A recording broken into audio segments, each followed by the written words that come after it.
into the land of fantasy, and you all doing fantasy jobs for fantasy money. And I nearly dropped my cologne on the ground. Last we left off, the party started undertaking some downtime activities and guild and faction quests here in the city.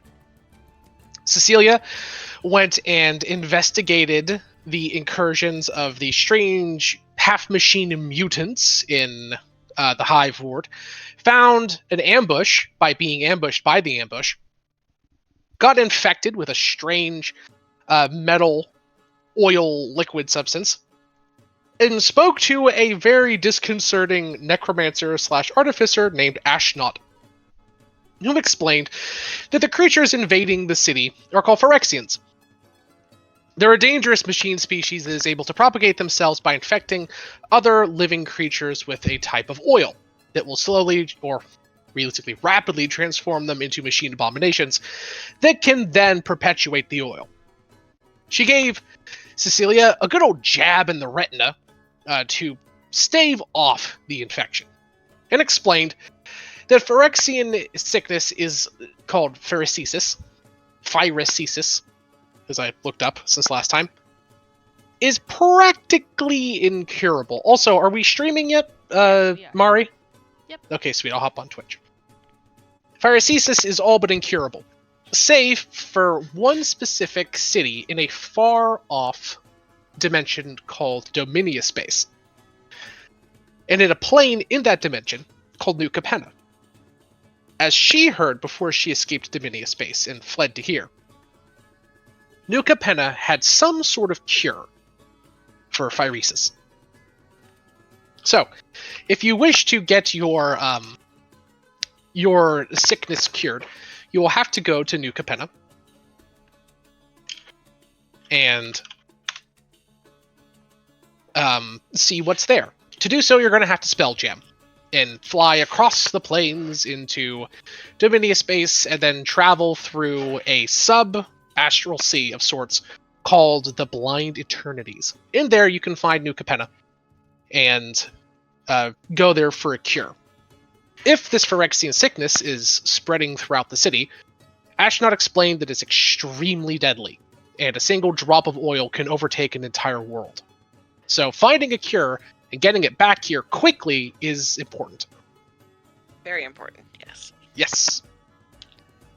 Until then, Ashnot explained that having divine intervention, such as holy spells and the like, can be helpful in staving off the progression of phyresis. If you run out of the 3 vials she gave you, each vial of which will hold off the infection for 1 month, you can seek divine magic that will slow its progression through your system. Essentially, greater restoration can prolong your humanity for a certain period of time with each cast. Additionally, Cass and Starry went to investigate a local bureaucrat, member of the Harmonium, about the kidnap and potential execution / transportation of a important prisoner. What was his name? Malroy Udavo.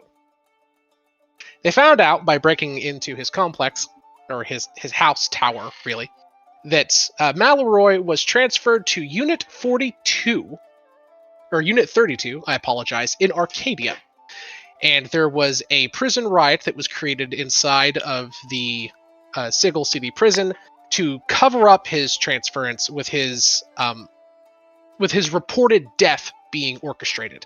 Essentially, they transported him out of the prison to an unknown location and then fabricated a riot and a execution, air quotes, to cover his removal.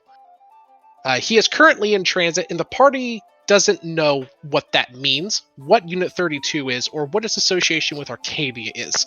That information has to still be delivered back towards the other leaders of the Free League. Additionally, Neon still has to investigate all of her stuff, but Neon's not here today. Because of that, I'm going to say that Neon is going to depart from Mari and from Cecilia and say, hey, while you guys go and do your thing, and go and investigate Marbell's faction stuff. I'm going to go at the same time and look into Maria, because Maria is missing and time could be of the essence. So I'm going to go and investigate that on my own. Just to save time and to have her easily split from the party.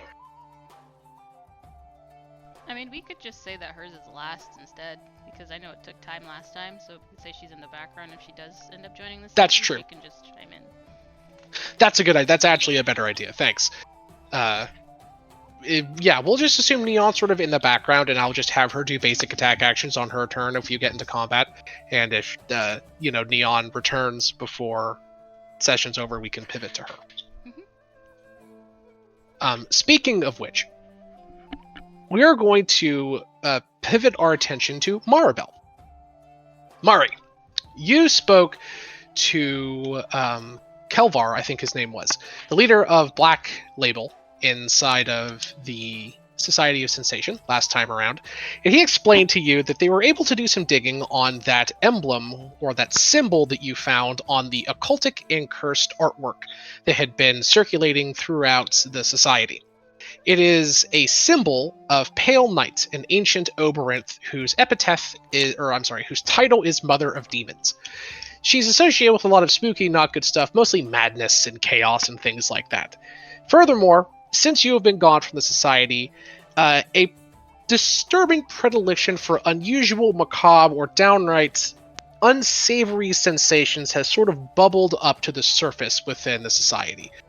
This following of the less than, happy-go-lucky sensations has always existed in the Society, but it's always been a fringe movement, an outskirts that, the Society tries to push people away from, or at the very least, not encourage. However, since you've been gone, public perception of this has shifted to being more favorable, and more people seem to be dipping into the macabre elements of sensation. Torture, death, strange psychedelic experiences that expand the mind in unsavory ways, consorting with aberrant paintings, art, and psychological effects. Just generally not good stuff. Because of that, the Society has this mild schism going on right now, where maybe even a fifth of the average Society member is just slowly spiraling down into this unpleasant direction. Kelvar explained that he suspects that the syndicate inside of the Society that is making these aberrant paintings that you've been dealing with, that use the symbol of the Veiled Eye, Pale Night symbol, is either directly behind this or is at least loosely associated with it. Maybe there's subtle mimetic effects being put into paintings or sensation stones, and he was able to catch one of the dealers that was putting out these strange aberrant paintings that you interrogated, a small goblin creature that explained that it was just a middleman of sorts, a person to deliver paintings to an underground or otherwise hidden gallery within the Candied Apple. You tried to get more information, but at that moment the goblin started spattering nonsense and spattering paint literally all over the room, and it melted into a pile of sludge. You realized through a good Arcana check that it was in reality a simulacrum. Now that you and Cecilia have finished up your investigation and now know what you need to do for the next leg of her journey, which is, i.e., traveling to Dominia space for her, it's now your turn. You were told to investigate the Candied Apple, a small burlesque and cabaret parlor inside of the Hive Ward. Okay. That's right. And I needed to wear a veil, if I recall. Yeah, a veil or a disguise. You realized by talking to Kelvar that you are probably known inside of the guild for having dealt with that one crazy opera singer, and are likely known as someone who's trying to suppress these individuals. So if this place is infested with these folks, if you were to walk in there just undisguised, there's a damn good chance that you would find an unpleasant reception. Yeah. Well, I already said what she was gonna wear last time, but she's gonna wear literal wedding dress with a veil. A wedding dress. Yeah. All right. Yep. She's like, oh, well, time to wear a wedding dress. That's what I said. And I meant it. Okay. You wear a wedding dress. Neon's gonna throw a burlap sack over her head. Cecilia, what would you like to wear to the candied apple to disguise yourself or veil yourself in some way?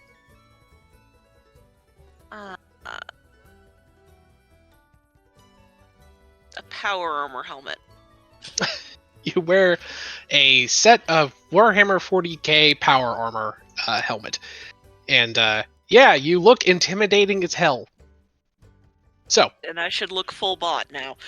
You do look full bot. You look like a warforged bodyguard for this veiled, this veiled looking, almost princess-like figure. You guys head down to the Candied Apple in the bottom of the hive ward. Smoke and acidic rain pour down along the greasy streets of the hive. The lower ends of the city's populace mill about, rubbing shoulders and hissing at each other proverbially with every other step. Eyes peer out of you from half-shuttered windows, and merchants of ill repute hawk their wares on every other street corner, or other illicit services.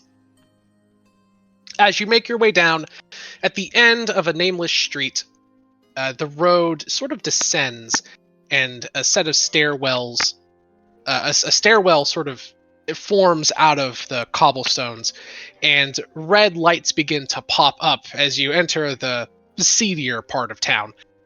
Even in the hive ward, that's saying something. Ahead of you, you see a large neon sign flickering over this small tunnel-like stairwell that has a picture of a deep green hand holding an apple with a bite out of it. And it says, "The Candied Apple," with a small slogan underneath that says, "Just a nibble couldn't hurt." Or can it? Okay. Oh, just a nibble, couldn't it? Oh my. Well, she is gonna look around. I'm trying to remember, what did they say? I think they said it was like, did they say that was a basement? I can't remember. The goblin implied that it was just somewhere in the establishment. I don't think they used the words basement specifically. Okay.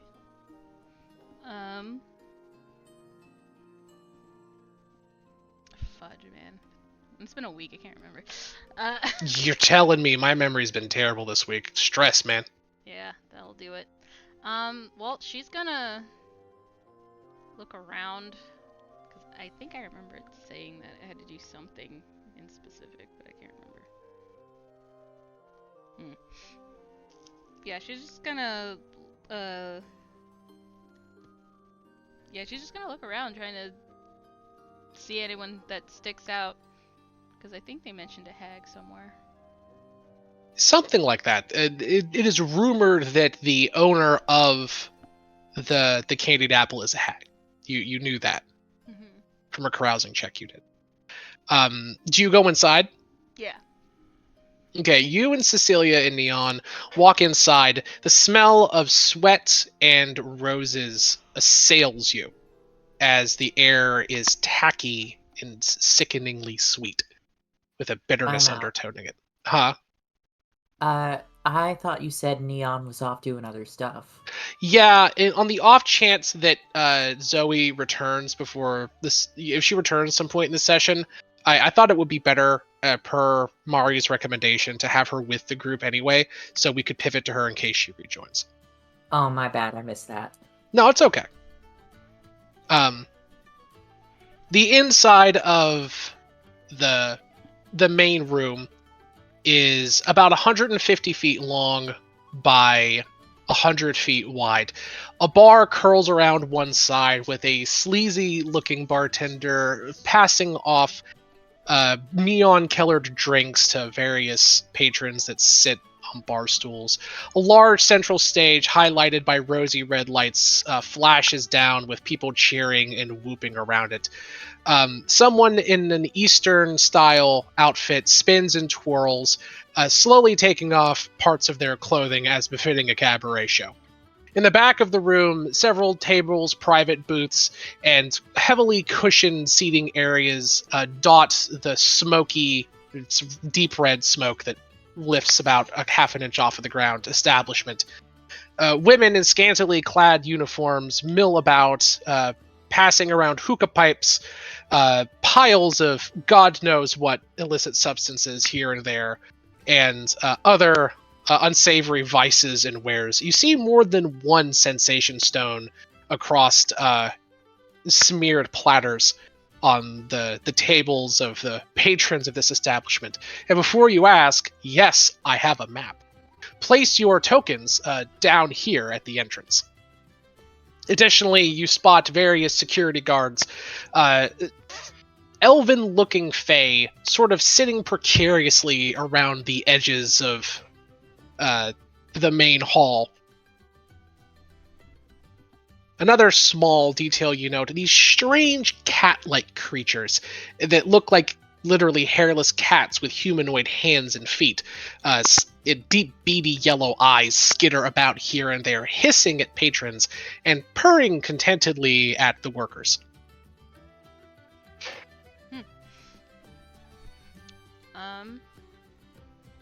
Yeah, she's going to look. This music is too cheery. It's too cheery. Yeah, give me a sec. Do we have an idea of like what kind of place this was again? Like you said, it was like a. It is a burlesque parlor. Burlesque. There you go. Burlesque. Or cabaret parlor. It's basically old-fashioned, classier strip club. Got it. Think that.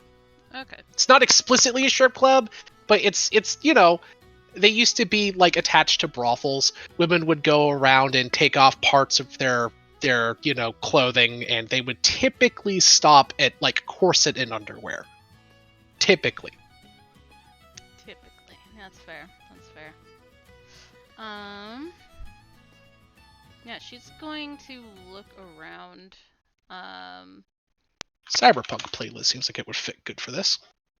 Potentially, yeah. No. That's not definitely Cyberpunk. Not Cyberpunk. Copy, link to playlist, please. Did it do the wrong one? There we go. It is better. I think the first song of this has a problem. It might. There we go.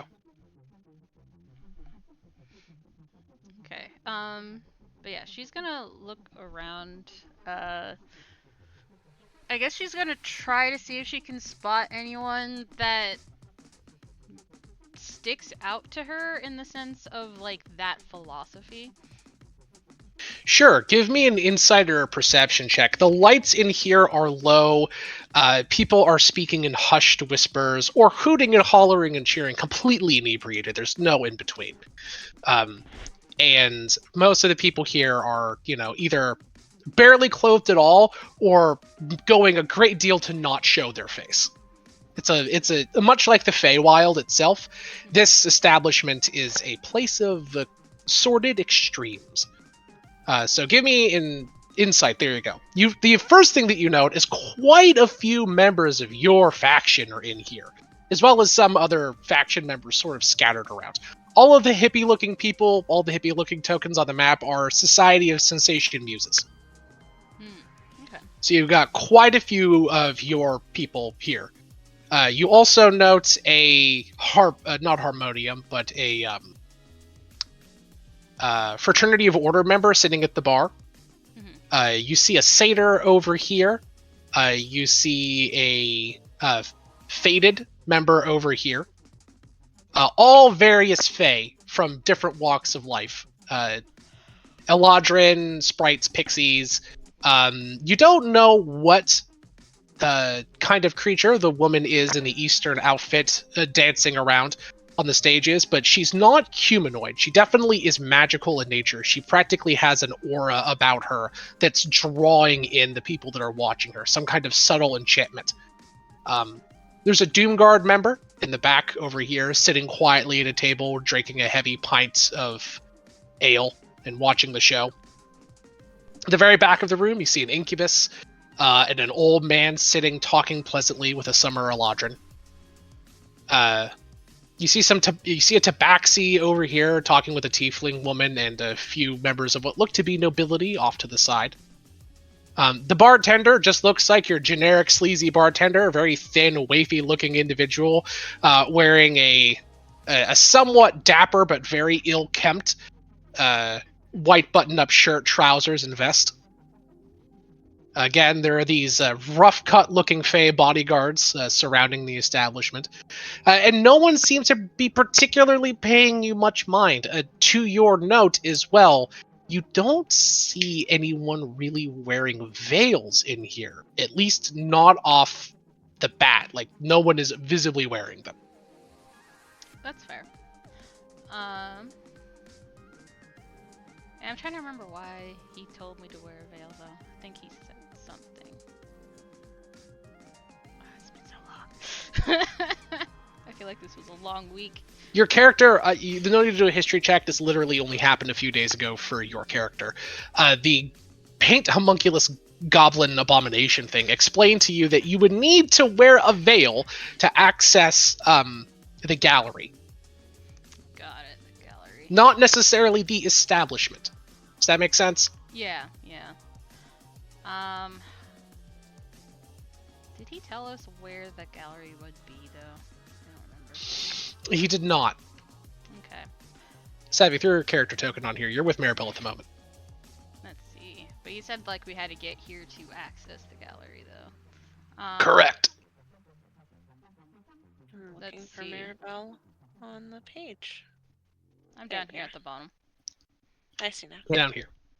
Can I make a quick joke about the tabaxi and the tiefling talking to one another? Sure. So anyway, Melody, I keep following these guys up in like the spine of the world and fucking with them. And I got stuck with this disguise. I've been this way for like 3 weeks. I got to figure it out. That's really funny. That's funny. Like, okay, so she's just gonna look around. Fudge, man. I guess the only way for her to really find out about this gallery is to ask, like, where to access it. Because I can't remember the last session very well. Mm-hmm. But yeah, I think the best person would be to ask is the bartender, because he runs Okay. the place, so he should have an idea. You guys head up to the bar. The bartender sort of leans over to you and says, hey, how's it going? Nice night for a show, huh? What can I get you? She's gonna look him up and down, and not that he'd see, because she's wearing, like, multiple A full veils. wedding dress. She is. Mind you, she's not wearing a white wedding dress, though. She's wearing a red one. And, Weird. Yeah, I mean, look at her. She always wears red. That's true. That's She's, true. like, very red. And He looks at you, and before you could ask anything, he says, haven't seen you around here. Are you part of the show or looking to audition? That's quite the getup. Oh, I'm going to the gallery. Oh. And He as I say that, immediately I'm going gets to nervous. subtle cast detect thoughts, so I know what he's thinking. Sure. He doesn't try to hide his thoughts. He immediately says, 1 minute. And he, in his thoughts, he says, oh god, another one of these freaks. That's the last thing that we need. God damn, can we not just make a dishonest business around here? As he goes to the side and begins quickly shuffling some drinks around. And what's the radius of your detect thoughts? As I'm also far- assuming you're like up here at the bar, right? Yeah, it's 30 feet. Okay. I'll give you a general aura of the people around you. So, the person immediately to your left, kind of another member of your society of sensation. Just kind of like, is not paying attention to you and is just like trying not to look over. You hear them say to themselves, don't look, don't look. New aspirant? Cop? Harmonium? Maybe a guild agent. This could be trouble. The one directly above them is thinking, tequila? Sun? Gold? Silver? Yeah. An old-fashioned with silver tequila. I should be thrown in jail for that.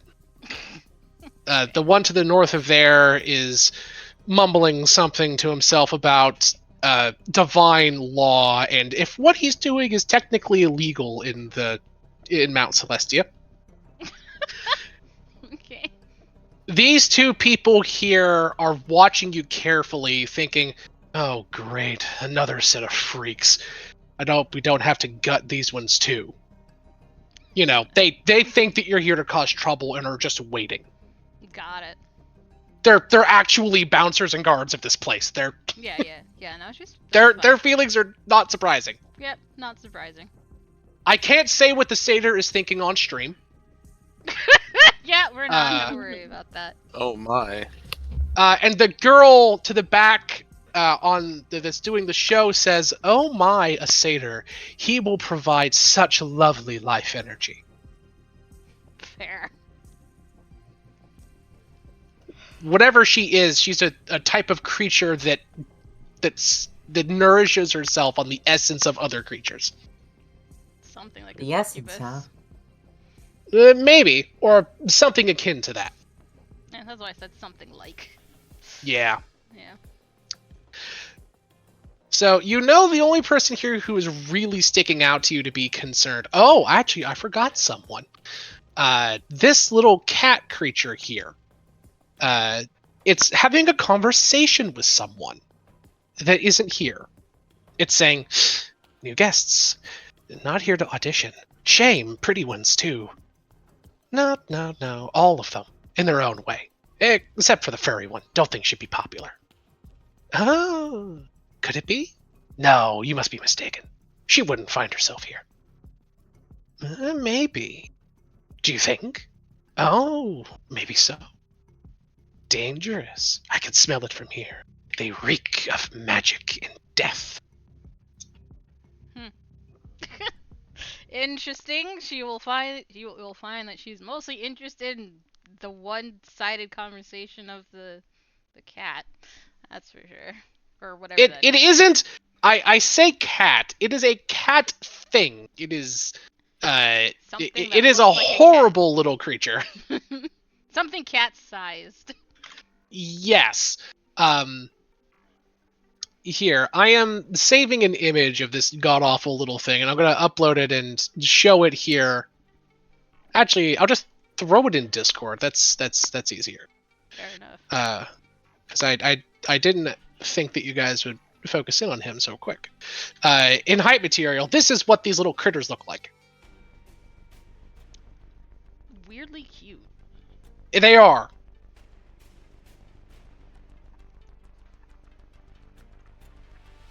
Definitely just splinters bones, that's for sure. I've seen that. I've seen that creature before. I don't know what it is, but they're just weirdly cute. It's like a cross between a lizard and a cat and a bat. Yeah, they're little magical abominations. The guy comes back to you and says, You said that you wanted to see a gallery," as he slides a nondescript drink towards you, Mari. Mm-hmm. It appears to be some kind of slushy drink. It smells sickeningly sweet. She'll focus on his thoughts about that. She's gonna be like, she's like. It's looking mostly at the don't drink. Like, don't what be is that? weird, don't be weird, don't be weird. It's mostly what he's thinking to himself. Yeah. I mean, she'll accept the drink, but she's probably not gonna drink the drink. But she's gonna. Sure. She'll accept it. Yes. All right. He nods to the back corner over here that's darkened that you couldn't see well from entering. There is another sensate sitting back talking with a Narid. Back here. Back here. Yeah, he said, "Go talk to him. He'll show you where to go." Thank you. And well, I guess she's gonna ask like, what's the drink for? It's our policy. Every guest gets one free. Got it. she'll accept it. She's not gonna be drinking it though. She will walk. She's like, I don't. You walk over. The drink is icy in your hands, and he gives one to Cecilia and Neon as well.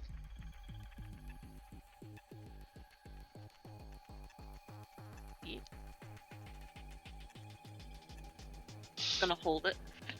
Okay, you guys go back. Maribel, you're disguised. I would like you to make me a either a deception check or a performance check for your disguise to determine how well you are guised at the moment. You get advantage on that. 33. That's damn good. They above board rolled a natural 1. You are an alien amongst men. They do not know what you are. Fair enough. As you approach, there's a very disheveled looking, wild-eyed sensate sitting in a corner, sucking down a strange purple-black smoke from inside of this weird, it almost looks like a genie's lamp, but it's clear, and it has this billowing, constantly twisting smoke inside that comes out through what looks to be like a hookah pipe. And you can see this smoke twisting, and there's like faces churning in the dark miasma inside. He looks up to you, and with one eye kind of twitching off to the side, not looking right at you, but around you almost. He says, "Can I help you? Do I know you? My, you have magic about you." She'll look in his direction. She's just trying to physically not act how she would normally. She's standing super proper, super straight. She's probably walking with the grace, with her performance, I'm assuming, with the grace of a queen. She is absolutely proper walk is what she's Does doing. Maribel have does Maribel slump over? Does Maribel have bad posture normally? She's normally more relaxed, way more relaxed. Fair, I gotcha. She's bubbly, she's happy typically, not stuck up Gotcha. or anything, but in this case she's stuck up, she's super proper. This is Okay. a proper lady.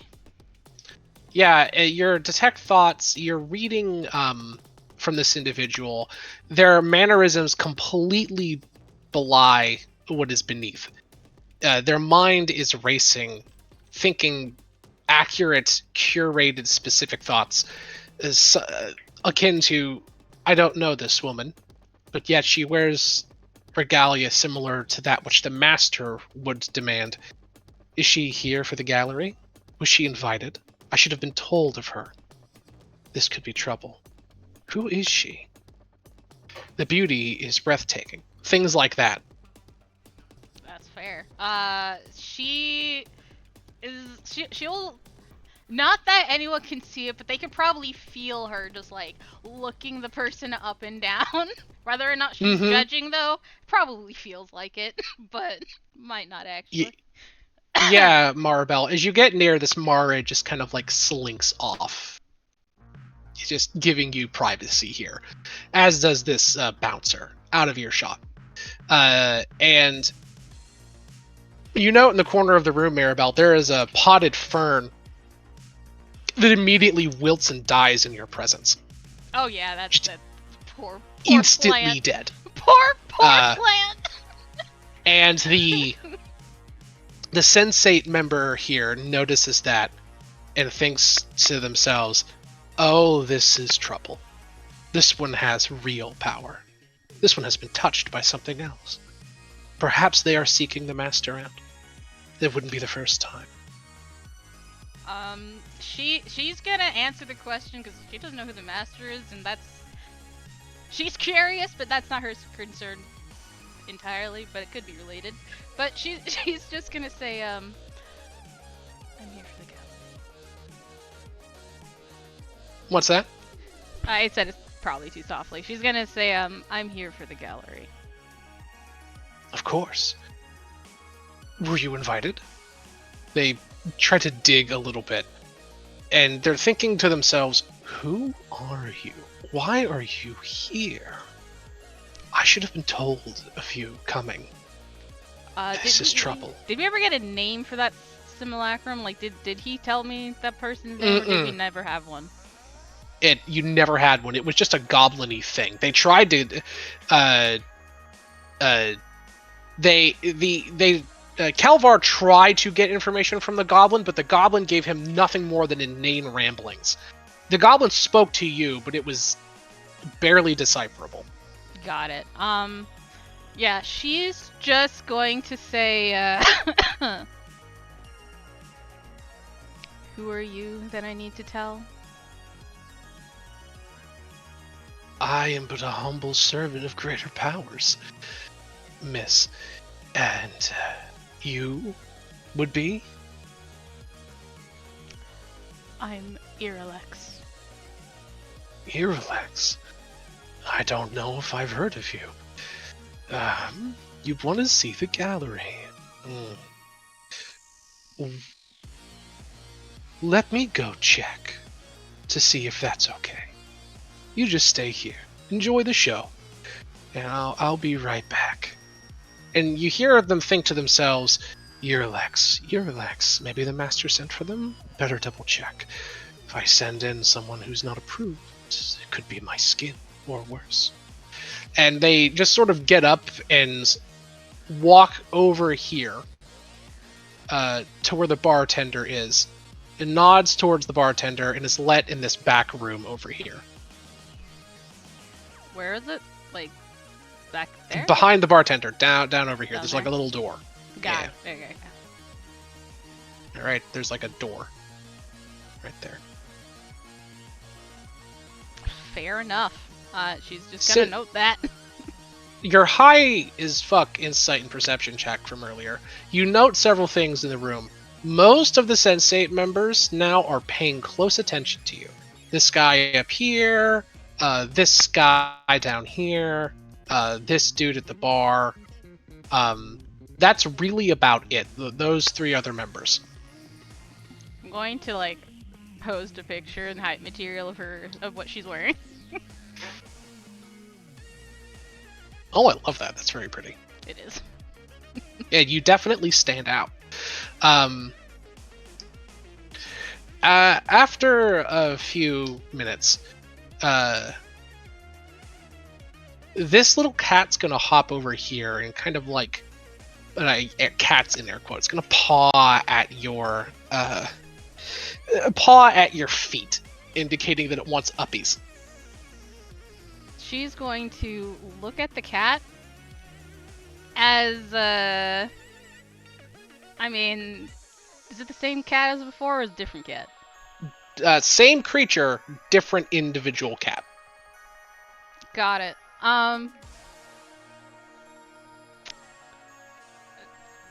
She will, as much as she wants to be like, oh, it's so cute and stuff, she just stares down at it for a moment, and then she will pick it up, not by the scruff, because she doesn't want to be rude, but she will just pick it up in a way that still keeps it at a distance from her, like she doesn't want it touching her really, like her dress. You like pick it up under its like belly and like hold it at arm's length, I'm guessing. Yeah, something like that.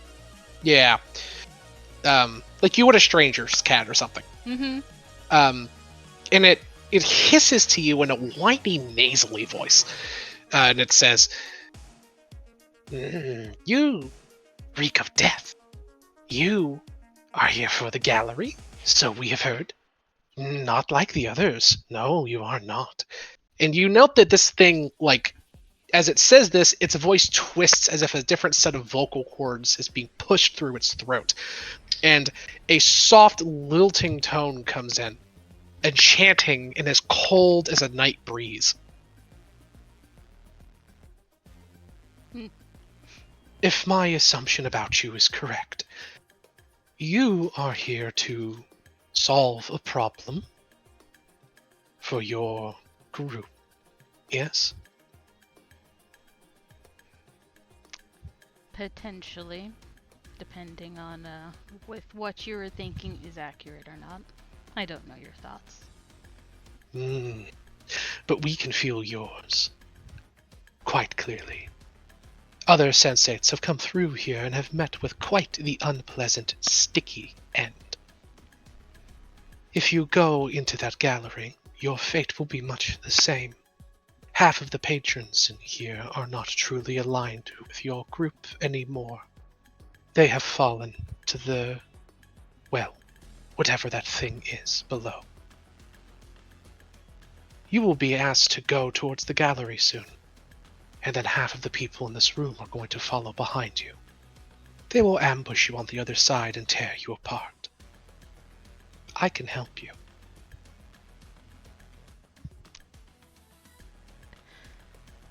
Just gonna insight that.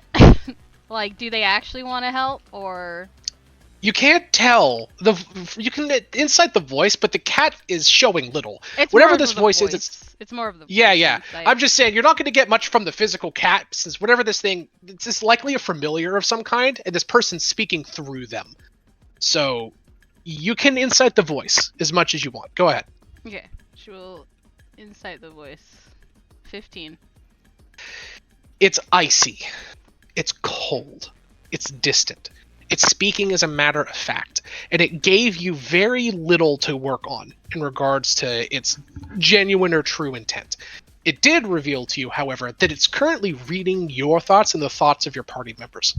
Got it. Well, cat's out of the bag. Likely how it knew you were a Society of Sensation member. Probably, yeah. She's like, cat's out of the bag. But anyways, she's gonna be like, well, I mean, if they are going to try to kill us, we would just kill all of them, but assistance is always helpful. When they get back, have your associates spring into action. My girls will make themselves scarce, and the other associates in the room, the guards along the perimeter, will aid you. These cretins have been leeching off of my establishment for long enough. When you get into the paintings, you'll understand what I mean when you get in there. There will be one of a strange alien glade in the back with a draconic-like creature protecting an apple. I would like that apple back, if you can get it for me. Apple, draconic aid. Got it. If you don't do this for me, then, well, my help will have been given to you in a one-sided way. My people have ways of extracting those sorts of debts. Just something to keep in mind. Fey magic bullshit, you're well aware. Yeah, they kind of have to have an equal thing. So yeah. Yeah, you can expect that if you receive her help and do not do the favor that she asks, that you will be stricken with a horrible curse. Yeah, I'm aware of the face stuff. She's Yeah, like, yep. Yeah, very well. Do we have an agreement? We do. Perfect. Let The them cat know not creature. to attack the zombie that's about to enter. I will make it known. The cat squeals and hisses something in Fey. It yells pox-sucking whoreson, or some other horrible insult. Okay. And she'll set the cat down. It yells a similar insult to you, calling you a pompous tryhard, and then skitters away. That's fine. He's like, They're mean-spirited little fucking things. They are. And since there's technically no range on the create undead thing from the thing that I could read, I will tell my elephant zombie that I got earlier today to come in. Would you like it to come in now, or would you like it to wait for the opportune moment? Wait for the opportune moment. But I'm just letting you know he'll come in. I will go and get the token. Thank you for telling me. You're welcome. I didn't want to like surprise you, so I was just like, I'll let you know ahead of time. You 100% were gonna. Yep. Because I forgot about that guy. It's fair. Alrighty. Okay, so a few more moments goes by, and this dude returns. And he begins making his way towards you. Yeah. I know, let the party know. And by party, I just mean Savannah. When he comes in, we're just gonna kill him. He walks his way over to you, nervous, and says, "Good news for you, my dudes and dudettes. You've been given the A-OK to view the gallery. Come on this way, and we'll give you a look-see." For sure. And I assume this is where we roll initiative. Yeah. But she's gonna wait till he turns around. Sure. He turns around. You guys take him by surprise. Vis-a-vis the new rules for the 2025 set, you all have advantage on your initiative rolls. That is how surprise rounds work now. That makes so much more sense. It really does. The whole, like, round but not around or passing round thing was complete stupidity. Yeah, that's fair. 1, 2, 3, 4. Not DEM, please. 1, 2, 3, 4. That's going to be for the guards, and now for the normal guys. 5, 6, 7, 8. Okay.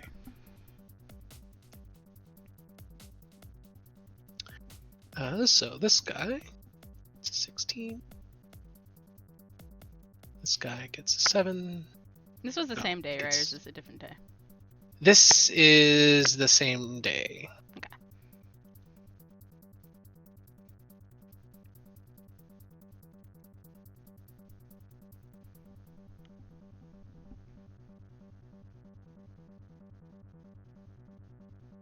Yeah, as you turn around, as he turns around, you get out your spellcasting foci. Neon jumps to the ready, and Cecilia brandishes her axe. As you suddenly give the command to your elephant, we'll say the elephant technically kicks off the initiative round by just exploding through the front door and yelling in Phyrexian, "Oh yeah!" Oh yeah! Freaking Kool-Aid man.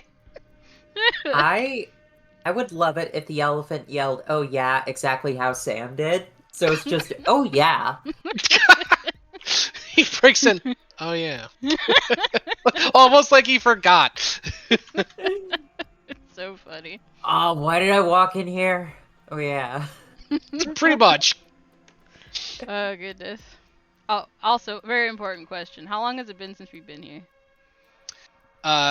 In this building itself, probably no more than 10-15 minutes. No, I mean like when we got here from it takes about assuming you went here directly from doing Cecilia's thing, which I don't see why you wouldn't.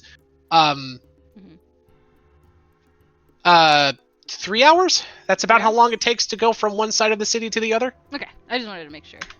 That feels about right. Yeah. I just wanted to make sure where I was at. Because you guys did not take a day. You guys just went straight there, as you said. Yeah, we did. I just wanted to make sure, like, the time-wise. Okay. Yeah. You're good. I mean, if you want to wait until tomorrow, no. you can. No. But, like, you would good. lose your elephant, which is why I assuming you're... No, the elephant stays. It's permanent. Oh, he does? Yeah. Okay. Because it's from Finger Descending. of Death, they're just permanent. Oh, yeah. Oh, yeah, because of the fucking book. That's right. Neon, wow, that is a big initiative order. Thankfully, most of these guys are pretty pretty not super chunky. Okay.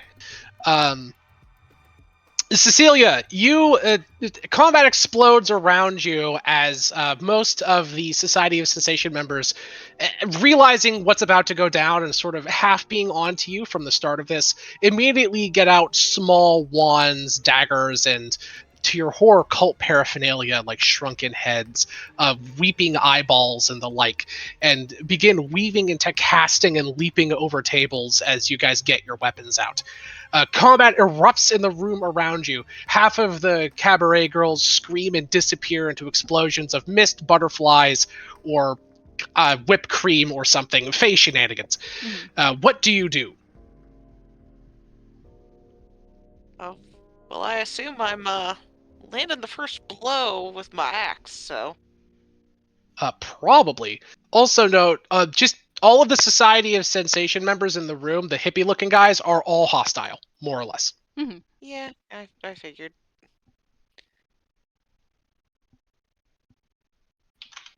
Combat music. Ho!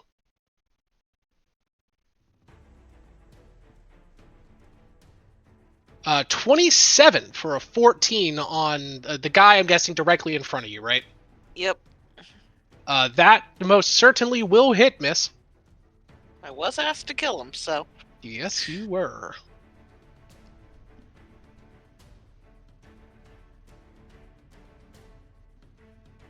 The love is free, but the hate is gonna cost you an arm and a leg. Very much.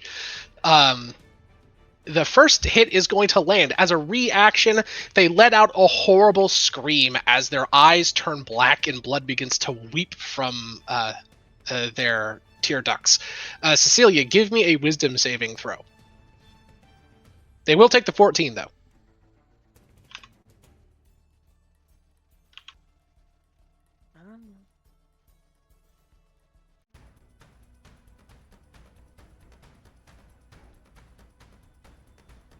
You do not have advantage on this.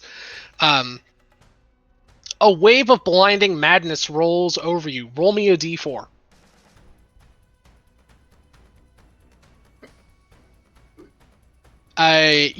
You swing around, confusing your targets. You whack Neon for 17.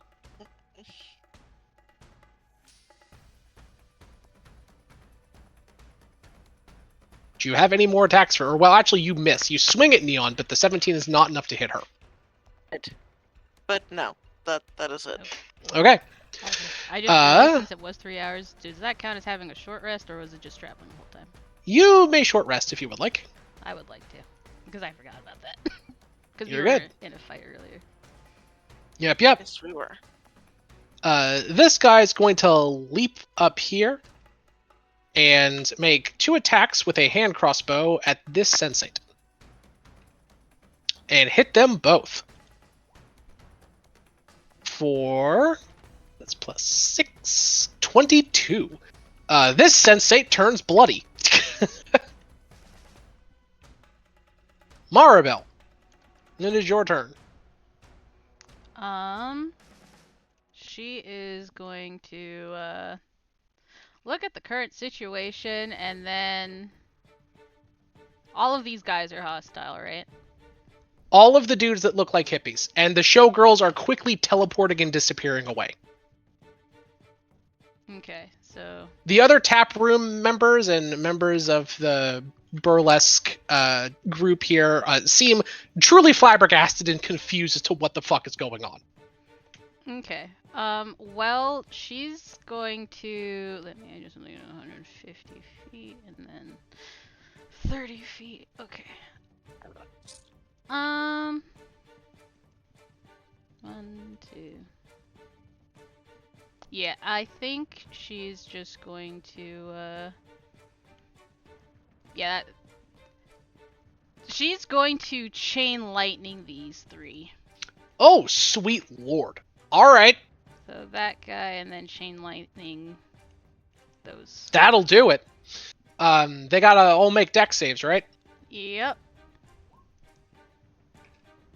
The last one somehow still doesn't pass. Oh, good lord. Well, Lightning springs from your fingertips and leaps out, and in order, bang, bang, bang, you hear, bummer, dude, far out. God, why? As they all instantly die. Yeah, and she's just gonna say to these sensates, "Are you sure you want to die today?" I'm guessing that's an intimidation check. Yeah, it's an intimidation check. Roll me intimidation with advantage. Advantage, intimidation. Rolled pretty low. So just let me clear the dead ones off of the initiative tracker for my own sanity.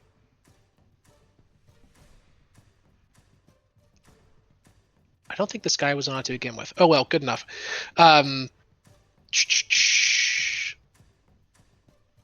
Hilariously, they all pass.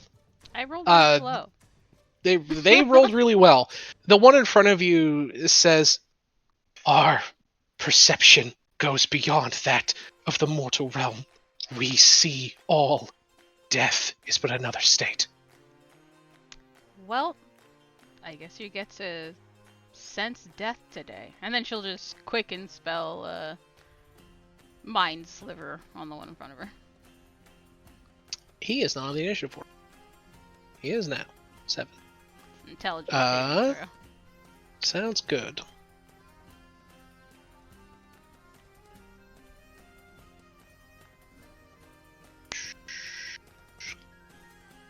Actually, he might not pass. It's int. It's a weird one. It's a 23. I don't unless he has like a plus. I don't know. He rolled a 19. To be fair, I see a 9. No, he does not. He fails by 1. So fart. Yeah. He takes 8 and has disadvantage on his next attack roll, right? Takes 13. Oh, it counts them both. Okay. It's easier. And disadvantage on the next attack roll, isn't that what that one does? It's just it's a D4 on his next saving throw, yes. Okay, I see.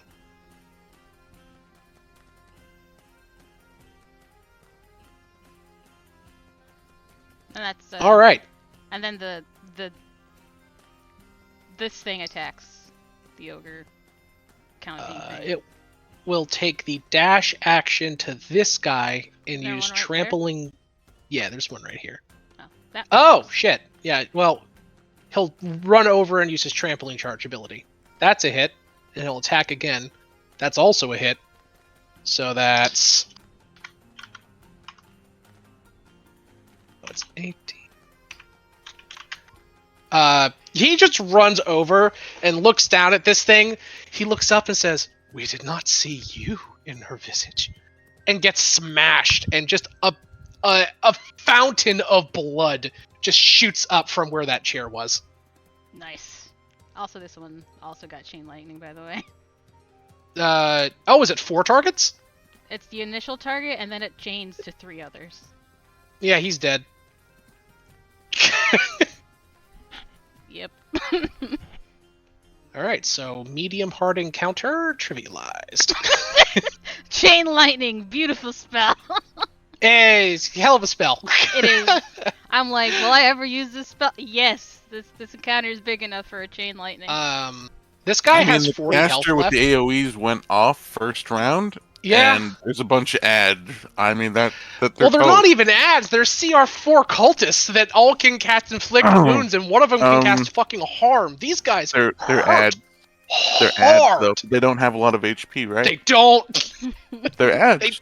They don't. I am just going to do a little bit of rule of cool here and save us some time. This fucker dies before his turn starts. There are 5 other dudes that you diplomacied into helping you that have 2 attacks apiece that deal like 2d8 a pop. He is a dead man. Yep.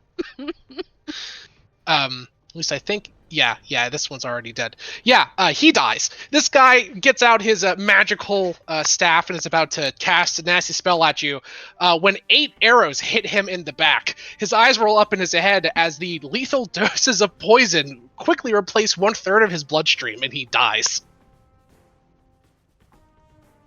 Indeed. Alright. Neon says, "Well, that was easy." that was the easy part. Now we have to deal with some dragon-esque thing to get an apple. Something like that. Yeah. And she said it was in the gallery, right? She said it's that way. Yeah, the door opens to the back, and if it will reveal itself, a night hag comes out, and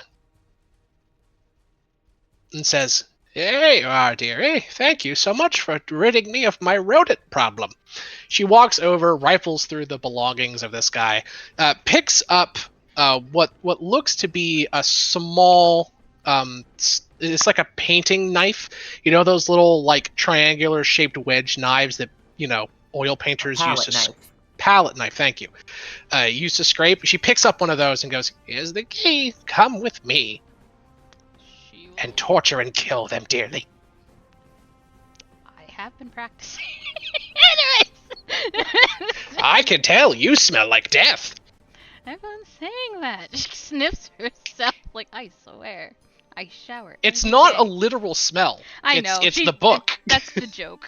It's the I just joke. find it very funny. Like, Meryl, why do people keep saying that? Takes a strong whiff of one's pit. I Yeah. smell lovely. Pretty much. That's just the joke. I like it. Everyone says it smells like death. I take showers every day. I'm not stinky. I the bought old clinical strength deodorant. clinical strength. All right, so the old hag, called called Miss Belladonna, comes over nice. and takes it. Huh? I said, oh, nice. Yeah, she takes the paintbrush, dips it in some mop water here in the corner, and with water brush knife. And with the water on the knife, the second the water touches another surface, it turns into this weird paint magically. And she makes a single dash across this trap door. As the water paint moves across it, it spreads out magically to cover the entire surface, creating a reflective, shimmering void. That she says, "That will take you to where the gallery is located. There's no actual basement to this place. That trap door is fake. But there is an extra dimensional space that contains the gallery that you're looking for. In there, you'll find more paintings of a similarly magical nature, along with other horrible things. The owner of the gallery, a horrible, horrible woman. And for me to say that, you know she has to be a bad bitch, named Nifa. Is a disciple of these mad cultists. She uses her connection to whatever horrible force that is guiding them to create their magical paintings. She stole something very precious to me, that apple that I desperately need to get back. She has been using it for leverage, to force me to acquiesce to her commands. So, kill her brutally, and I will pay you extra for her kidney. She motions towards the trapdoor. And you're not going to be against us burning these paintings? I'm sure you might be fine, but I'd rather burn them. She says, "On any other day and for any other equation, I would love to know something so foul as perpetuating suffering in the cosmos. But these people have pissed in my cereal. Now I want them dead and everything they care about destroyed." Perfect. Then we will gladly do so. Thank you very much. She nods. And then I'm going to summon my angel, and then we'll go in. You summon your angel. Yep. This one is slightly different. Instead of it having a big creepy eye for a head, it has a comical, almost hand for a head. Oh god. I remember the picture, yeah. I love it. For the rest of your enjoyment, I'm posting the image of this god-awful fucking thing in hype material.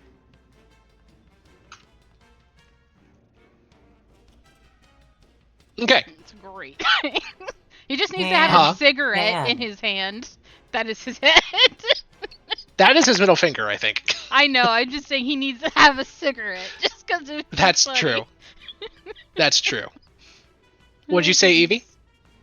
Hand man. He is a hand man. He's in the hands. The handman's tale. He's pretty Too real. handy. I'm looking at you, Maribel. What? He's handy. I don't know what to tell you. In the sequel, where his brother comes into play, and they're both on the movie poster, and it says "Too handy, too furious." God fucking damn. Maribel gets piety for making a hand pun. You unfortunately do. Oh, do I actually? Yeah, you do. Get a single point of piety. You handy girl. Yeah. Hey, Rebecca, Yeah. up top. Down low. Ouch, my face. Fair enough. Why is your face down low? All hands all the way down. That's fucking you people.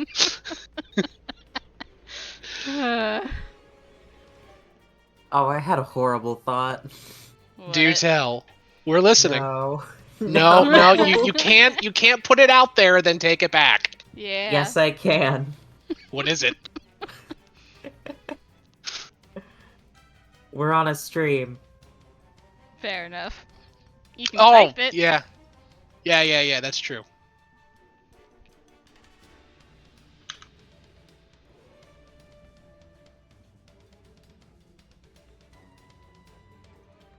Anyway, Mm-hmm.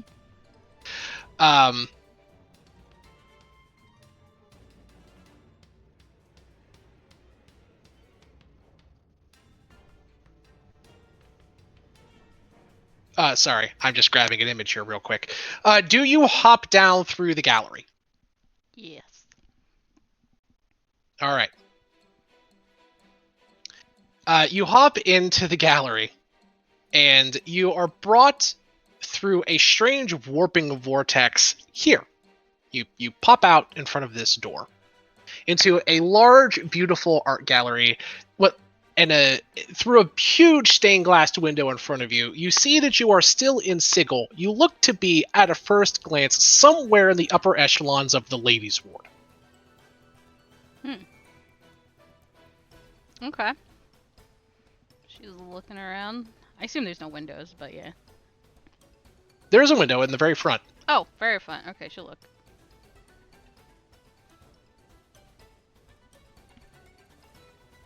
I'm assuming it looks like we're at the ladies' ward, or do I recognize any areas, buildings? Yep.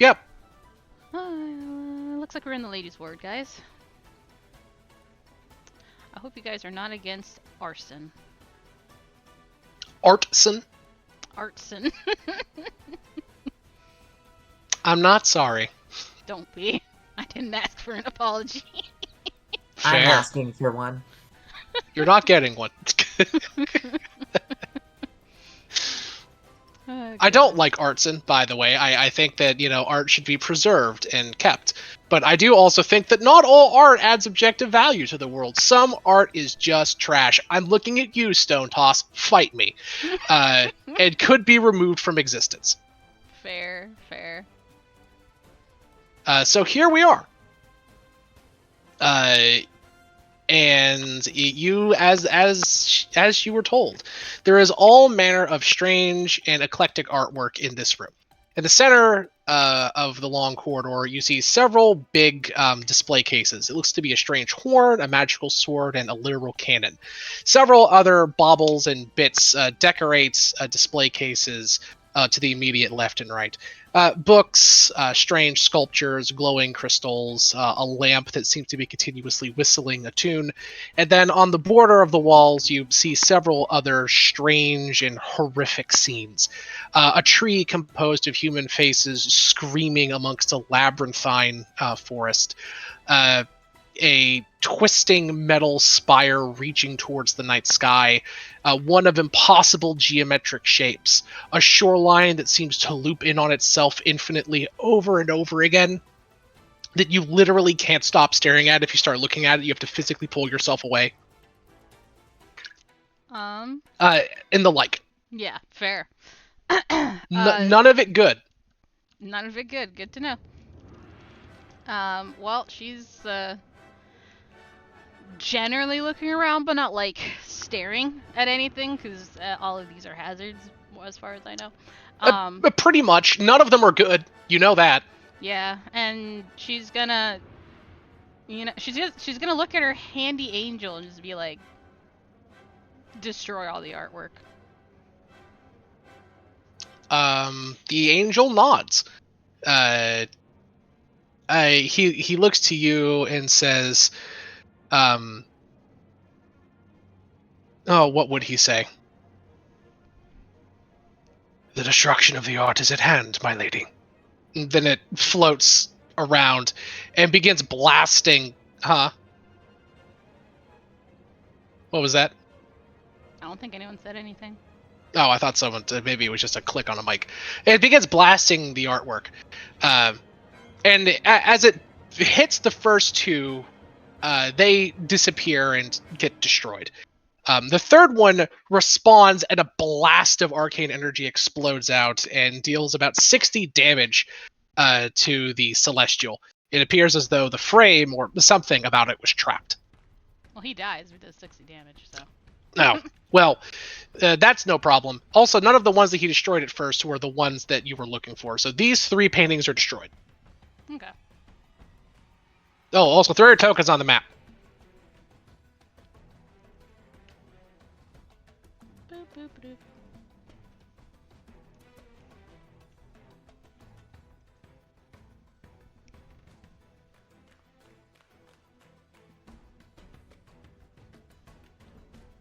Okay, what do you do now? Also, I'll throw the elephant in here in a second. Just gotta get Neon in here. Then the boy. El hijo.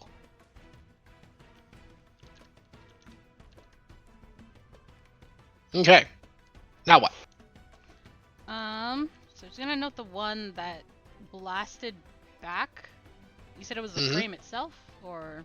It seemed like it. You couldn't quite tell. You just know that he was casting a simple, like, basically an Eldritch Blast equivalent spell at the things, and when he hit it, the painting exploded. You're not sure if it was the frame or the painting itself, or maybe a subtly hidden glyph of warding behind the painting. You just know that when the painting got damaged, boom. Can I do some kind of Arcana check to see what happened? Like, if it's like anything that blasts it just blasts back? Like, anyone to find out? Sure, go ahead. You weren't looking at the painting because you said you were avoiding it because mimetic hazards, so the check will be quite high. You suspect that it is very likely a glyph of some kind, either behind the painting or maybe even in the painting itself. It's hard to tell. Okay. I'm just trying to think, like, what kind of things would affect ranged to blast it back like that. I'm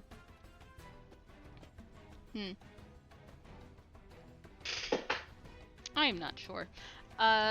She is going to... Let's see.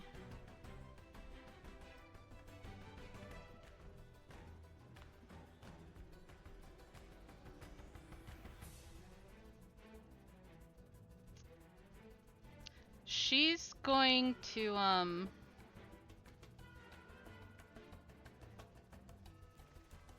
kind of want to do animate objects, maybe. See if any runes exist, and if they do exist, if something moves, it'll probably blow itself up. So. Okay, so you're gonna try what, animating the paintings? Yeah. Interesting. All right, sure, that works. You target one of the paintings. These are considered, from the look of their scale, they're probably large-sized objects. They're at least 10 feet high. So you can, I think, get, what, 2 or 3 of them? think it's... I don't know, I have to look at the math of the new one. Because I think the last time we did it, I had like 4. Let me just look up the spell. Shoulders with the ogres, but I can't remember. Animate. Main objects.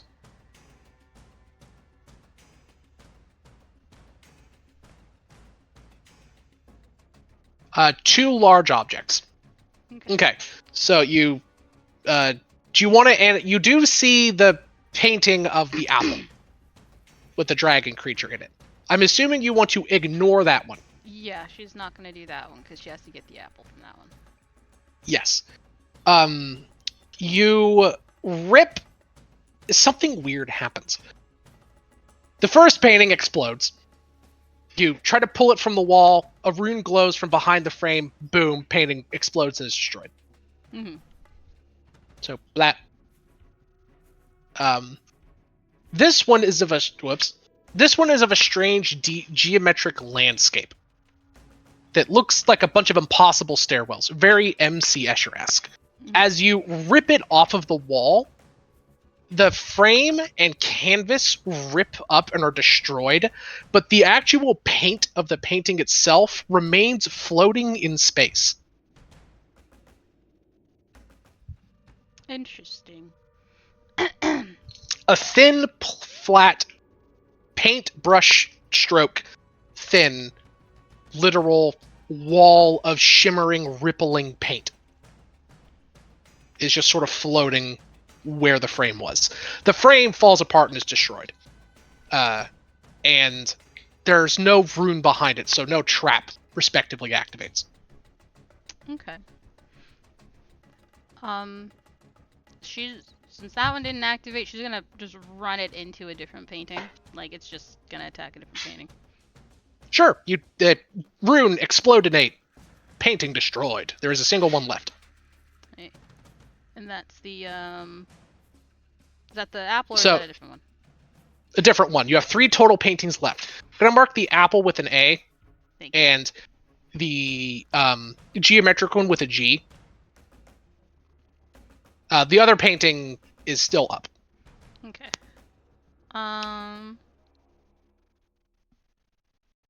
Also, I don't have to be the only one doing things. If you have any ideas, Savvy, go for it. But yeah. I think the other thing she will do is... Let's see. I don't want to, like, attack it directly, just because I don't know how these runes, like, activate themselves. Because I don't want to get blasted with, like, 50 damage. So... Yeah, very valid. Mm-hmm.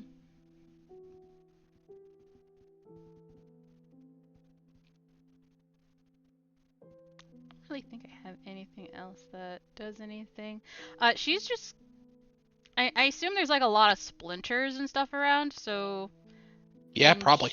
She's just going to, like, pick one up and just throw it at that last one, see if it blows up on its own or not because of the runes. It disappears. Alright, that one's a door. Mm-hmm. Inside of that one, you see a long, strange, arid landscape. It seems to twist and mold, and the horizon disappears, creating no distinct line between earth and sky. As you stare into it, it looks like you could just look on and on and on forever.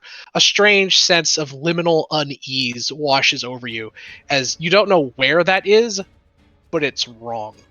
It shouldn't be. Yep. Yeah, she's gonna look away from that and she's gonna be like, okay. We have 3 doors. We have to figure out how to, like, get rid of all of them, right? I'm pretty sure that's the goal. Presumably. You already destroyed most of the weird mindfucky paintings. That, like, are just normal paintings. Air quote normal. Yeah. But non-portally paintings. I'm not really sure what to do with the portally paintings, so... Did we have any kind of information on the portals? No. On the apple? Mm-mm. Nope. Okay. The hag just said to enter them. Okay. Well, we're gonna... How reliable that is, you don't know. It is a evil hag. I'm assuming it's reliable because she wants her apple back. Yeah, that's fair. I don't think she would screw herself over Yeah, if probably she wants accurate. her apple. So Mhm. I'm gonna assume she gave us what she could, because she wants her that apple. So I am going to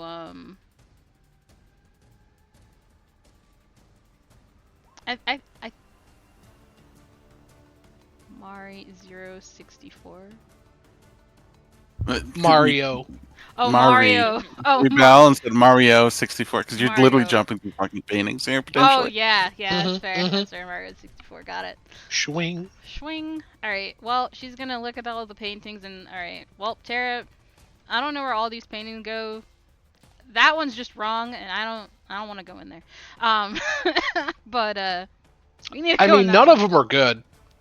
Yeah, but we have no reason to go into any of them except for that one. So, because I don't know. We're going in that one. Because I have to get that apple. Oh, here we go. Yep. Okay. You hop into the painting. It shimmers and feels like walking through a wall of cold, adhesive gelatin. It's not pleasant, and you find yourself inside of a surprisingly idyllic glade. The only thing particularly strange about this place is that everything seems to be flowing in reverse. The water is flowing out of the stream, or I'm sorry, out of the little pond up into the stream. You can't tell how you know, but you can see the wind is blowing in the wrong direction and the leaves are flickering the other way. Little flecks of dust are floating up off of the ground into the sky. Your reflections in the pool are shimmering and warbling wrongly. Furthermore, if you look at one of your reflections in the water, you see dozens of versions of yourself, sort of like superimposed over one another, impossible to decipher. And then in the middle of this little pond, there is a little islet with a shimmering, swirling pool of liquid, and floating above it is a little crystalline-looking apple. And you hear the sound of a strange noise, what sounds like screaming or burbling in reverse, wailing from the woods in all directions around you. Place your tokens on the map, please. Where do we spawn? About here. And is the way out like obvious, like behind us, or do we have to find a different way out? You don't see one. Got it.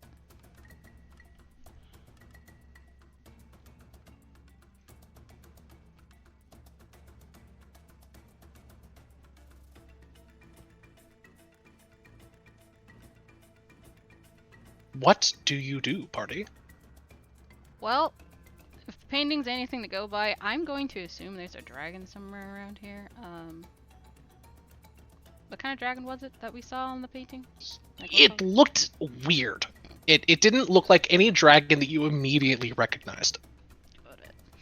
It had a long head, strange rabbity teeth, like two big, oversized, almost comical, cartoony incisors, eyes the size of dinner plates with no pupils, long, gangly, stick-like arms, and a mustache? Tentacles? Some weird, long, extending strands of something coming from its face. Fair enough. Well, Do you tell your elephant to enter, by the way? no, I'm gonna have him guard. Okay. He's guarding. Yeah, she's just going to... You said the apple is that little dot here? Or Yep, seems to be. is the scale correct, or is this not correct? That scale is correct. She's going to telekinesis the apple and bring it to her?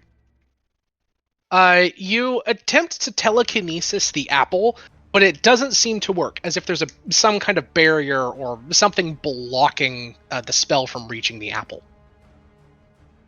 As the magic moves forward from your mind or your hand, you can see a shimmering pulse hit the air surrounding the apple in a cone going from the eyelet up into the air. That just sort of shimmers and warbles for a second. Does that count as me using this spell? Because I'm not sure how that works. You cast the telekinesis spell attempting to target the apple. The spell fizzles and no spell slot is wasted. Okay, I wasn't sure. I was like, where do As I you begin? technically targeted an untargetable object. Okay. She's like, I don't know what it's behind, but it's behind something that is blocking my spell. You said that we heard like some weird sounds, like all around us? Burbling. Burbling? Almost like,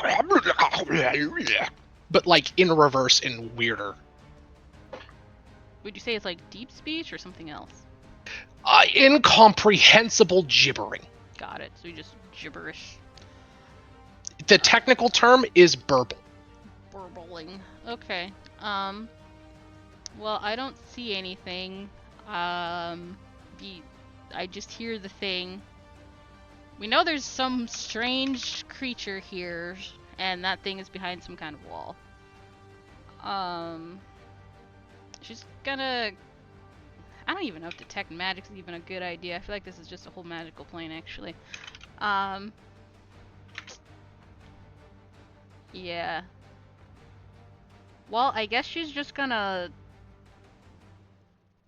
look around. Like, does anything stick out, like, in any capacity for us to interact or work with?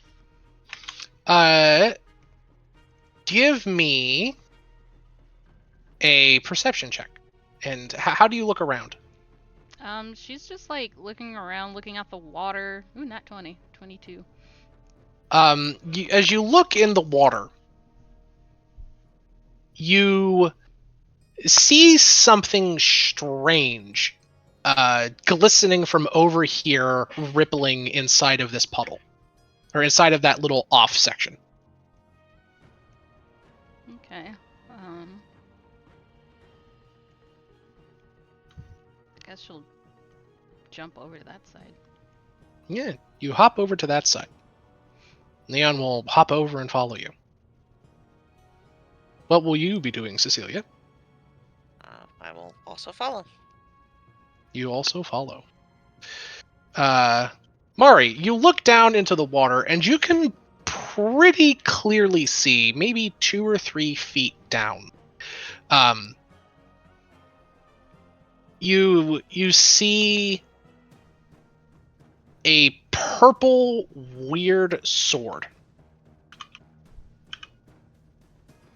Like that is a weird sword down there. Mm-hmm.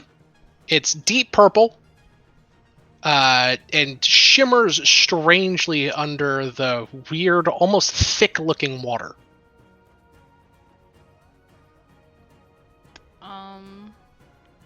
She's gonna look around.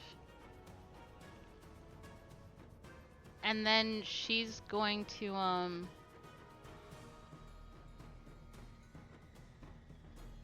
I guess she's going to...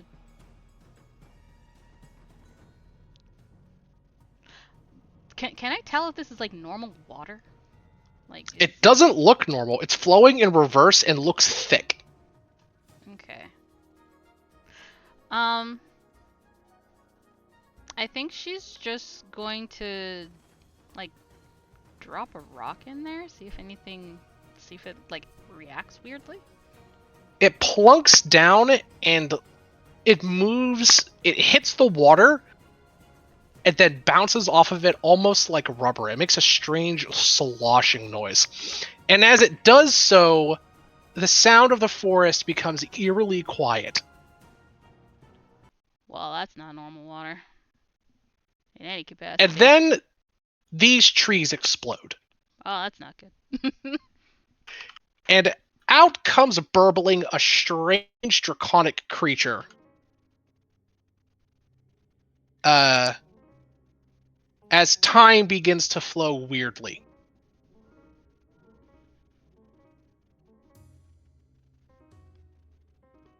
Where are you, my token? There you are.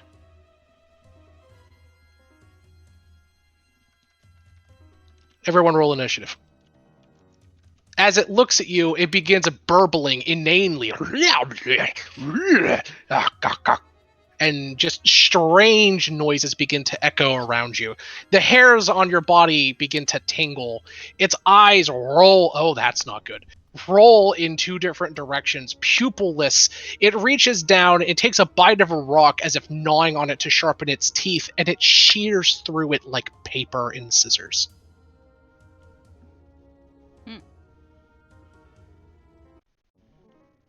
I don't like that. Love how I rolled for HP, but I didn't Are put it on you my sheet. fighting a ink green dragon? You're fighting a weird green dragon. A very weird one. Give me your initiative roll, Savvy.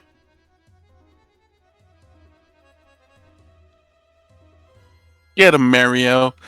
Mario. Mario. Oh, goodness. This is not the song that I thought it was. I mean, I Kind will. of works for the situation, though. It is funky. Yeah. It is going. It will go first because it has a 30 on its initiative roll. It rolled a 20 and has a plus 10. Yep. Because of the way the new initiative system works for monsters. It is going to look at all of you.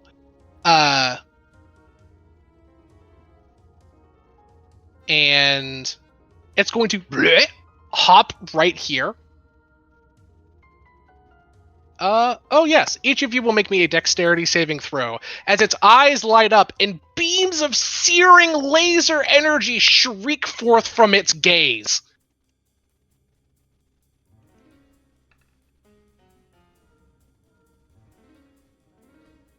You have disadvantage on that, Rebecca, Why do I have because of the disadvantage? book.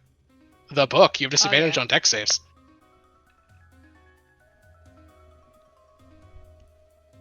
Oh, that's an initiative roll, not a dexterity save.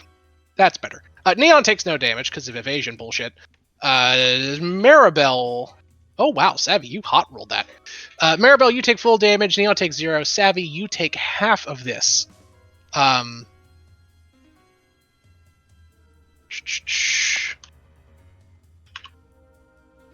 You take 34 fire damage. Oh, I'm Jeez, resistant. that's half. I'm Okay. resistant to that, so I take half anyways. Thank God. Then it flies and flaps and lands on top of this rock. So. Its burbling literally changes the way the air flows around you. It shifts and warps, and reality seems to bend around this aberrant creature. Neon's gonna run up and try to punch it. As Neon starts her turn within 30 feet, she must make a charisma saving throw.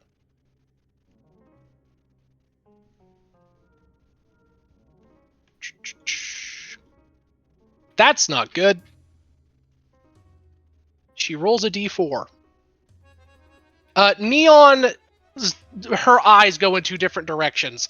And she just says in two different voices that overlap each other, "My apple pie sounds lovely. Nothing matters." And is just standing there and blows her turn. Interesting. Cecilia, give me a wisdom saving throw. Was it wisdom or charisma? Because you said two different. I'm sorry, numbers. charisma. Thank you. Charisma. Oh. Roll a d4.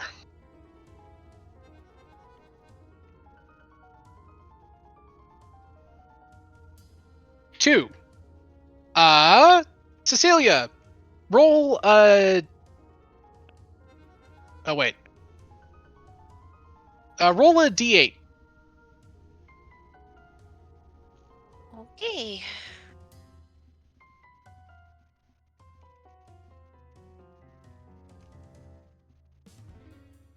Five. 1, 2, 3, 4, 5. Cecilia, before taking your action, you move 30 feet in this direction, hopping over the stream. Now you may take your action and do things normally. Okay. It subjects you to the confusion spell, basically. Well, I'm certainly confused. I'm gonna shoot it with my bolter. The bolter shot, the first one warbles and shoots in a different direction in the sky. The second one does hit it for 18.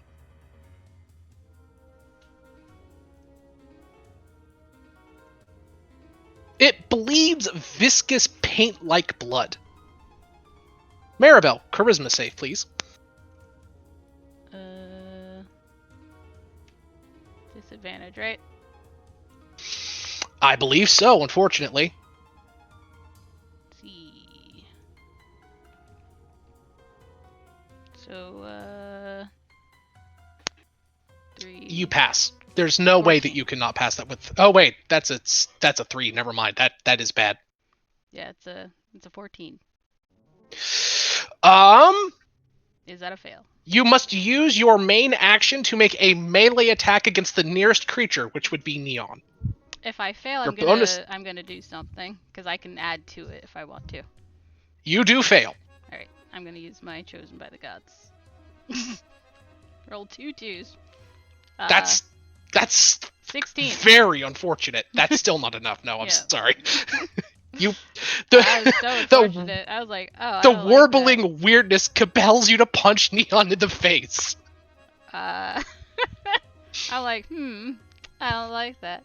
Anyways, Your movement and bonus action are still yours to do, but you must use your main action to clock Neon. I mean, I'm not worried about hitting Neon. I can't ever hit with anything. That will hit. No, it doesn't. Why not? My to hit is a -2, so that's a 16. Oh god. You try to weakly hit Neon. You make impact with her, but oh god, it's like grating cheese on her abs. You hurt your fingies punching her stomach. Yeah, I'm just like, I can't hurt Neon. Like, I'm not worried about meleeing anyone. I can't hurt anybody. No. Yeah, I'm like, okay. Anyways, she's going to bonus action quicken psychic lance on this thing. That's valid. Yeah. It needs to make an intelligence saving throw. It is not terribly smart, thank god. It actually has a -3 to this. I don't think it can't pass. If that's the it case. cannot pass. So it takes 35 psychic damage. It is stunned, correct? Yeah, it's incapacitated, and then she's just gonna move over here. Okay, it's its turn. It burns its turn. Yep. It is now Neon's turn, who is still within the range of its effect. She must make a charisma saving throw. I'm almost certain that fails. It does. She has a +0. Oh wow, Neon has to move and make a single melee attack against the nearest creature to it. That's convenient. Yeah, that she walks up and hits it.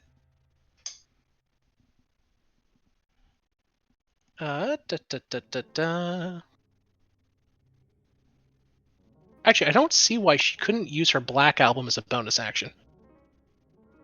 Well, I'll just use that for her hit. She deals 16 damage.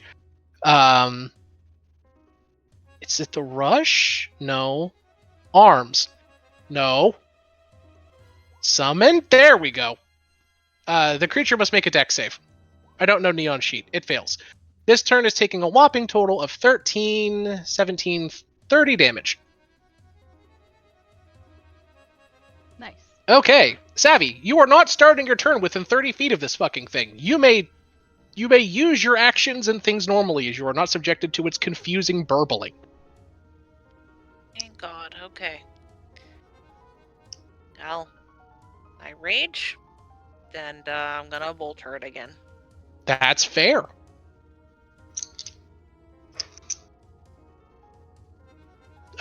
Hit and miss. So it will take 19. Jesus. It is now bloodied. Good. Mari. Psychic Lance. Good God. Okay. It can't pass. It takes 24 and is standing there visibly stupid once again. Yep. It's bananas. Its eyes just rolling in its head. Indeed. And then it's poor Neon. It's turn. I also don't think Neon can pass, but that's not a pass. Neon stands there stupidly. Actually, wait, this might matter. This is the movement one. So that's a 4. So 1, 2, 3, 4. Neon walks over to you. Hey, Neon. Sup? Wait, where am I? Why am I here? It's just a it is confusing too horror far away to dragon. punch. I'm sorry. Savvy, it's your turn. What do you do? Same thing again.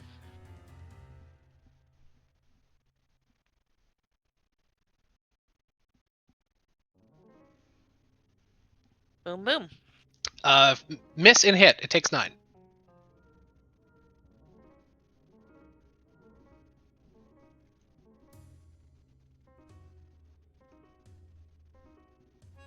Okay.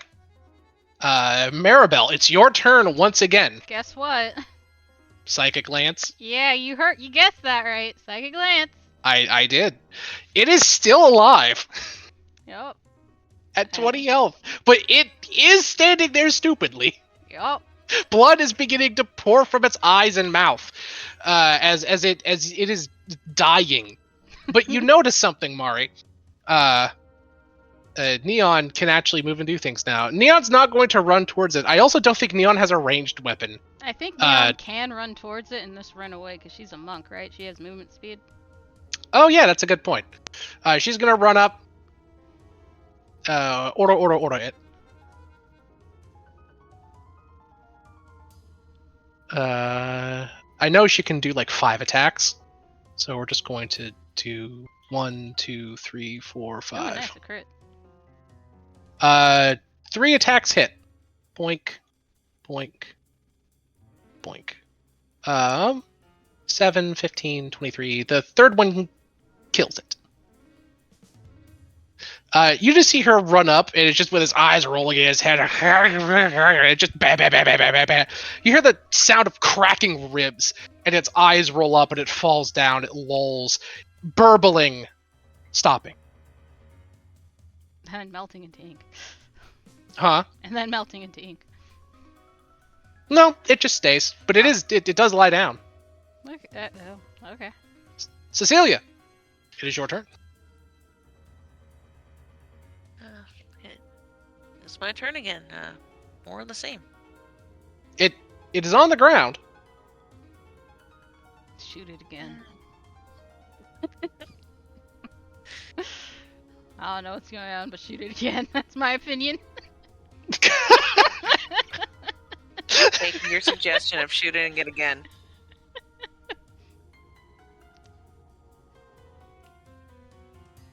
Both of those missed. Boo. Mari, what do you do? I look around because clearly combat music is still going. I don't know. I don't see anything special, right? Give me a perception check, Mari. Yeah, because you were saying something and then you stopped, so I was like, I don't know. 19? I didn't even have a disadvantage. You note something weird. The blood and viscera and bone and matter from this creature. Oh, here, Koki, do you want in to see Savvy? Here, boy. Cookie. No. Go on, she's in there. Call for it, Saf. At the mention of blood and viscera. The cat does show up, yes. You note that the blood, viscera, bone, and brain matter and chest pieces from this thing that like Neon punched out of existence are still kind of like floating, vibrating in the air. Can I do some kind of check to figure out what that means? Okay. You can attempt. What kind of check do you want to do? Like, I don't know. I think Arcana is the only option I have here. Roll it out. It's my baby. 13. It's time is strange here, and you think that might be affecting this. Got it. Yeah, I did note that things started acting freaking weird. And the water's like running in reverse, right? Yes. With that said, can I look around, like, do things seem to be, like, I don't know, getting smaller or something? Getting smaller? No. Everything is just in reverse. No, I mean in the sense of, like, I don't know how to describe it. Like, so you know how time, it just kind of reverses, so things get bigger as they get older, and then they get smaller as they're younger, kind of thing? Vaguely, I'm aware of that concept, but that doesn't seem to be what's happening here. Okay. Good to know. Good to know. Yeah. I think she's just gonna look, I don't know, I guess she's just gonna ready action a mind sliver, see if anything else pops up. You ready action mind sliver if anything else pops up. Well, something does happen. Time reverses by exactly 24 seconds. The damage you dealt to the creature is reversed. Its brain pieces go back in its head. Its actions reset. Everything resets that affect the creature. And it smashes back through the trees over here. So only the creature, but not us. Yes. Got it. Okay. Interesting. At the end of your turn, this happens. It's its turn again. Would you like to mind sliver it? I mean, it's not my turn. I can't. Well, you held your action. It's not in range. I can't. Oh shit, that's a good point. You've been hurting it the most. Rebecca, make a dex save. Oh wait, no, actually it is in range. Never mind. It's 60 feet. You said this thing was thing.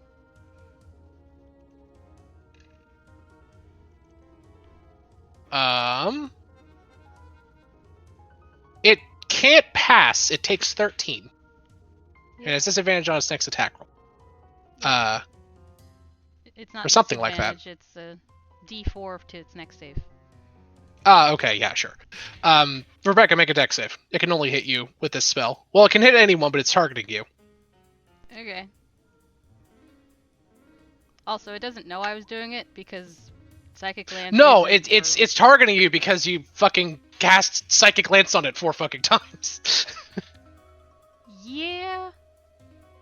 A beam of energy shoots from its eyes, the same attack that it started with on its first turn, and it roils towards you. Make save. You may take half and then a quarter. You're gonna take half no matter what because of resistance. Yeah, just take half. Okay, there you go. Oh god, that's unfortunate. Yeah, you take half. You take 16. It's gonna use its movement to leap over here, right next to poor Neon, who must now make a wisdom save on her turn. Charisma. She fails. And she stands there burbling like an idiot.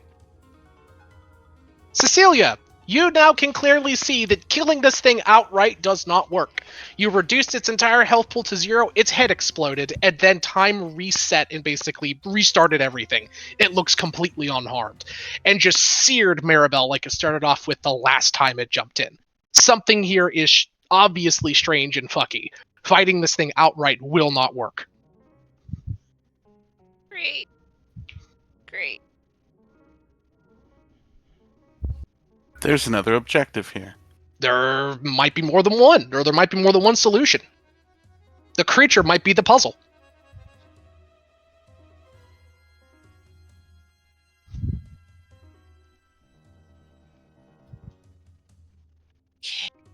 I have no idea what to do here.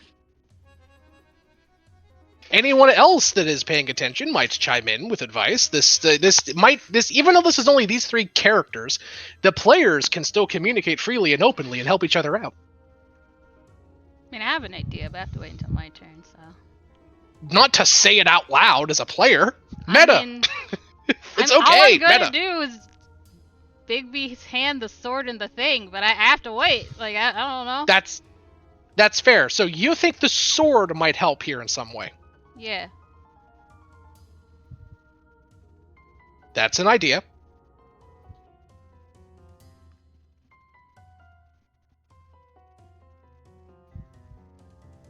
Cecilia, with that information, what do you do?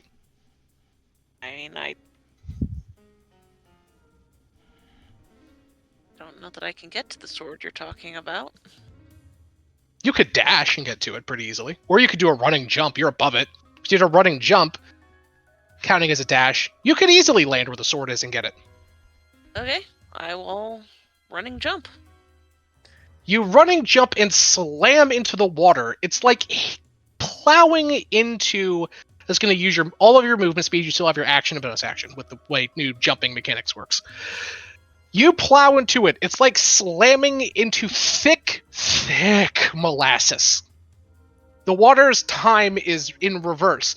The flowing going down into the stream is inverted. Now water is pushing against you continuously, essentially. Give me an athletics check to see if you can swim down and reach the 2 or 3 feet to the She's bottom mostly made of the... metal. Would she have an easier time? She would. I'm giving her a reduced check for this. That's fair. Oh god, you just reach down and whip out the sword. At doing so, the creature visibly recoils.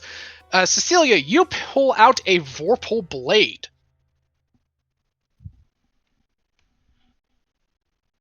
Nice. And the creature seems visibly afraid of it.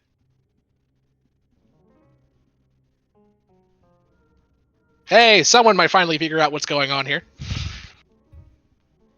Well, if she still has her action, just hold She your does. action. I suggest you hold Cecilia, your would you action. like to use your action? Hold your Yes. action. Yes.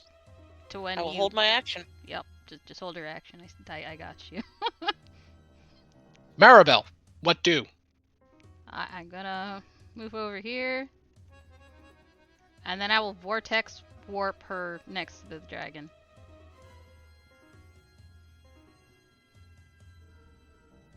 So You she vortex warp her next to the dragon. Yep, then she can use her reaction to literally smack it. Cecilia, make an attack with advantage.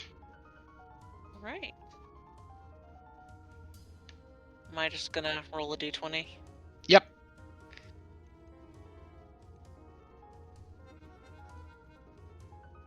Oh my god. Would anyone like to use inspiration?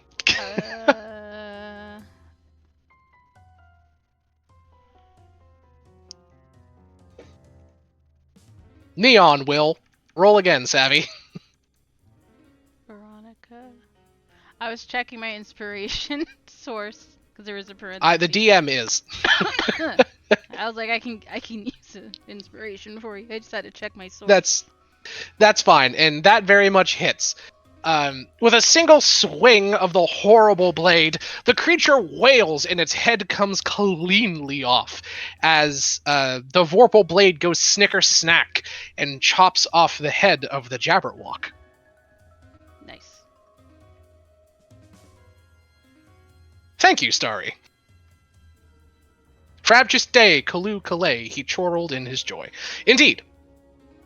As the creature dies, time begins to flow normally again, and the magical barrier surrounding the apple flickers away into nothingness.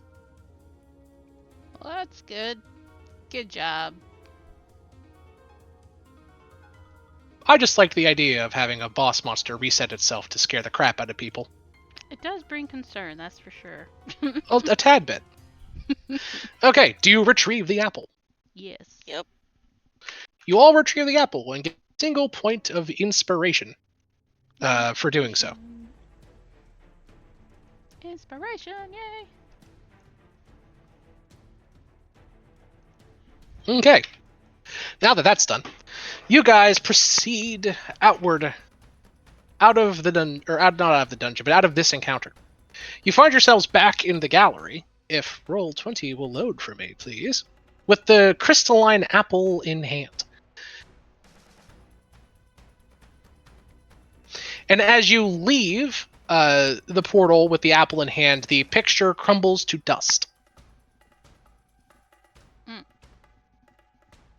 gonna look at that and like note that and be like, okay, looks like going through them will kill the painting portal thing. Ugh. She's gonna cast Sending. To whom? The label guy. The label guy. You know, the one. Oh, Kelvar, whatever his name is. Sure. Alvarez.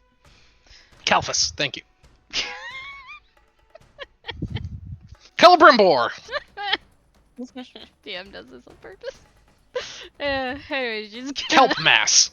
Yes, she's gonna be like, Kelvin. She's gonna say, we found a gallery that has cursed paintings. 3 of them. That's... Hmm? No, go ahead. Okay. What was it saying? Has cursed paintings. Destroyed one. Has cursed paintings. I can't speak now. We destroyed some cursed paintings. 3 of them are portals. Cleared 1 out. 2 left. This is painful. That's what she says. This is painful. A little bit. He responds by saying, "That seems about right. Do you think you're capable of getting rid of the last 2?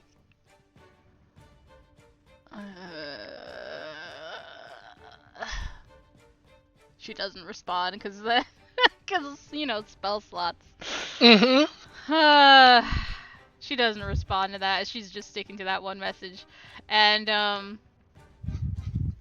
Then he will send another one following up. Low on spells, I take it. yes, very low. He sends another one. Here. She's like, yes, very low on spells. So... I have a few left. Use them. Use your responses wisely, my dear.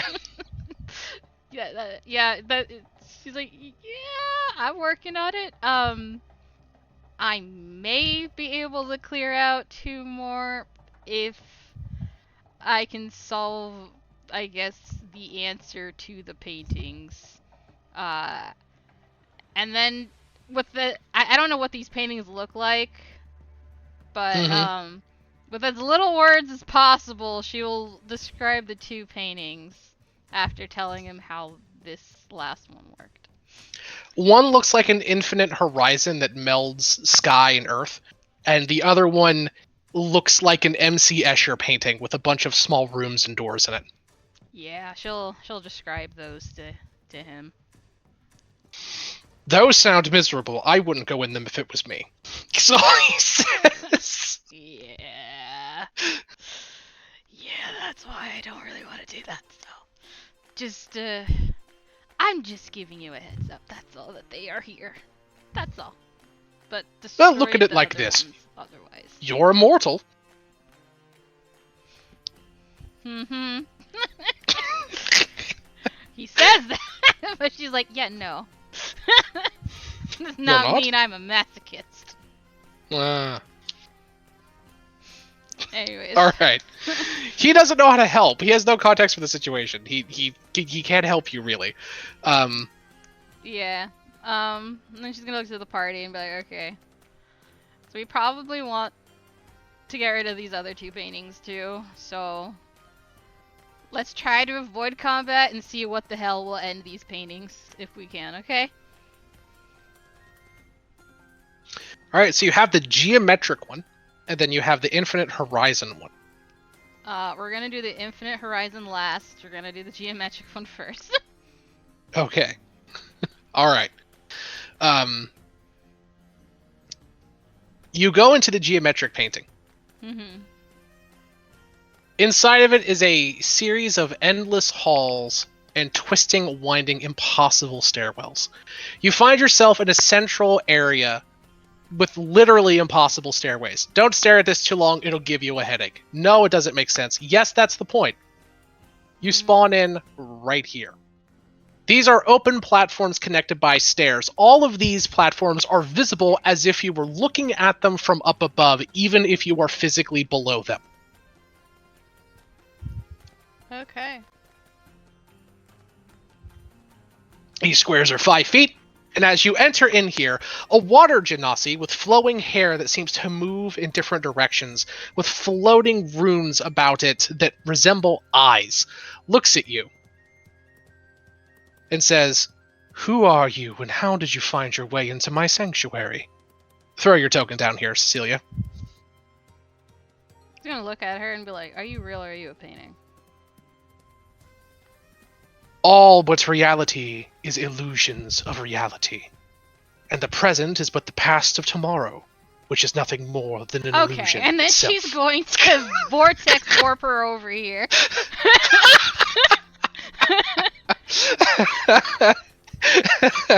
She's like, "Okay, vortex warp, get over here." Roll initiative. She's like, as she's talking, she's like, "Okay, just vortex warp." That's what we're doing here. What? She's an art student. I mean, and Mari's a siren. You can't be naturally artistic. More between the two, she's just That's more true. naturally artistic. And she's like, "Okay, now you're just being pretentious." You're vortex warping her down here? I'm vortex warping her right down here. All right. He's being right there.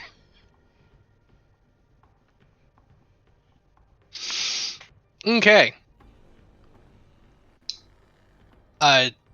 We'll start combat with that effect. That's fine.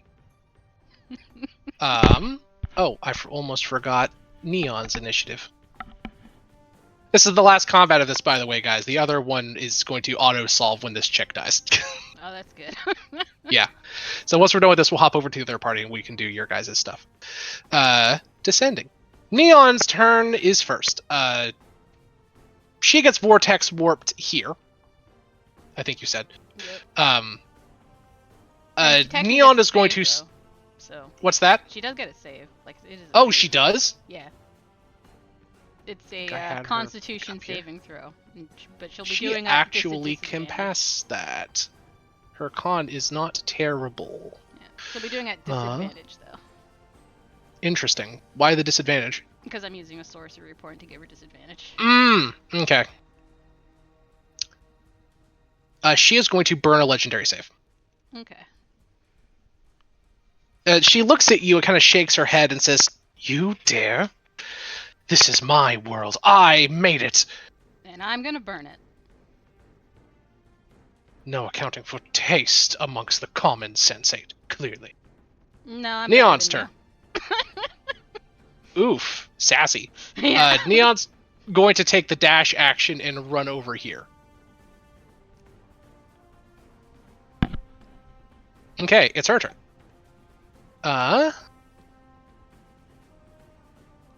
She is going to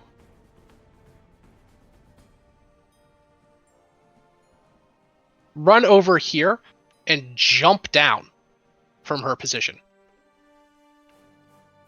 Even though it looks like it's above, it's also below. This map is weird, and I love it. Down. What's the difference? Here, there literally isn't one. I mean, I can see it perfectly in my opinion, but that's just me, I guess. But look, this is on the same plane. It goes up here, but it goes down here. Oh, I see that now. Yeah, it's fucking weird, ain't it? Positioning does not matter. It does not. All What these you squares make a believe. circle.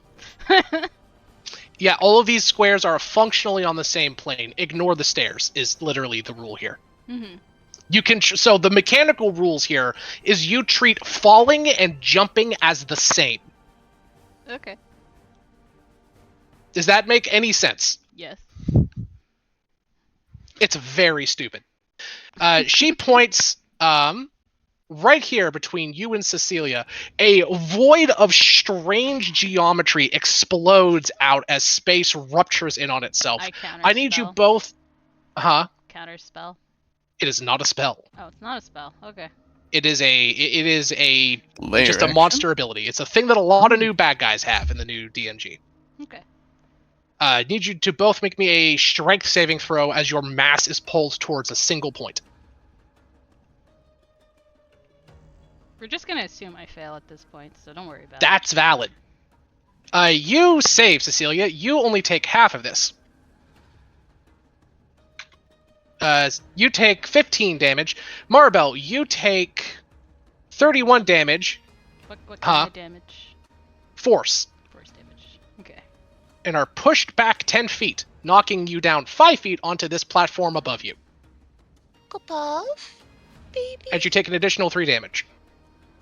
Okay. To your horror, there is still a singularity here in space. That's it for her turn. It is your turn, Mari. I will subtle cast polymorph and turn into a T-Rex. That is going to make this situation complicated. That's their fault, man. That's No, because you're huge now, Yep. and this is a free-floating platform. You're precariously balanced basically on a tightrope between two spaces that are both above and below you. Yep. She should have accounted for that in her artwork, but she didn't. She should have accounted for that in her artwork. Very funny. This is the singularity, by the way. Okay. Okay, you're a T-Rex. I just need to check the speed of a T-Rex. I think it's like 40, but I can't remember. I don't know these guys. Isn't it 60? No, it's 50. And then 50, okay. she's Right in the middle. going to just dash. The distances are correct here. She's on this lady. Oh god, you are a fast girl. Yeah, she's like, she's here now. Mm-hmm. And that's it, because she casts a spell and then, well, I know technically she couldn't dash, so it's just 50. There you go, because action. Yeah, Yeah. that's right. Still, you're getting close to there. You begin leaping up and down over this confusing geometry to get to her.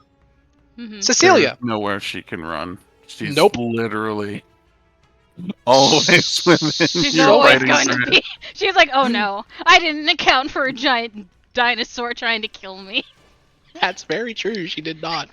She's like, oh. She has things that Oh, she no. can do, but only on her turn. She's like, oh no, what have I done? I can't escape a monster in this world. Nope. Cecilia, what do you do? Hey, kitty.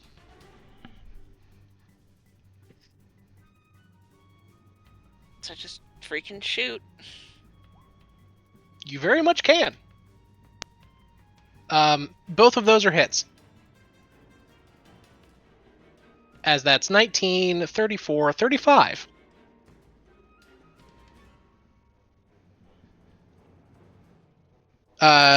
It is Neon's turn.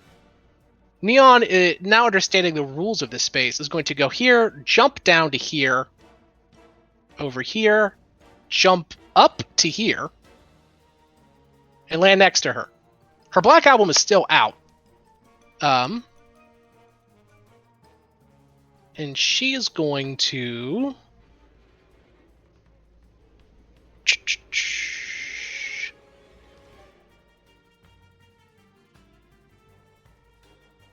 Oh, Neon, why is your page so hard to read?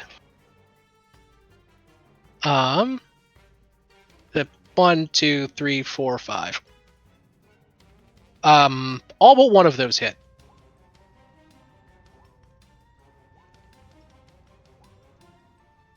$14, 18, 20, 33, 42, 47, 55. She is somehow still up.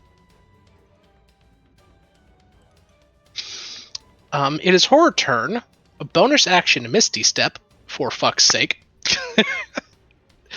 And then she will... Oh, that's very funny. She will point to Maribel and say to the Tyrannosaurus Rex, "You wish to kill me, but wouldn't it be nice to have a delicious snack first? Your friends look delicious. Give me a wisdom saving throw as the T-Rex, Maribel." Give a delicious check. You got this. Come on, Becca. Oh, your friends look tasty, don't they? They look really tasty. And in your T-Rex brain, you think to yourself, as a magical compulsion, you know, I do want to kill her, but I would like to do that with a full stomach.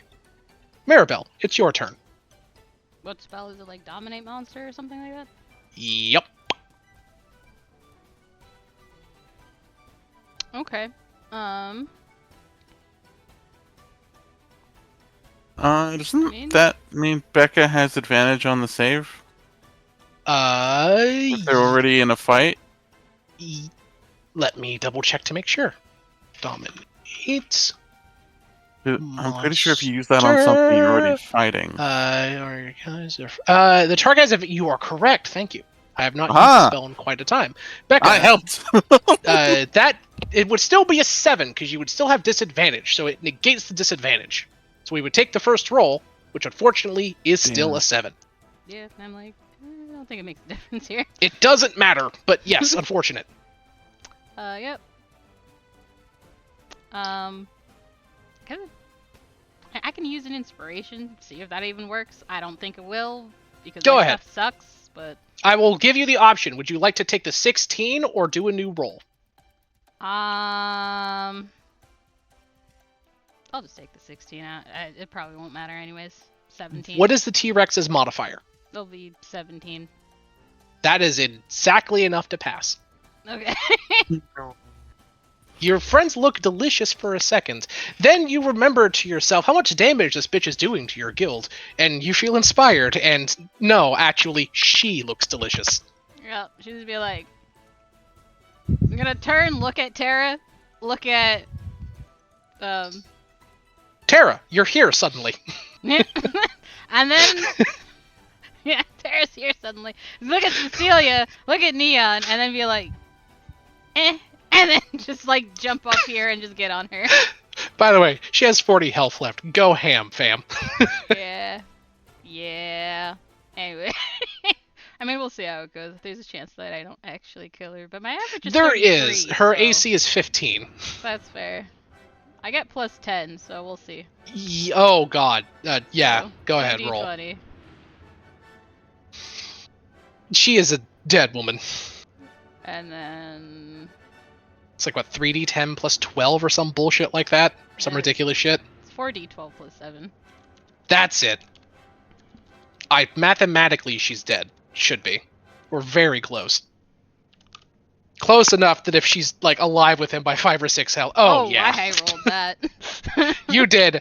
You look down and she looks up and says, "I join you, my mistress of bone." And then snap! Blood and paint spray forth from the T-Rex's mouth. Numb. The space implodes on itself, and suddenly you find yourself back in the derelict gallery. The final painting, the magic imbued on it from its creator, now gone, fizzling and burning. Perfect. Marosaurus Rex. Do you spit out the body? Reluctantly. You do, with a splat. The gore slams onto the ground. She drops a necklace and a book. Oh. She will drop concentration, look at both. The necklace is a...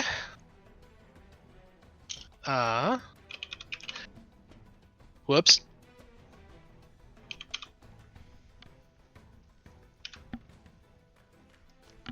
It is a medallion of thoughts. Oh. Which is nice.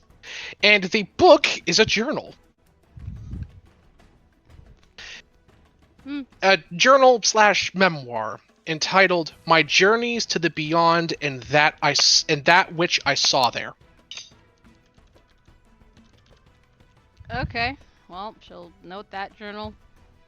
For the sake of everyone else, she won't look at it immediately. So. Sure, we'll get to that later. Yep. Now that the baddies are killed, we're going to pivot to the other side of the party, back to Sigil. Other side of the party. You guys make your way through the market ward at night. The original letter from, I think it was Duranian, that one officer from the Harmonium, in hand. What do you do?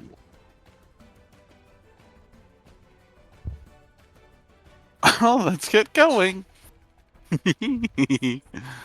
Okay. I'm assuming you're will- going to go back to the Red Lion and hand this in to your superiors. I guess so. I will stop being so huge. I will unhuge. Cass? Does that sound good to you?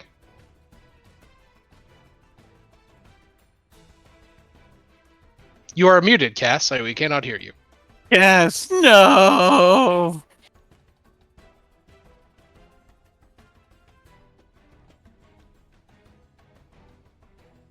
Evie? Well, what will we do without Cass's leadership? She is muted. She must be doing something. Yeah. We'll assume that Cass can hear us. But Starry, you're going to be piloting the show for the moment. You make your way to the Red Lion. It's the following day, and the three leaders, air quotes leaders, of the Free League are sitting at a different table this time, discussing the recent events. As you near, you overhear their quick conversation. Bria, the old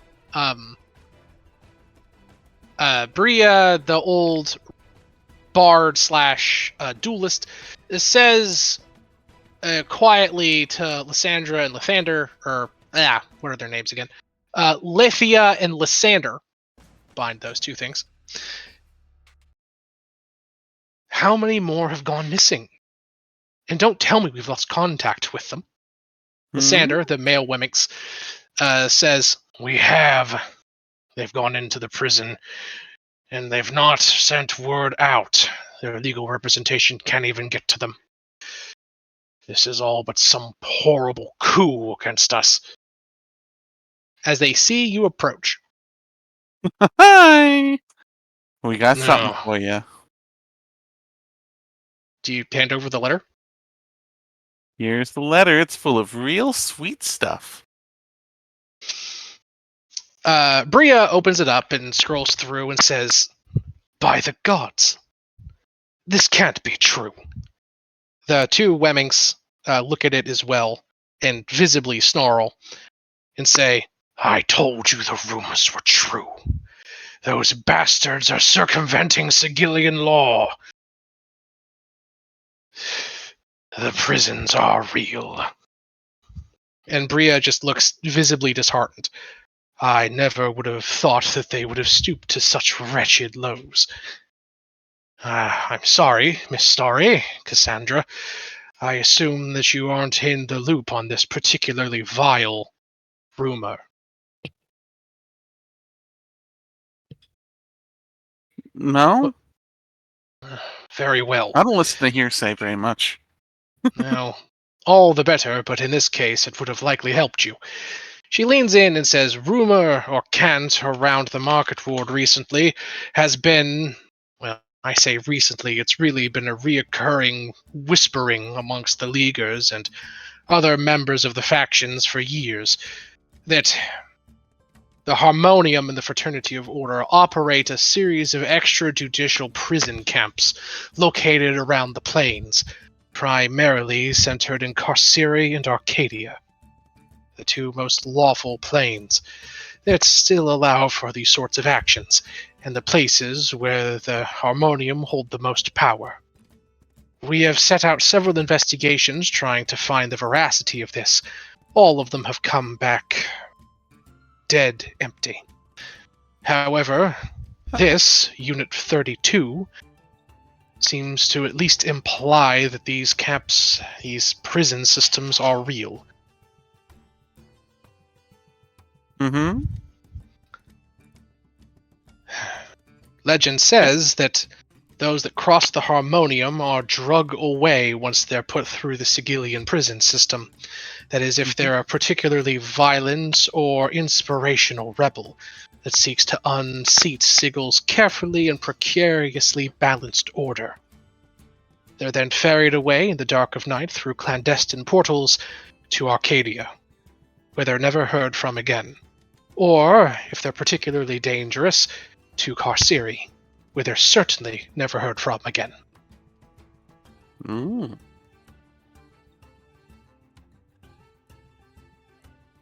Is there anything else you wanted me to do? Yes. But first, she hands you 5 platinum bars and hands Cass 5 platinum bars. Each bar is worth 1,000 gold.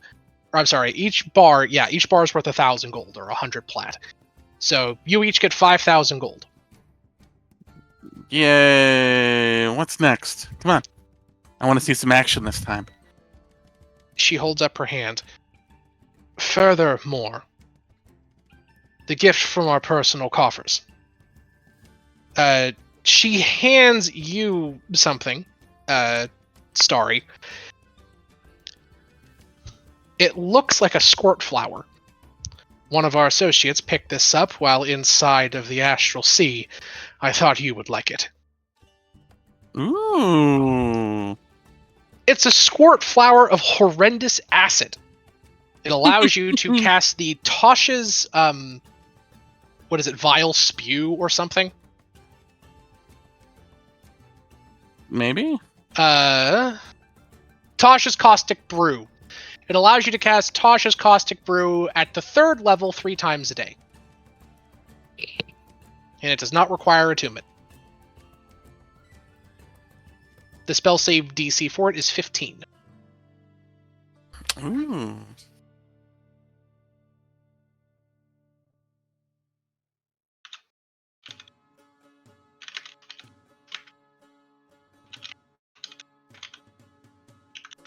And Cass isn't here. I'll give her And thing fun when she gets fun. here.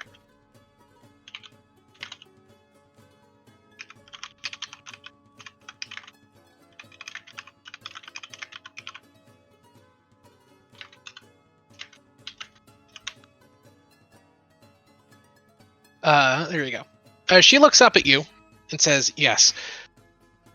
Now that we have credible, at least, the closest thing to evidence that we can get of these prisons being real, we know that Marlowe is being sent to one, and by this point there's a good chance that he's either there or very close to being there. The odds of getting him back safely at this point are moot. However, we still might be able to get him out eventually. But we need to know You more just about... get me a portal that goes there. I'll go deal with this. Cass and I are very astute like that or something. I believe that. The problem, though, is that Arcadia is a militantly observed plane that the Harmonium has tremendous power in. You can't just bull rush your way through. You'll be killed or worse. I've already bull rushed my way in there before. Trust me. Hell, I'm even, what's this little thingy say? A member? Of the Harmonium? No, that other place. The guards. That is the Harmonium. I guess I'm Harmonium. I don't know. I just work there. Are you a member of the Harmonium? I don't remember that. No, it's the Mercy Killers? He's talking the soldiers about that are there. Regus. He's talking about Regus. Yeah. Oh, right. The Regus military. She says, yeah, this goes above that. The Regus military isn't directly associated with the Harmonium, although some soldiers do overlap. No, dear. We need information. Believe me, we're going to send you there in due time, but right now we need to know where it is, what their defenses are, and, most importantly, how we can get you there clandestinely. It will need the full force of Sigil to get it shut down, which is, I think, ultimately our end goal. Marlowe was right. The Harmonium is up to much dirtier work than we gave them credit for. The Wemmings kind of snarl at that. A not so silent, I told you so. Thankfully, we may already have a lead. There was a member of the Free League long ago that allegedly found or was an escapee from one of these camps. However, since there was something of a campaign put against him, no faction would take him, no work would come his way, and he eventually fell into obscurity. He's not been seen in some time, but last I heard, he was in Forlorn, a small section of nowhere. The Undercity, the town down there. Some say he's a fishmonger, others say he's a peddler of strange wares. Regardless, if what he says is true, and he is an escapee from one of these prisons, he might be able to tell us important information about the location, where it's positioned in Arcadia, etc. However, there's a good chance that your actions at that guard's home won't go unnoticed. If the Harmonium picks up on what we're doing, they could send someone after him too. Fishmongers, of course. Yeah, very dangerous bunch. No, Sure. Go down to nowhere and see if you can find him. I'm gonna find a fishmonger, don't you worry. Indeed, his name is Ezekiel. Ezekiel the fishmonger. Got it. Ezekiel Raff. R-A-F-F. Ugh. Go find him. Tell him that we know the truth. You'd be willing to reinstate him and make up for all of the wrongdoing that's been done to him if he helps us. And if anyone tries to get in your way, Harmonium or otherwise, Hurt him? do what you Kill have him? to do. Got him. Sure, but be discreet. Discreet, always discreet. She sighs. Do you think you can do this? I don't know. Probably. I think I've done stuff like this before. The two Wemmings look at her. She looks back. I'm sure you'll be fine. Right? As you That's what turn I'm to saying. leave. Huh? Starry just says, yeah, that's what I'm saying. I'm sure I'll be fine. She Cass is looks here. to, She's got a good brain.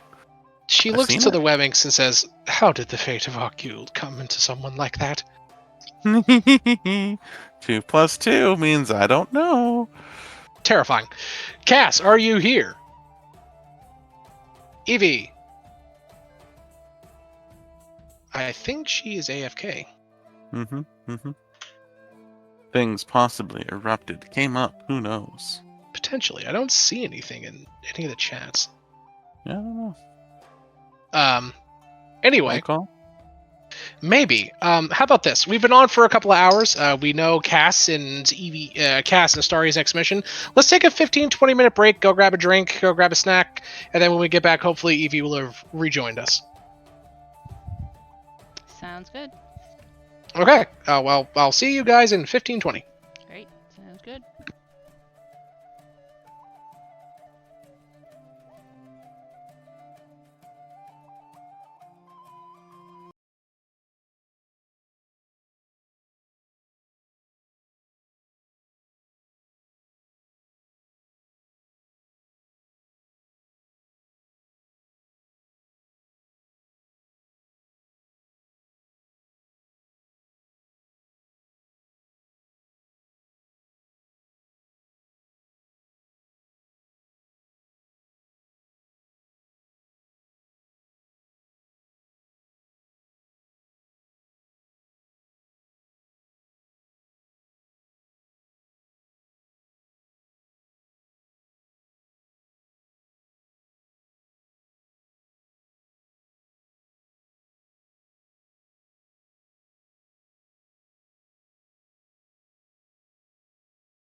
anything. Some people that have looked into it even wound up dead. This is the first concrete evidence of these things even remotely existing that they've had.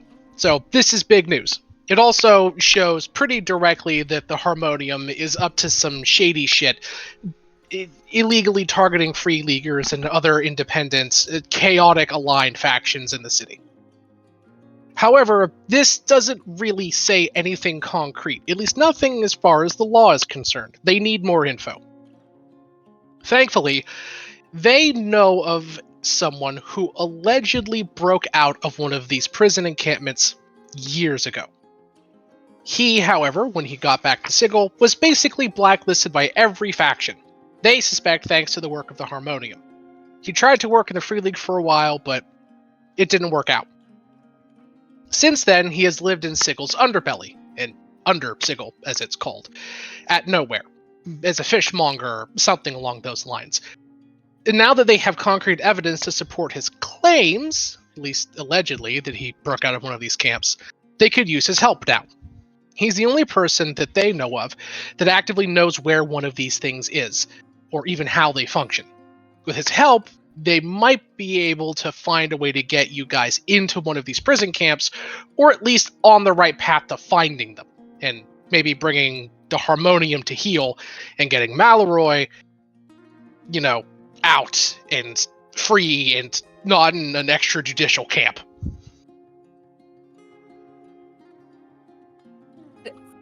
Yeah, he's a fishmonger. Something about fishmongering. Yeah, You the guy's name is Jaff, Jaff, and Yeah, the guy that you're Sigil looking. Jaff or something. He's a fishmonger. Indeed. We ain't going for Unfortunately, tilapia. Yeah, we can get tilapia. Oh, it's been so long since I've had good tilapia. it's You know how to fry the fish? following morning, and news of the break-in at the guard's house, or the prison warden's house, has already circulated around the city. The Harmonium is not up in arms, but they're visibly nervous about it. So They nobody don't know bought that the it's you. bat story. Huh? Nobody bought the bat story. No. Damn. Too much oil for a single vial of oil with a bat. You threw like 3 Huh. bottles. Additionally, they don't know that it's you. No one's been named. There's no wanted posters, and they're they have some ears in the Harmonium, and they know for pretty certain that they don't know who it was. Whatever you did well. And there was really, from what they understand, no way that you could have gotten out of there realistically without the Harmonium at least having an inkling that something was up. But they're going to be on guard now, and they may even start looking into people like Jaff that allegedly escaped. So they explained it's imperative that they get to Jaff before the Harmonium does. He is, at the moment, their only solid link or potential lead to one of these locations. Well, we need to wake up early because he's a fishmonger, and fishmongers are up early mongering fish. So Yes. stands to reason, Cass. Anyway, Did you bring your fishmongering gloves? they're I extra always thick. have my fishmongering gloves. Me too. You just Good see thing you're in the these? market ward. You can go buy some. Yeah. Anyway, so that's where you currently stand. Go into Undersigil, go to nowhere, see if you can find Jaff, get to him before the Harmonium does. They explain that it's really unlikely the Harmonium is going to send their own agents after him. They'll likely send mercenaries or assassins or something if they send anyone at all.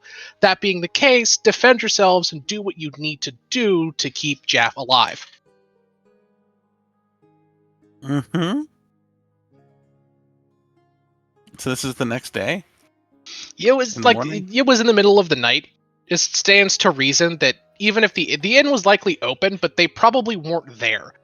You guys probably stayed at the inn or something, and these guys rolled around the following day. So you've had a long rest if you need it. All right. Thank you. Mm-hmm. So we gotta work pretty quick. They nod, preferably. Do you have any means of letting him know that we are with The Free League and not the Harmonium. I point to the Free League pin on my lapel. She thinks about it for a moment, and she says, yes. Tell him that Bria believes him. And I should have before. Bria Tome is her. She's one of the 3 most well-respected members of the League. And they apparently have some sort of history. Duly noted. Yep. Do you know what he looks like? A fishmonger. They all look the Last same. I saw him, he was an older gentleman, maybe in his 50s, with sleeked-back gray-brown hair. You he had just a decent described every beard. single fishmonger. He has a decent enough beard and a nasty scar over his lip. Again, every single fishmonger. What kind of ears has he got, and how tall is he? Ooh. She drafts you up a quick sketch. She's a bard. She's pretty good at that. So artsy. Okay. Sorry, we cannot be carrying this sketch around whenever we go down to Under Sigil. But what if we disguise it? See? Now that's thinking. All I know is if you carry a sketch around asking, have you seen this person? You look like a fucking cop. True. But what if you ask, have you seen this clown? You see, that's completely different. Especially if you draw them up in clown costume. What if you say, have you seen this person? He's my dad. Ah. That voice whispered to me. Did you hear that voice? You hear the whisperings? No. Okay, it must have just been the wind. Well, let's get going. Cass kind of like... Cass just saunters surly. Oh, surly sauntering? Yeah, surly sauntering. Oh. Does that mean you're stable, Cass? Are you stable? I like to stable horses. Anyway, Ooh. you guys head down into the switchbacking mess of tunnels that is Under Sigil. The stench of foul waters and even fouler deeds befouls your senses as you begin to rake your way through the waist-high muck. You go through for quite some time. This place is difficult to navigate, even more so than the above portions of the city, which are in of it themselves pretty tricky. Let's see what you find. I would like each of you to roll me a d4, please. Or a d6, I'm sorry. D6. Da-da-da-da-da-da. 2. Alright.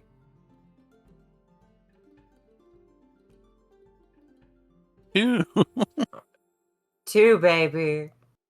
2-2. Rolling hot. Mm-hmm. Call Deuces. the ballet studio, buckaroo. As you move around a corner, you see an odd sight in front of you. 4 figures are raking out the remains of an old crypt. It's filled waist high with bones and old tomes and dusty rolls of parchment. The 4 creatures working at it are clearly part of the Dustman faction. 3 of them appear to be semi-intelligent mummies, following the command of a floating skull with green eyes, a demi-lich. Oh, hi. Hello. Over here. Hello? No. No. No? No. No? The They demi-lich look swivels its head interesting. around. They have a demi-lich. They do. It looks at you and says, "Yeah, what can I do Hi, for you?" demi-lich. You talk to undead people, right? On occasion, yes. My name is Orthix. Orthix, what a cool name. Well, it's nice to meet a demi-lich. Hope you're doing okay. As okay as I can be. Thank you. Your cordiality is refreshing. What's next, Cass? What's next? Where are we going? We find any fishmongers? Do you guys know any fishmongers? It looks to the mausoleum that's filled with corpses. Probably at least a few, statistically. It says staring at the hundreds of bones. As this Thank you. conversation is going on, I like to imagine that Cass is just sort of grabbing Starry by the collar and dragging her on her heels. This she's iteration trying of to do Starry is conversation. like 7 foot tall, like 300 pounds of pure clown muscle. By the That's a way, sentence I never wanted to hear. pure clown muscle. There's nothing but solid, silly as fuck protein in this here body. That's true. That's true. It reminds me of that one meme comic. I forget who drew it, but it's a guy staring in the middle distance, and he says, "Wait, if having a big car means that you have a small penis, and having big feet means that you have a big penis," and there's just a cloud staring behind him ominously, and he just has this terrified look on his face. Clowns Alright. do have the biggest, though. I mean, it only stands to reason. Mm-hmm. Anyway, you guys proceed forward and get to nowhere. It finally is- nowhere. It is a very cool-looking series of canals that all intersect in a massive reservoir. Pipes from the elemental plane of water and the various para-elemental planes of muck, ooze, and trash all collide here, providing endless sources of both clean and fetid liquid for the city. It also is the city's resident garbage dump. All of the sewage systems from most of the various portions of Sigil funnel through here in some way or another. The bouquet, as you can imagine, is unique. Furthermore, nowhere is a town. Ramshackle huts, indentations carved into the wall with screens over them, and all manner of other ramshackle inhabitants and dwellings line the walls, tunnels, and even hang precariously from chains from the ceiling here. It is also filled with a shocking amount of life. Fungi grow on the walls, ceiling, and floor. Fish of various strangenesses swim about the waters. Sahuagin, undead, and every other riffraff, mismatched weirdo from the city that can't find their place amongst a faction eventually finds themselves down here in nowhere. Can I very quickly wrestle a fish? We need a fish to talk to a fishmonger. Sure, give me an athletics check. Athletics to fish. Athletics at You- 21 plus You 2. talk to a fishmonger when you don't have fish and you want fish. No. You gotta ask him about the fish. That's the real secret. What kind of fish is You- this? It has more eyes than it should. It might have been a perfect. carp. Who knows what the hell this thing is? Cass, look, I got a fish. We can ask the fishmongers. Finally, we have As a the reminder- fish key. This is what nowhere looks like. I think it's cool as shit. Oh, damn. Yeah. Hey, look, we fit right in. I'm super colorful. You're not? Let's go. Starry, listen Uh-huh. to me very closely. Mm-hmm. People in this part of town Yeah? don't get by on much. They're very jumpy. Are you saying They I should see share the something fish? weird, and they feel danger. Well, yeah. Don't do anything to make them nervous. What do you mean? What do you mean nervous? And I pull out this really big sword, and I hold it very, very closely, uncomfortably around you. What do you mean nervous? As you're moving through, you nearly fall into a vat of acid that's about 8 feet wide. That's literally just bubbled acid in the top of a pipe that's just sort of precariously placed in the floor. You hear a hissing voice as a young black dragon who is tending it says, "Ha! Watch your step, stupid Hey! clown. We're walking here! It's a stationary pipe, you idiot!" We're still walking here! I don't know what to say, Cass. Sorry. It flips you off. Sorry. Oh yeah, I flip him off too. This is my language for hello. This is my language for my soup could use some seasoning. Funny seasoning, if you catch my drift. Bunny seasoning's the best seasoning. It drools. I couldn't agree more. Mm-hmm. Where are we off to next, Cass? Cass positions herself in between the dragon and Neon and just like kind of pushes her away. Oh, Or at least tries to. The dragon clearly doesn't want to fight, but it does feel insulted by the violently stupid clown that's insulted it. I'm violently stupid. You and... I'm sorry, that was me. You're not. I'm looking for fishmongers. You see a lot, actually. This place's main export is filth and fish, and often those two circles overlap. Filth and fish. There's Sahuagin netting fish out of one of the many tributaries and water flows through here. Kuatoa selling what might be Kuatoa meat on various stands. Dot the little docks along the waterways here. And various other riffraff and vagrants also seem to be hawking baubles and wares and, other things that they've dredged from the muck. So, fishmongers aplenty to be found here. Mm. You can spot at least half a dozen just on this thoroughfare alone. I'm gonna look for the specific one that we probably want instead of all of the fishmongers, Cass. That's probably a better idea, right? There he is. He's right there. See? He's that one. He's that one right there. Good God. I'm pointing at him right over here in that general direction. You don't see the exact person that you're looking for. However, you do spot someone who looks like they might know their way around. A rather affable looking Etten. So a large-sized, two-headed giant creature seems to be walking around with a little, with a comically tiny-sized clipboard and pen, talking to the fishmongers. It seems to be getting information as he walks by and sort of, asks them all some pointed questions. He moves up to one Sahuagin and says, "Hey, Bogrix, how's it going today?" says the other head. "Oh, well enough. Get any good catches from the mainstream?" "Some." "What did you find?" And he shows him his wares. "Oh, very fine. Very fine indeed." And they make a note on the clipboard and move down. He seems to be talking to each person selling fish along the waterway. Hey, Mr. Etten? Mr. Etten, sir?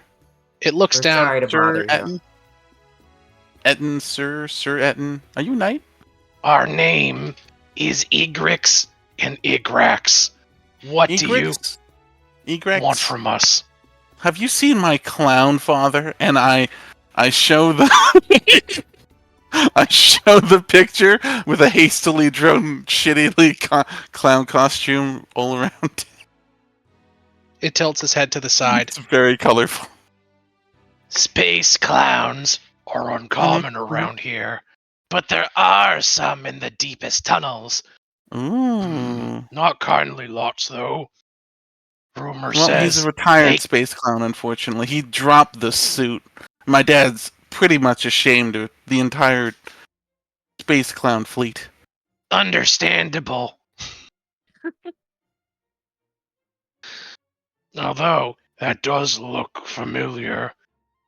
Say, why do you want to see him? Collecting debts? Dad. That's my papa. That's the guy that used to pump make my a mama full of deception goo. Make a deception check. Hi, Twitch. Please never That's say a that 9. again, especially on Twitch. You're very true. Very true. They look called a down at you mistake, and folks. say, "He doesn't look like your father." Huh? Look, Cass, see the you can clowny tell very things? visibly the Etton's not buying it. It's not like a genetic fatherly thing. It's more like a, raised me fatherly thing, right? Something like that. They narrow their 4 eyes at Starry. Cass, would you like to interject? Also, he was a fish for your I think- troubles.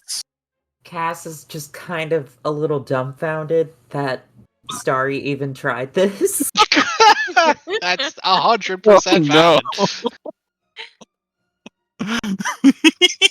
Like, Cass was prepared to go with the story. Hey, my friend told me to find this fishmonger because he says that they have a good deal on like high quality fish. And like recommended them. Can you point me in a fishmonger matching this description's direction? I mean, now you're looking for a retired ex-embarrassed space clown whose long-lost daughter is trying to find them.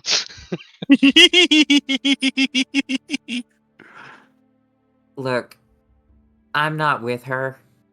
Oh, don't talk like that, Cass. I've known you for how many weeks? I don't remember. I don't count good.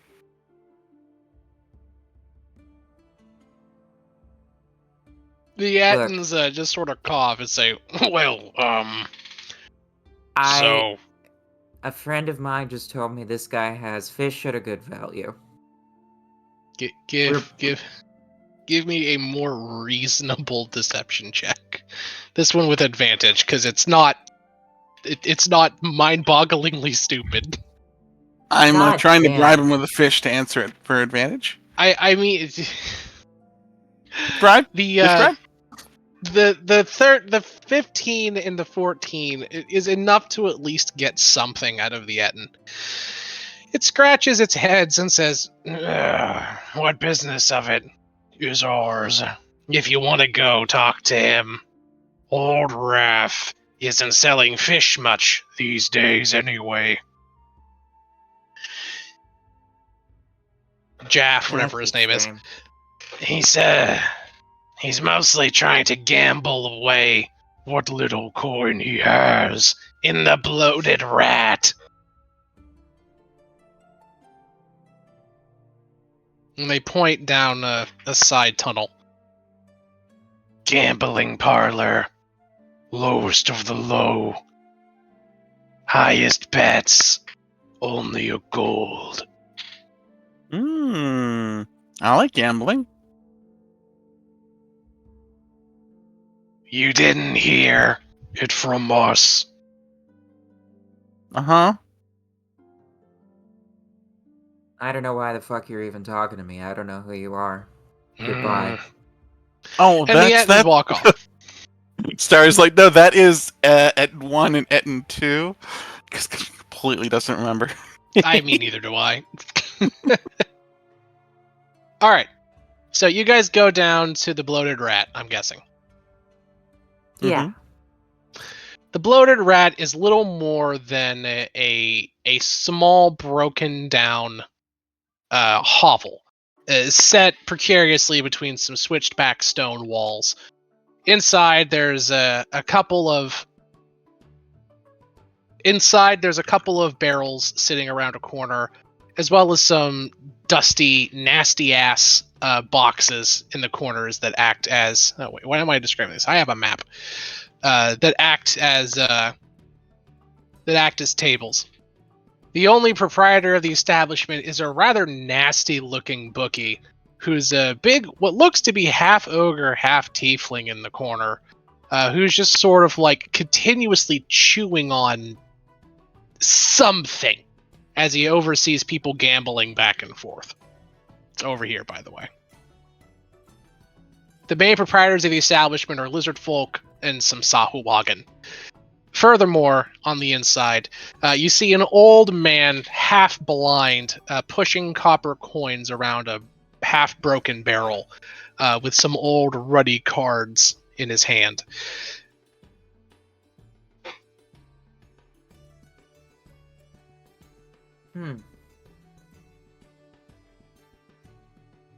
Who's the big fella? That's the half ogre, half tiefling that runs the establishment. Ah. Hmm.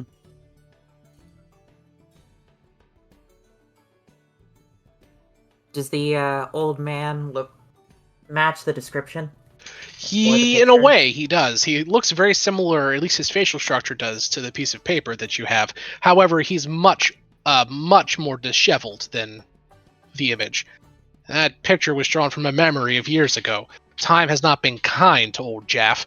His beard has grown out to around his belly, which is much leaner now than the image shows. His arms are even spindlier, and his hair, partially graying, is now wiry gray and balding on top. His eyes, what might have had luster, now are dimming white and riddled with madness, maybe, or just paranoia from the poker game. Hard to tell.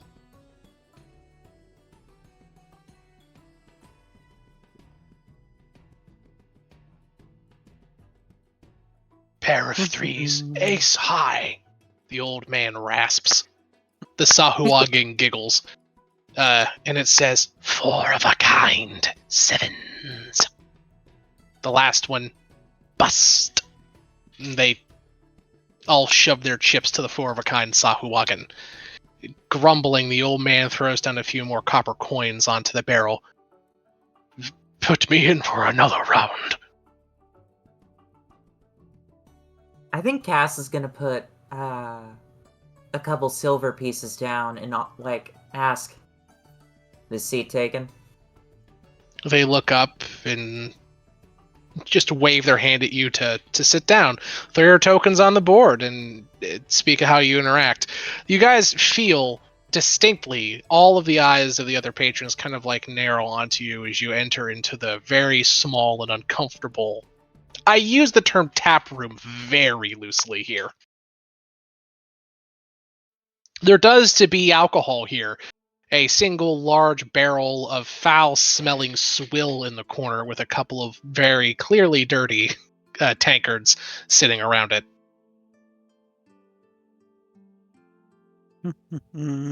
So you throw in some silver. I'm not going to track the game or the hands because the values are so low it genuinely doesn't matter.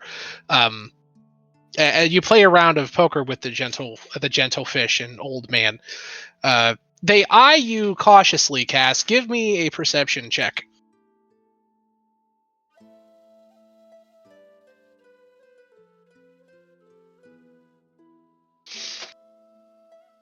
The air of this place has gotten more tense since you entered. These people, at first glance, do not trust you, and especially don't trust the manic clown girl.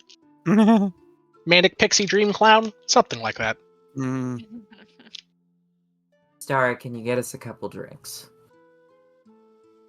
Couple drinks. Starry, you're not sure if that constitutes as food or poison, according to the DMG. I'll have 2 of your finest poisons. He looks at you and just kind of says, "All right, come here." And he kind of opens up a small box behind him, and he offers poison vials that you can buy, and he even offers a single vial of wyvern toxin. Ooh, how much for the lot? You can buy them at base value. I have no idea what that is. Normal poison, I believe, is 5 gold, and wyvern toxin is... wyvern poison is 1,200 gold.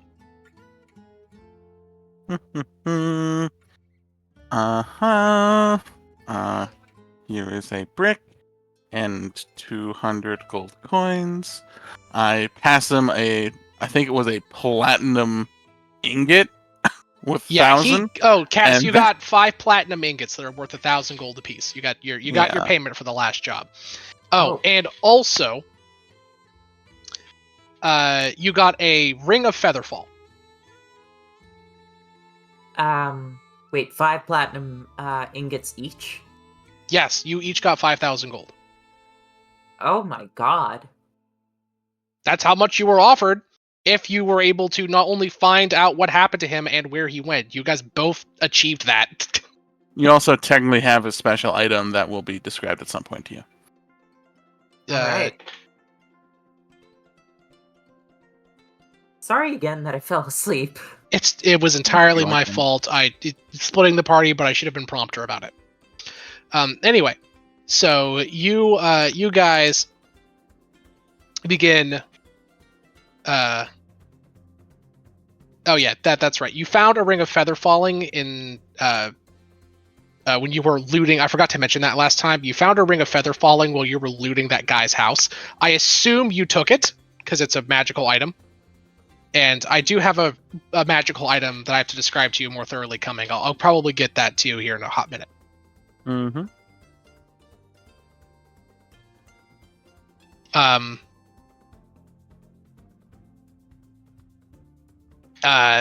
And yeah, you give Star. You get some wyvern poison in those vials.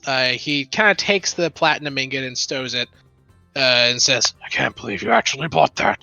I've been sitting on this for months. No one down here has a damn gold to their name. Here. and he'll kind of like bust open the top of that keg and kind of swipe his hand across the liquor, and literally is brushing the mold and muck off the top. Ooh, Flav, don't brush that off. That's good stuff. He looks at you visibly disgusted and just kind of like dips his hand back, like puts it back as best as he can, and gives it to you. It says, "Yeah, you enjoy that." Yeah, Star begins licking it right off the top. Give me a con save. Sure. That's an item. Oh my god, come on, get to the top of my sheet. Oh god, no, get to the top of the sheet.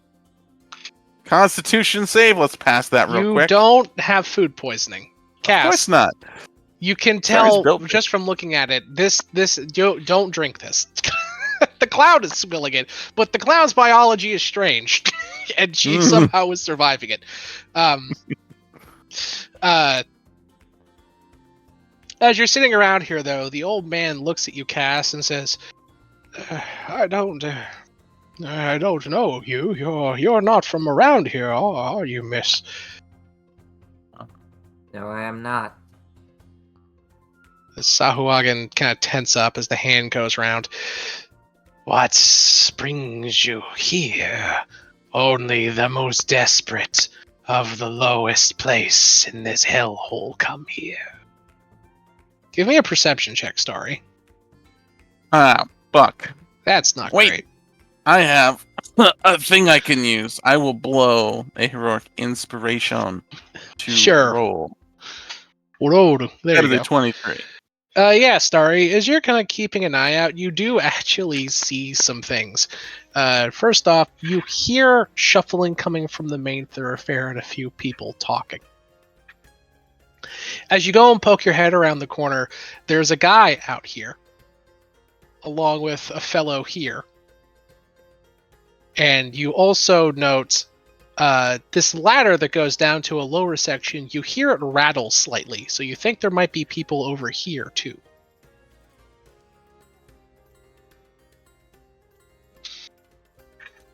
I'm gonna walk around, hand Caster a drink and say, "We have visitors. I'm gonna go deal with them. Get them out." And I'm gonna jauntily and jovially drink my drink and walk my way out this way. La-di-da-di-da-di-da, la-di-da-di-da-di-da. Yeah, you spot two people. A big burly man with a spear and a shield, and a strange-looking purple-skinned fellow with a long tentacly beard.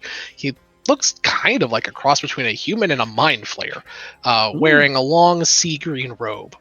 They just sort of look at you and say, "You're a bit far from the astral void, aren't you, clown?"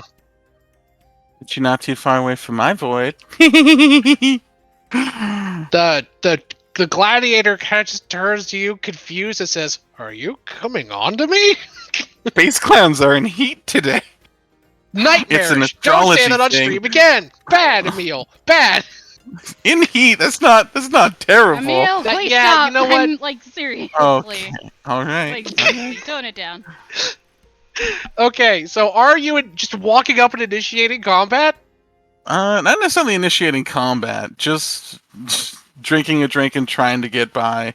Yeah, They're sure. talking to They don't me, and I'll stop just you. jovially say that, and like give them like two fingers up, and, like close one eye, smile. His response is just, ugh, That's visibly what I was steps back. hoping for. And then The- as I'm about to pass him, that's when I initiate combat, and I will pop.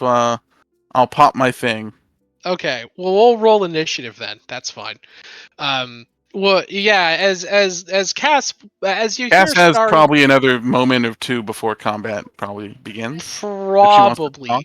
Cass, what do you want to do before the space clown heats things up Thank you. outside? You're welcome.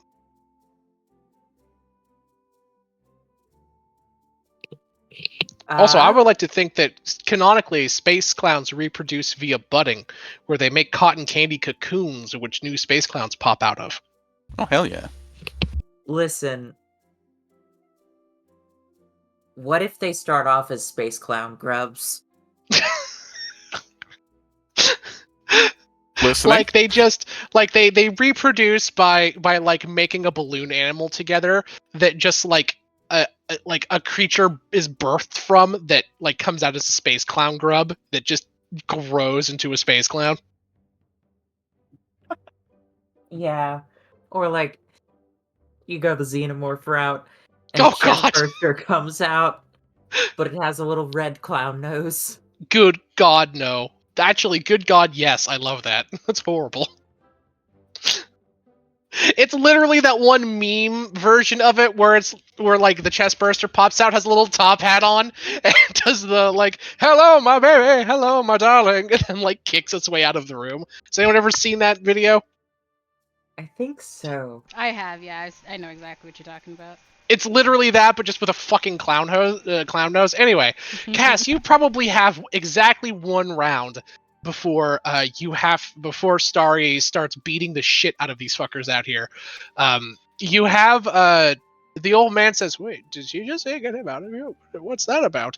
The two merfolk are like, "Well, I think it's about time for us to hit the old dusty trail." They I'm start like going scooping the to- coins up. I am going to, like, gently, like, put my hand on top of the old man's and just say, "We got a message for you." What's the head of the guild, the Free League? What's their name again? Her name was. Let me open it. I am so sorry.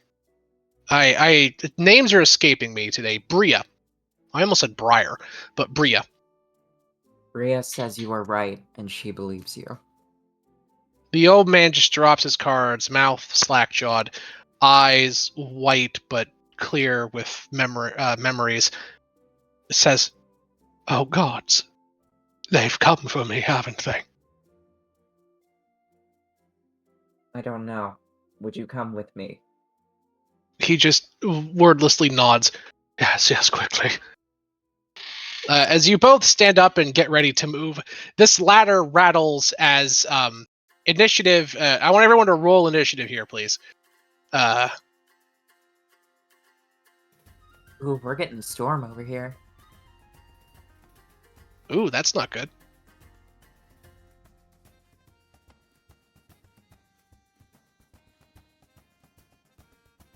Oh, son of a bitch.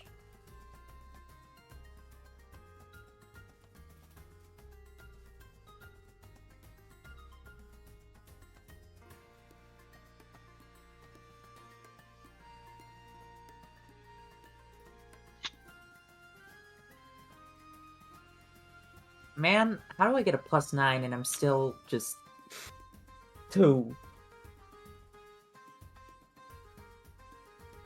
You don't gotta tell me nothing, Cass. I literally, when I was playing my character Clangadin in the last campaign I was in, I never rolled above a 10. Literally, in 2 years of playing him, never got above a 10. You can ask Savvy; she was fucking there. Yeah, yeah.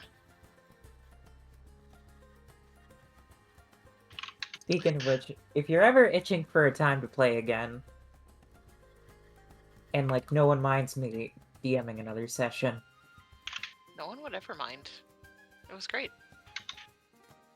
Okay. You got the highest roll, Starry. You swing about the strange tentacle man and the big burly gentleman, seemingly ready for your assault. Spin, shield, and staff at the ready. What do you do? Oakley dokley. I will. Any, mini, money, mo.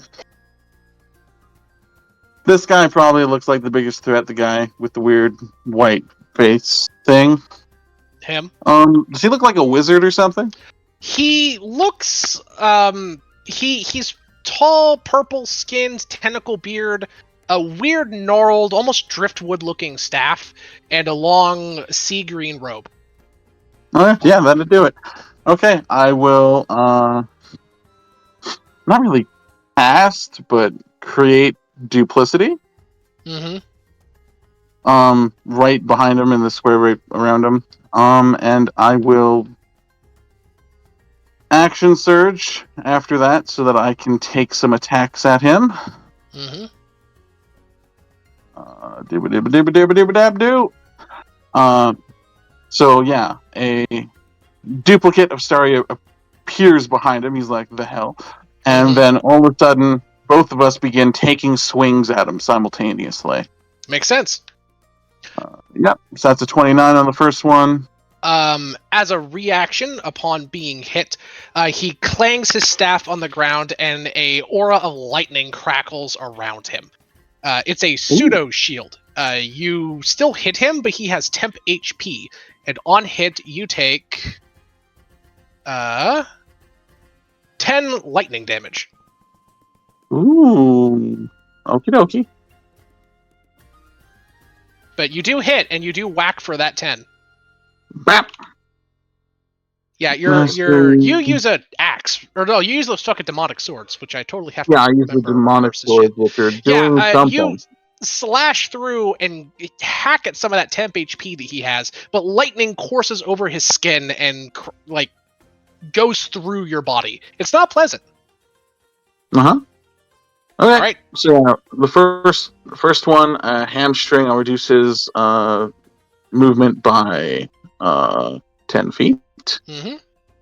and then let's do it again. 26. That's a hit for 12. 11. Oh, wait. I will that'll eat up pump that that temp up with a HP. thing. Yeah, you ate up his temp HP, so the lightning is gone, but you do take another 6 damage. Okay. 1, 2, 3, 4, 5, 6. Okie dokie. And then I will also. What is the button? What is the button? This character has a whole bunch of things that they can do, and I do not know them. Oh, yeah.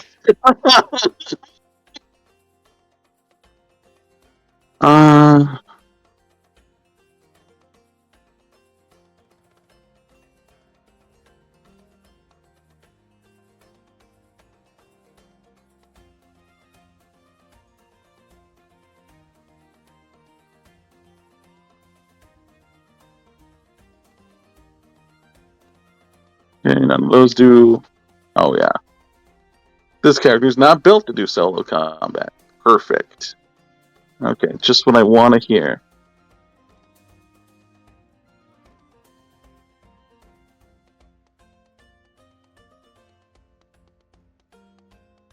Alright, I will give either the old man or Cash the opportunity to move with the first maneuvering option. How? They are in another room. As long as they can hear me. Oh, okay. Yeah, that should be fine. Yeah. Oh, bang it.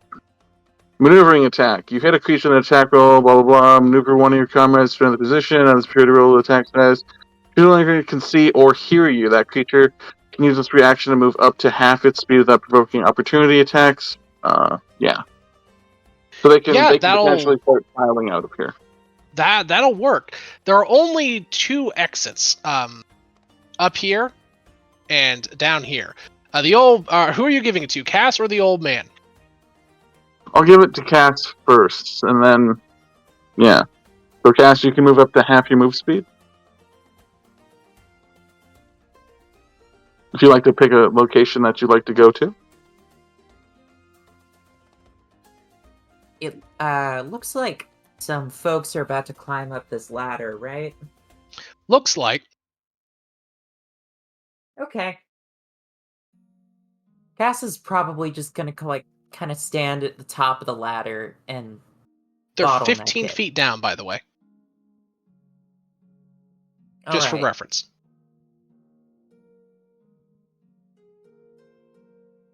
And I will add on to this guy's damage of a D10, I think it is. Yeah, it'll take 6 more damage, I guess. Let's burn that. Where the hell do I... There. I'm at 4.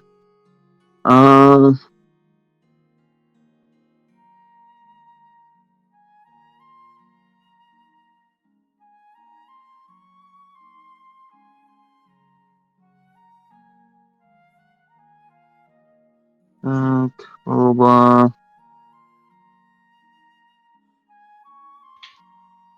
The other music was pretty jaunty. This is too chill for this encounter.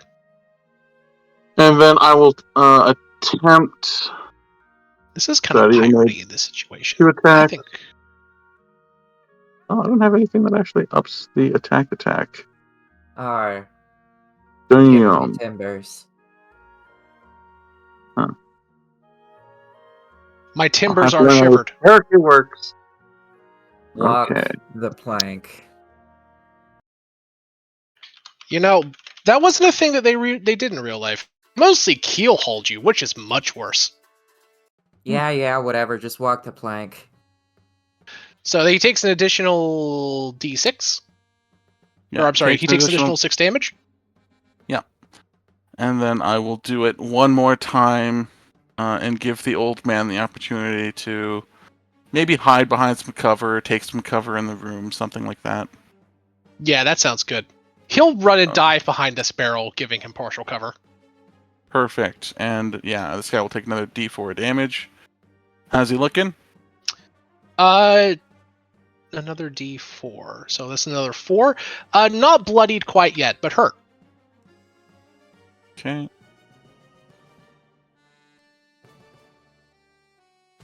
And then it is my offhand attack time. Bat. I thought I was playing a monk for some reason. Nope. That is But that 27 incorrect. will hit for 12. Nice. I will hit the guy to my left. And Really? attempt to trip attack him. So he'll make a strength saving throw. I just assumed it was going to be at the tentacle man. But sure, I you should whack probably the do that. guy to your left. Yeah, you do hit him with 12. That's fine. Alright, and then a strength saving throw to stand back up, or to not be knocked prone. Yep. Oh, Probably shit. fails. He is prone. Perfect, and add another 4 damage to his platter. And then Yep. I will hit the wizard one more time. Or aim to hit the wizard one more time. That's a 23. That will hit. Alright, I will also attempt to knock his butt prone. Yeah, he fails. He adds a low strength. So they're both prone. Alright, that is my turn. Okay, I'm quite a pretty turn sure- it was. Yeah. It is. It is also. He takes 9 extra damage on top of that. Yeah, that's good to know. actually my turn. Okay, cool. I spent Alright. everything that's supposed to be spent. Perfect. Yeah.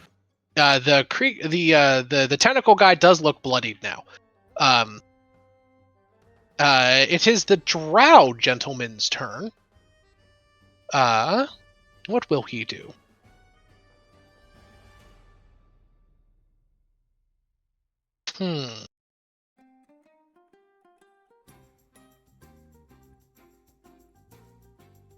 Interesting. He will.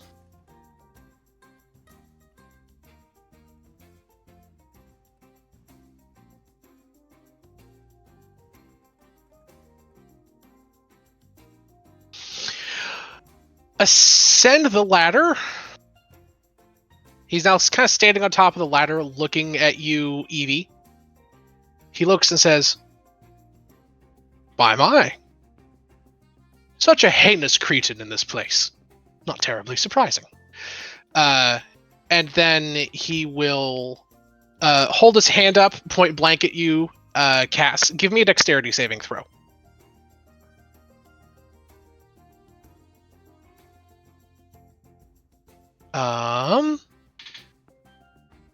That passes. You take half of this.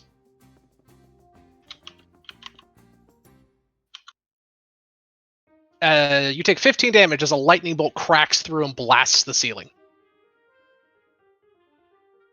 Then move diagonally over here. Wait. Yes. How? Is at the top of the ladder? Okay. I will say I said I am blocking the top of the ladder with my Oh, okay, I see. Never mind. I did not hear that. He will stay at the bottom and just blast you then. Pew. And not ascend the ladder.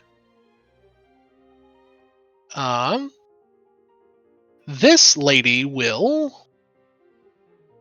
What will she do?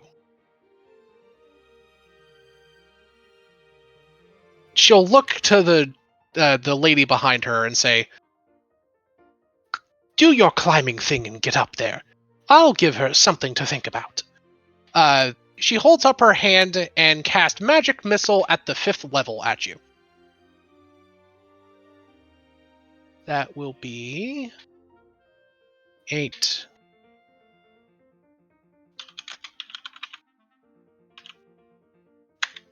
Take 29 damage as a bunch of darts hurtle from the bottom and just start pelting you. Alright, I'm gonna check the rules on Hellish Rebuke and see if I can hit back on that.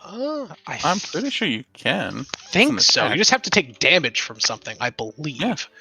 Alright. That damaged you. Yes, correct. Yeah, just have to check the range, that's all.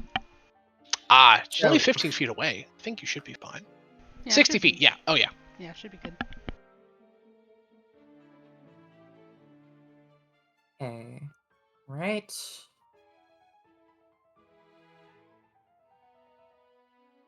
Oh man, where is my... There it is.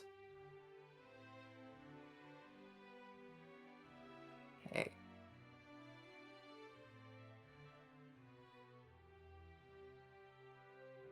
Alright, I don't have a Hellish Rebuke programmed on my sheet, so... It's your racial ability, right? Yeah. It's just the baseline one, which is 2d10. So she has to make a dexterity saving throw against your spell save DC. She fails. Roll 2d10. Okay, and it's cast at level 3, apparently. Oh, okay. At level 3, then that would be 4d10. 4d10? Yes. Alright. Rock and roll. Yeah, she screams and is engulfed by a searing torrent of fire. Nice. She looks more than bloodied. She says, hold them off. I'm going to go drink a potion. Can she? Yes, she can. She immediately runs around the corner. Damn. Holy All right. shit, you lit that fucking ball up. You really did. Jesus. It is... Hellish Rebuke's a good spell. Wow. The guy stands up and looks at you, Starry, and says, you are small compared to the forces that guide my faith. Behold! And visions of distant horrors flash beyond your eyes, Starry. Give me a charisma saving throw, please. Oh, fuck. Those are bad. Well, let's fail that real quick. Yeah, you take... Wait, I have Indomitable. That does something. What the hell you does can that re-roll do? a saving throw that you fail, I think. Let me check. It does something else. I might actually get a modifier to this if I use it. You can re-roll it with a bonus equal to your fighter level. Holy shit. That's quite really good. That's dummy thick. roll again. Let's do that. Oh no, that's 5. kind of bad. What's your fighter level? It is 9, so that would be a total of 14. Unfortunately, not Do I have enough. any inspiration or anything? Would you have ordered me any inspiration today? I thought you got inspiration last time when you caught Cass. Remember? You have 1. I gave you 1 then. I will burn it. I think you used Sure, it already. Like last session, you asked about it and you used it like almost immediately. There you go. Did they? Did I earn any inspiration for this session for acting like a total doofus? You know what? Sure, I'll allow it. I am a kind of generous god. That's fine. Thank God for The roll- doofusism. I'll let That's you it. re-roll, but I will So let you know 20? you will not get the Indomitable bonus. That only applies to the Indomitable re-roll. Oh. The roleplay on Emil's Oh. part this session has been really good. So That's true. I can't say I roll with advantage and take that 11 with the You Indomitable? Oh, I see. Or- A 20? Fine, sure. That's okay. You won't be stunned, but you will take half of this damage. Let's take it. I love damage. It's delicious. You take 9 as you take half, as you Mm. behold the horrors of the far realm, but are not gobsmacked by eldritch horrors. If you want to see Eldritch Horrors, you should stare into my eyes. As I begin looking at him more intensely.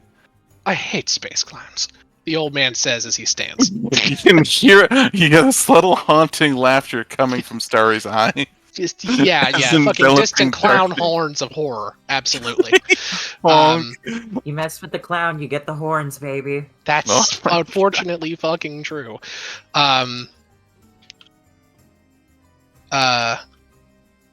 This druid here transforms into a giant spider and leaps and climbs up here over the wall, Cass. And looks down at you and is going to make... Question. Yes. Do you get opportunity attacks when people stand up right beside you? No, that's Pathfinder. Okay, right. I'm getting confused. Thank You're you. good. She is going to make 2 bite attacks at you, Cass. Alright. Mouch. I believe neither of those. I mean, what are the bonuses? The bonuses are... It's a 17 and a 20. Okay, a 17? Oh, god damn. Alright, Cass needs some better armor, for God's sake. A tad bit. Like, because Cass cannot tank or, like... I mean, she could buy Ugh. armor at any point. She just hasn't. Yeah. That You're a is fighter. true. Yeah. The best one you could get would only give you a plus 1, so wouldn't really matter. I mean, it depends on So the armor do type either of her. the... I'm assuming the 20 hits. What about the 17? Both hit. Okay. So you're going to take 7 slashing damage and... Whoops. 24 poison damage. Good lord. They big boys. Cass, it is your turn. I am not Rebecca. Oh. What does that mean? I ain't that good in combat, buckaroo. That's fair. I appreciate the compliment, but you're better than you think. Mm. You are. You guys are all veterans at this. You're doing fine. Unfortunately, you guys are split. Yeah, No matter you- what, this was the fate being in a room where there's 2 entrances. This is the best outcome we could have is attacking first on either one of the sides. That's true. So Yeah, do you want to know how much damage I took in the first turn? It's a lot. These guys hurt. The mage especially. But you did take her out of combat. She said she's quaffing a potion. That bitch is running. Hey, got rid of 1. That's You pretty did. good. Probably the objectively heaviest hitter. You took 2 hits from 2 of the casters. They're strong. Absolutely. But it is now your turn, Cass, and this bitch is like half perched over the wall as a giant spider. What do you do? All right.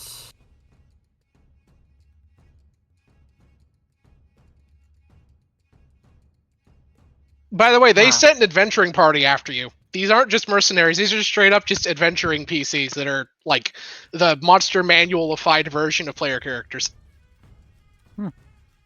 Okay, talking is a free action. How Yes. much are y'all being paid by the harmonium? The spider clicks at you. That's the spider. God, The drow. I'm looking down at the drow guy. He shrugs his shoulders and says, "The harmonium's paying us a handsome sum. Oh, and then, of course, there's the Fraternity of Order and your Castiel the Heinous the Ugly. There's quite a bounty on your head from an independent contractor that I plan on cashing in too."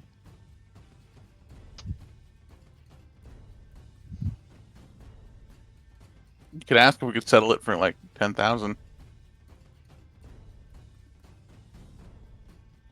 So a bribe ain't getting you out of here, huh? He shrugs his shoulders and says, "It would have to be a very good bribe." 2,000. He laughs. I would go with 10, but yeah. I don't Here's an carry that easier much answer. on me. Hand Right. over the old codger and we'll let you leave with your lives. Can't. I played poker with the guy. I got a soft spot now. A soft spot's the best place to drive a dagger, after all. Old drow saying. I don't believe you for a fucking minute. That does sound like a drow saying, does it not? Soft spot's a great place to drive a dagger? Kind of tracks. Yeah. They really do. Yeah. Girl kind of be like that. So, unless you have a few thousand more gold to throw at these fuckers to just get them to fuck off, Cass, you know that we have 10k that we just got. 5k that you got, 5k that I got. From just doing That's- the first thing, so. That's true. Cass doesn't carry, like, that much gold on her. Nah, fair enough. you guys have other things that are valuable too. Or, again, there may be other answers to this. You don't have to beat these people. This is a, by XP levels, hard encounter. You know, you By Very well. technicality, since this is a different day. Wait, no, never mind. Ignore me. Ignore me. They did have a long rest. They went into this fight fully refreshed. This is Yeah. a difficult encounter. And sometimes the answers to the encounters are not always plainly apparent. Look at that stupid Jabberwocky fight. You weren't supposed to fight it head on.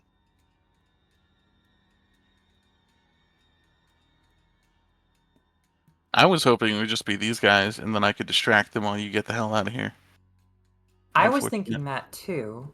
No, they sent the tough guys, as in the people with the highest HP totals, up front, and the squishy lethal guys snuck around the back. Damn, that's my squishy lethal person, and I'm the tanky frontliner. They did the Curses. party thing where they Versus. All right. It's very funny that they did the mirror strategy to you guys. Like, Starry literally did the exact tactic that they did. Yeah, but I struck first, so. You did. And Yeah. you have nearly taken out the Eldritch looking guy. Like, you Mhm. guys are holding your own. The issue here is, like, the damage numbers. So, Cass, you're staring down a giant spider and a very flippant elf. What is your plan? What I know about how tough a giant spider is? Not very tough. It's the druid that's behind it that is the dangerous part.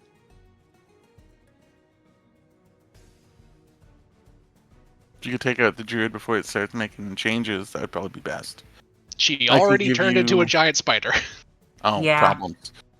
Yeah, she turned into a giant spider, which adds some poison damage to her on hits. That's why Cass took so much fucking damage. Bonus action transform, Mach. You could try walking away from this and get range on them. A very valid option. Yeah? All right. Maybe get that big demon boy behind us involved. Who knows? Yeah, he does not look happy that there are people attacking his business. That's his business. It is. And you guys did just spend a fuck ton of money here, so he might be willing to. I'll not just say this: fun. as you're speaking of money, the demon says, "I'll take half of that cash and I'll bust their skulls in. What do you say, there, pretty little miss?" Cass tosses him a platinum ingot. He just smiles and says, "Oh, I'm buying Mama a nice pair of shoes today." And he reaches back and gets out a club the size of an infant. Sweet Jeebus. Oh, he goes right after you too. Nice. I He love does. that that's your metric for measuring sizes. What? It's a big. That's a big club. An Big infant. club. Yeah, that's big. I guess it depends on the size of the infant, I suppose. Or I should say a club with a head the size of an infant. Like the top of it, the top Wow. of the club. Mm-hmm. Welcome. I'll shoot. Don't worry, I've got good aim. He smiles and says, Better than me last partner, for sure. and he points to his eye patch.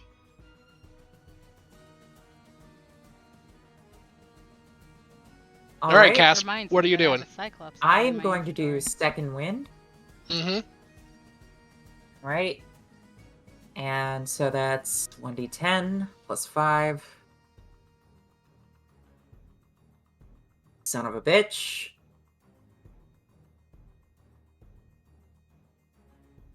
And I'm going to use tactical shift.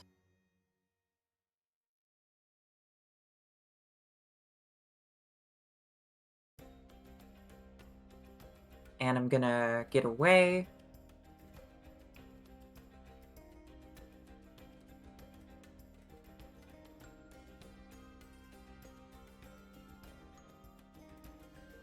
And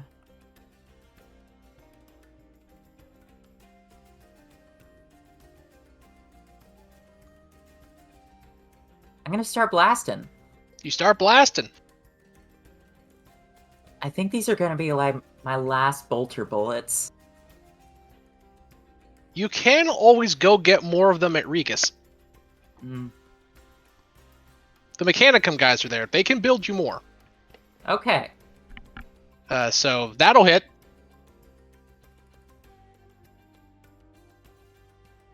That'll hit. That will knock her out of spider form.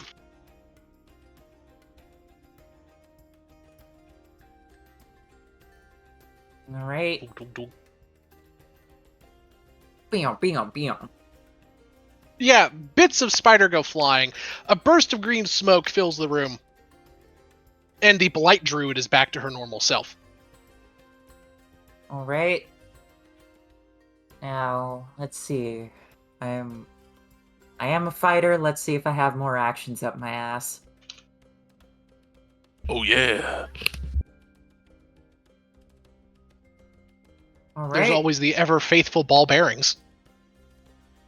That's true, but I mean, if you put them on a space they have to climb up, I mean, they might fall down after climbing up, which is nice.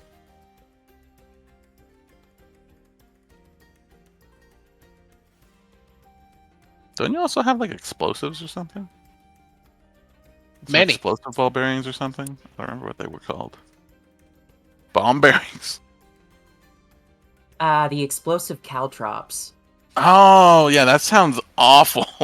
Should use that. Boom. Big boom. Well, this guy just agreed to help us. I don't want to fuck up his bar. You got a good point. Good And point. The term bar is being very loosely loose. used here. Almost as loose as the stones that hold this place together. Yes. Very true. Hmm. So, I am going to cast them just over the wall, Sure.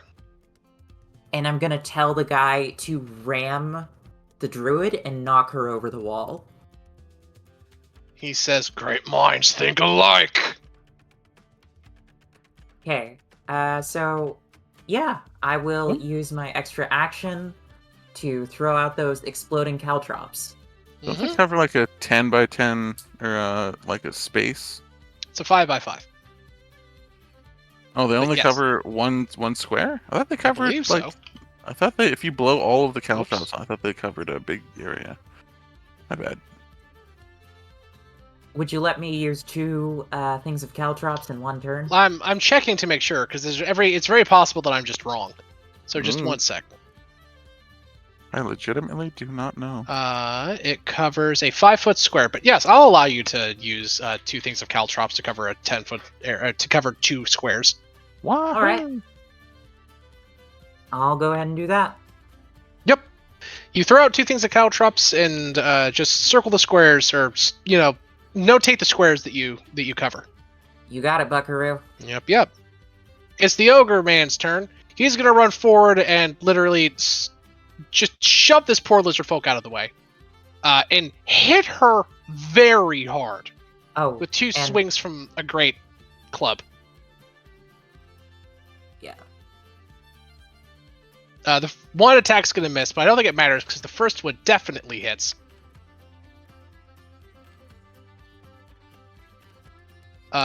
She takes 15 damage and is shoved 5 feet back over the edge as you hear a sickening crack, followed by a high-pitched scream and then a terrible explosion. How much damage does those caltrops deal, Evie? I think it was like 2d6 hell or yeah. 2d8 or something like that. Damage. You know, it's... I didn't write it down. We're gonna say it's 2d8 fire damage on top of the 1 piercing damage. So that, oh my god, 16 damage. So she's taking 15 plus or 16 plus 15. That's 31 damage. You just hear, "Ow! Jagex, help me, you fop!" Does he also get hit by the explosion? It probably causes a chain reaction if I'm being honest. But yeah, I'll say that he'll. Oh wait, no, it does. If I remember, it explodes and hits everything within 5 feet. So yes, he does. So he's gonna take that 2d8 as well. So he's gonna take that 15 too. Let's see. Where was this man? There you go. You hear another feminine yelp. At the end of your turn, the old man actually touches you and casts Healing Word at the 2nd level. So you get healed for +3. You get healed for 16, Evie. Hell yeah. You just hear him muttering a prayer to Lathander. The gladiator stands and looks at you and says, "I hate space clowns. I hate space clowns." He is going to... Stand up. Yes, have his move speed to stand up and try and bash you with his shield and miss. Then really? he's going to jab at you 2 times with his spear. What's your AC? 18. Nothing crazy. The spear will hit. One Yeah, time. Starry takes it. You take 11. 11 damage. Mm-hmm. 5, 6, 7, 8, 9, 10. Suddenly, tables are looking turned. Maybe. Okay. I mean, for you guys are looking in much better shape. Space Clown, what do? Just hold still. What are you, a mage or something? I want to see if I can deliver your head to your friends. Just stay right there. First attack. 24. 24. He is going to use his reaction, which he can do again, to add some temp HP to himself. Okay. And yes, you will hit him, but you will take 11 lightning damage. Ooh. 1, 2, 3, 4, 5, 6, 7, 8, 9, 10, 11. Owie. As he calls upon Dagon, the Storm Lord, the beast of the depths, to shield him. Dagon, am I getting quispy? A little bit, probably. You've gotten whacked a few times with that stupid chip damage. Yep. Still has a little bit of lightning left too. Cass, do you see anyone up there you can shoot? Anyone from up here that I can shoot through the doorway? You do not. They're either around. Well, maybe. Let's check that line of sight. You can barely see the wizard through the door, which is like right here and right here. With that line, but it he looks would like have it's going three. through a wall. Well, there's a door here. It's not shown well on the map, but there's basically like a gap in the stone here and here that you can see through. So she can barely see him through the crack. But he would have like 3/4 cover. He will be very hard to hit. So Do you have technically anything yes, but feasibly no. Do you have anything that gives you that removes cover for people that you're shooting or something? I mean, best I've got is precision attack. Does that just give you like a number added to your roll? Yeah. Oh, sure. Yeah. Okay, that's probably enough. 'Cause I don't think his AC is particularly high. I will reach into my pocket and hit his head with a cupcake. You're up, Cass. Cass, you feel a preternatural invigoration towards yourself. You can feel your gun almost pop into your hand, and the desire to shoot this guy in the face with your pew pew. Pew pew. Let's see, 3/4 cover. I need to actually see. It adds +5. For 3/4? Didn't it? Yeah. Oh yeah, you're That's right. the Wow. maximum that you can get. Yeah, that's true. Yeah, that does hit. Jesus. For thematic accuracy, we'll say that it blows a chunk of that stone away. Because I think the hole is literally too small for a bolter round to go through. But yeah, it blasts through forward, and hits this fucker. Roll damage.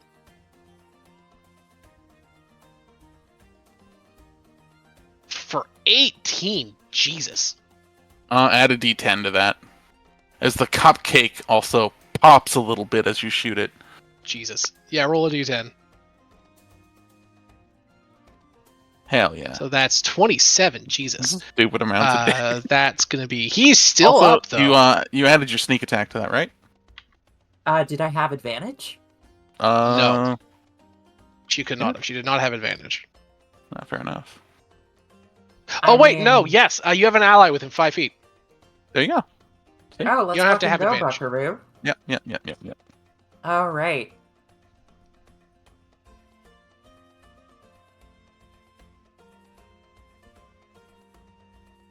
Boom. By the way, this is my character's super OP ability is to make you take attacks when it's not your turn, so that you can just blow people up. He is still alive. Oh, does that blow away his temp HP? Yes, that is very well gone. Oh, that's some nice temp HP you had there. Tell me, how close is your head to falling off from your neck? He's looking hurt, very hurt. That is a 9 + 6. Does he look like he's dead yet, or am I throwing another thing into this? He is out. Okay, yeah. With He that, did. I literally knock his head off and slap it towards his allies, all the way up there. That With a net. that's a switch. solid wall going to the ceiling. You can slap it towards this guy. all the way. Yeah. All the way Yeah, it's a across. solid Damn, wall. I was really hoping it was like kind of more jaggedy, like you can kind of see through it, the little holes. But if it's I think solid, it's then so- yeah. Because the light is completely blocked from the lanterns. Look, see. Fair enough. But yes, you can whap it to his ally. But Whap it I'll to let you his know ally. these people aren't friends. They'll be like, hey, sick. less people to divide the loot between. The loot, eh? You still think you're gonna get loot for I'm keeping your sword, or whatever the hell you're using to attack me with after this. It's a spear. Yeah, I'm still Okay, keeping. Space Cloud. Is that and it for your turn? That is my third attack on my action. With my bonus action, Calais, I will walk just right here, using a bonus action that makes it so I can't take opportunity. Opportunity attacks can't be taken against me. Blah blah blah blah. A whole bunch of words. Uh, where's the button for this? Oh, hi, BB. Actually, where is the Baby. button? Is it this one? That one, and then there's another one. What is it? Is it this? And I think it's this.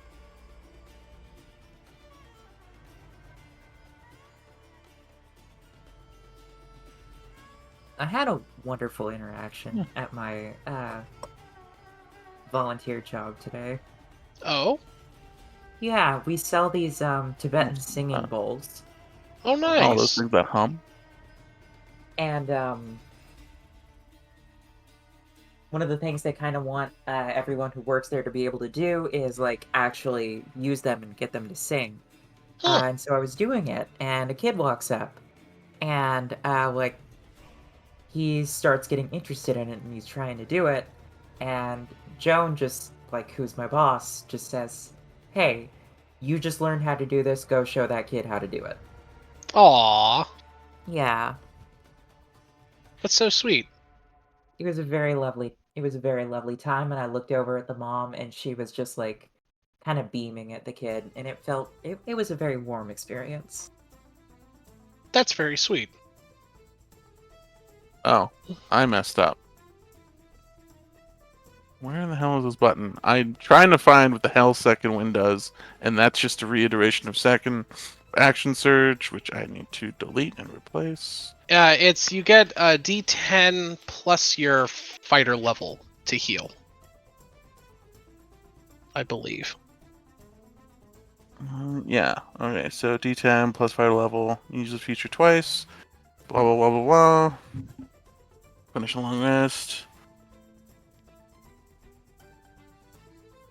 Alright, sure. Yep.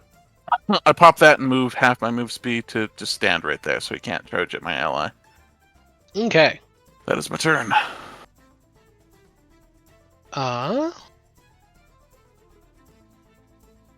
It's this guy's turn. He's going to stand back here, use a sorcery point, and levitate up with his levitate spell. Look at the ogre gentleman here and make 2 attacks with a hand crossbow at him. Ting, ting. Well, one's definitely going to hit. The ogre gent is going to take 6 piercing damage. And have to make a constitution save. That's not good.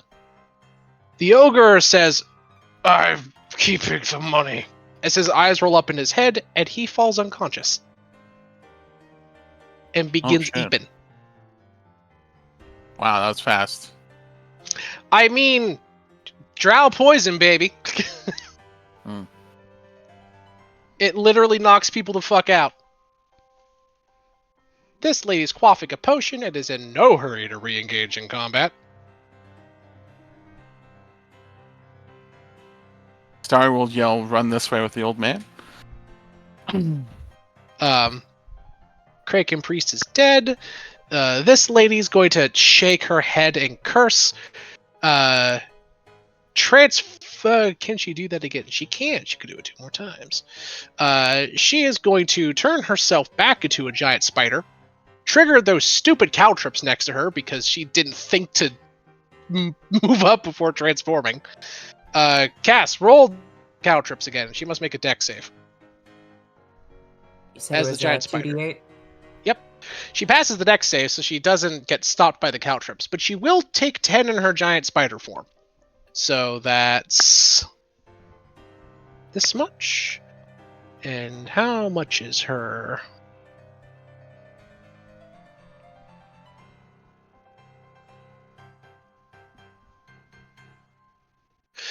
How much does she get movement speed as a gigantic spiderino? Not as much as you'd think. Well, she still has her action. So she can move from that corner 15 feet into the room. She is going to skitter up over here. The patrons of the bar all kind of like cower in fear of the giant fucking spider that came through. And she's going to look at you, Cass, rear up, and from her back section, fire a web at you. Give me a dex save, please. Oh, you gotta be fucking kidding me. She poop a web at you. That's a pass. You kind of duck as the web plats against the wall behind you with a sickening thwack. And nothing happens. Dodge. Straight up, it's your turn. Alright, can I just, like, grab the old man and bolt? You absolutely can. Definitely. We'll just say that the old man's going to move on your turn as a part of your movement, because he has his turn immediately after yours. You can just tell him to move, and he'll move now with you, so you don't have to have your movement speed. Alright, can I climb this rock? That is a wall. It is a wall from floor to ceiling. Okay, so there's a ceiling in there? Yes, this is basically like in a cave. You could try closing the door behind you. I don't know. That door is a hole. There you go. You could try closing that hole behind you. If you turn and shoot it, there's unironically a good chance that you could cause a minor cave-in and do that. Oh, wow. I mean, let me see if I have any more explosives on. I'd be ashamed if I didn't have enough explosives to do that. I think that's valid. You've had downtime this whole time. You very much could have been making those cow trips. I don't mind. I do have smoke powder and a crack grenade. The crack grenade alone is a more powerful, standard military issue hand grenade. That's all you would need, and it would blast and cause a minor cave in there, hands down. All right. And no one really seems to be, well, that poor Sahwagan guy, but... And that lizard folk there, probably. You're definitely paying for the damages. I already paid him $1,000. That's true. American dollars. American? 1,000 The strongest freedom-loving currency in the American world. US dollars with Mirror. George Washington's dick on them. Pure Wow, dehydrated that's freedom. the most patriotic dollars I could think of. Which, I don't know, considering he probably had Klinefelter's syndrome. Anyway, What is that? I don't know that. I don't know. I believe it's XXY chromosome, sort of. Anyway. Yeah. One day I should look into making something like a plastic explosive with Jimmy's slime balls and smoke powder. You know, I was gonna say you should watch out for FBI agent watching you, but at the same time, they're all being bought out by Trump, so I guess not. True. Hi, FBI agents. I'm No, a they transgender terrorist. They I would literally love to leave lost their politics jobs. out of my stuff, please. That's valid. Hi, Twitch. Hi, Twitch. Hello. George Washington had a weird penis. Anyway, Oh boy. what are you doing? What are you doing, Evie? All right. I think I'm gonna go with that plan. Just drop a crack grenade. She's just gonna look back at these two guys and shout, "Scatter!" They will scatter. The Sahawaka just gonna run with you. All right, and You could shoot this guy in the face, I guess. let's see. think that takes my cunning action as my bonus action. It do. And then it takes my action to throw the grenade. So I would have to run past him, eat the awoo, and then hope it misses and counter with a riposte. Because I don't think I have Hellish Rebuke again. No, it's a once per day thing. If you had Alright. spell slots to cast it with, you could cast it again, but I don't think you do. I do not. Fuck it. Oh, wait, no, the old man is gonna get the awoo also. Potentially. And I will say, you guys do not know what their orders for the old man was. They might just try to kill him. Maybe they weren't gonna kill him at all. Maybe we just You went don't straight to know! lethal. You never bothered to ask! Well.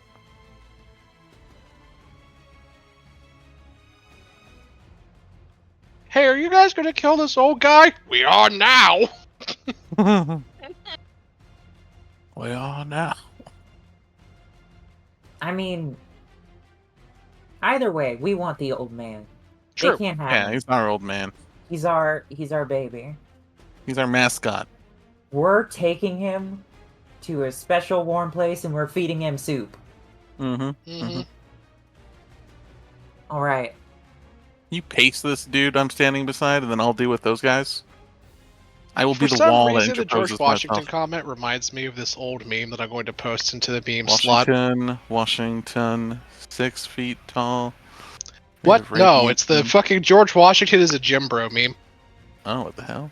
Brits suck and they stink, says George, the man with the biggest neck in America.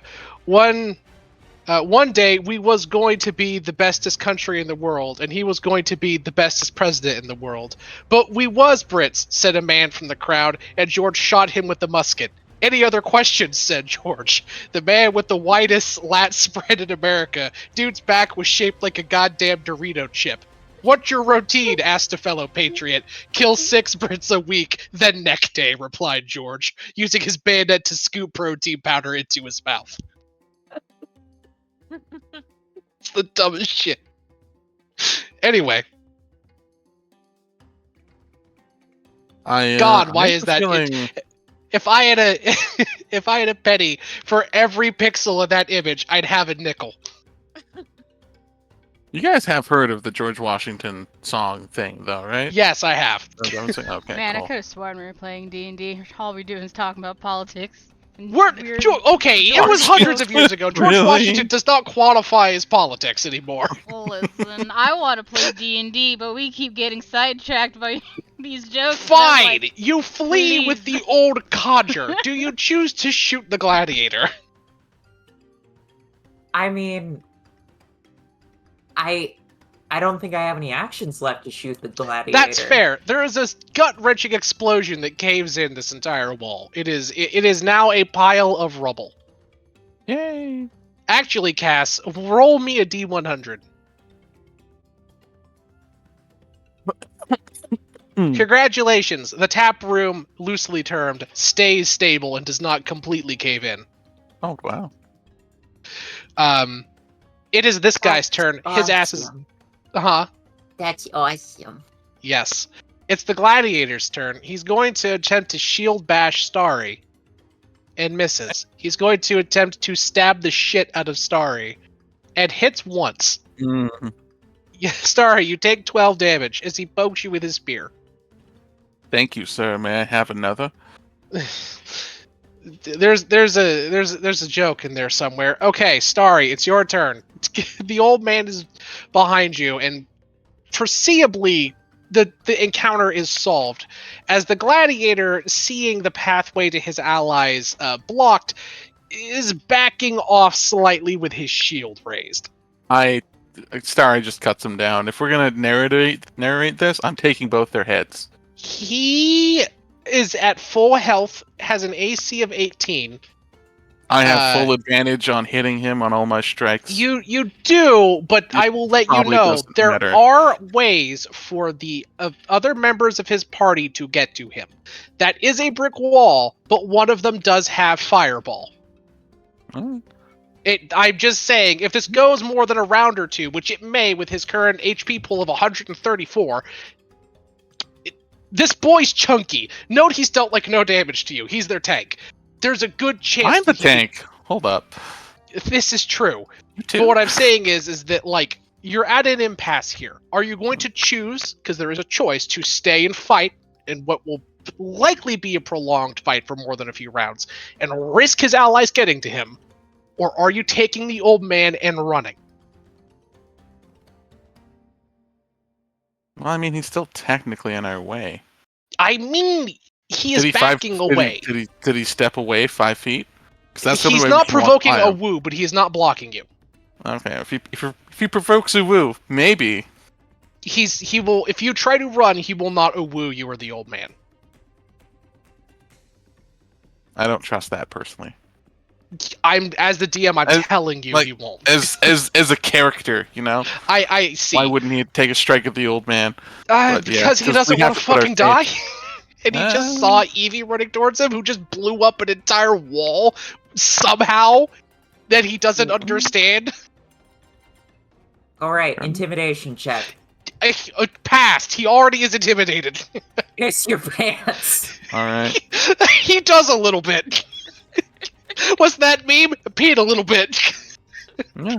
You move him out of the way and like into the wall, so he like takes a full defensive stance. And he's Fine. literally He not in pees our a way little at all. bit and steps back. All right, I will strike at him just cause, but Sure. after that we're gonna walk away.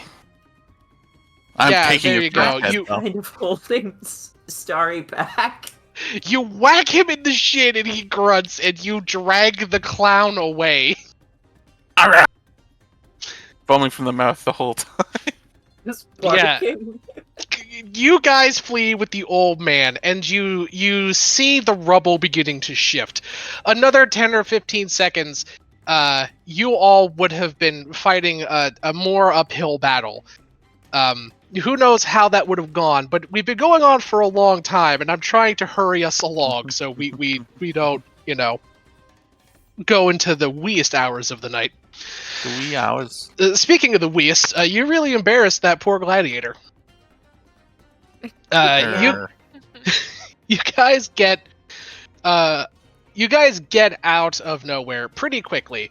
The explosion and the obvious sounds of gunplay and spell slinging attract some of the locals. The slotty, some hags, and other horrible creatures that sort of make this refuge their home kind of spy all of you running from the scene, as the party of heroes don't pursue you that you can see. They stay.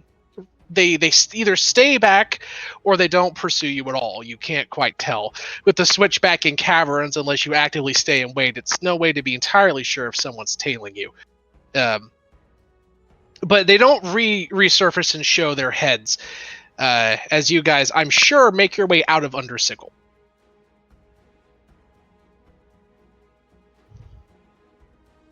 I really wish we just killed them and took their heads. Now we have to watch our backs. Oh, I could have had more trophies to play with. I like putting apples in their head and then bobbing for them. The old man looks visibly terrified. Don't Me worry, too. you're safe for now. As I pat his neck, looking at his. Yes, Scrump safe, said. safe. It's such a comforting relative term. Relative. I'm gonna stand between him and Starry. An understandable and wise decision. So, Mm. I'm assuming you guys are taking Jeff back to the Red Lion. Yep. Okay. You guys go through the subtle side streets, avoiding harmonium patrols as you make your way across the city. The sound of Sigil life roars even at the nightly hours, which it currently is. Asokian hounds bark through the streets, chasing criminals, while the ceaseless industry and the yammer of city life echoes throughout as you pass through most of the wards of the city, actually moving from one end to the other. As you make it to the Red Lion by dawn, when you get inside, Bria is already waiting for you.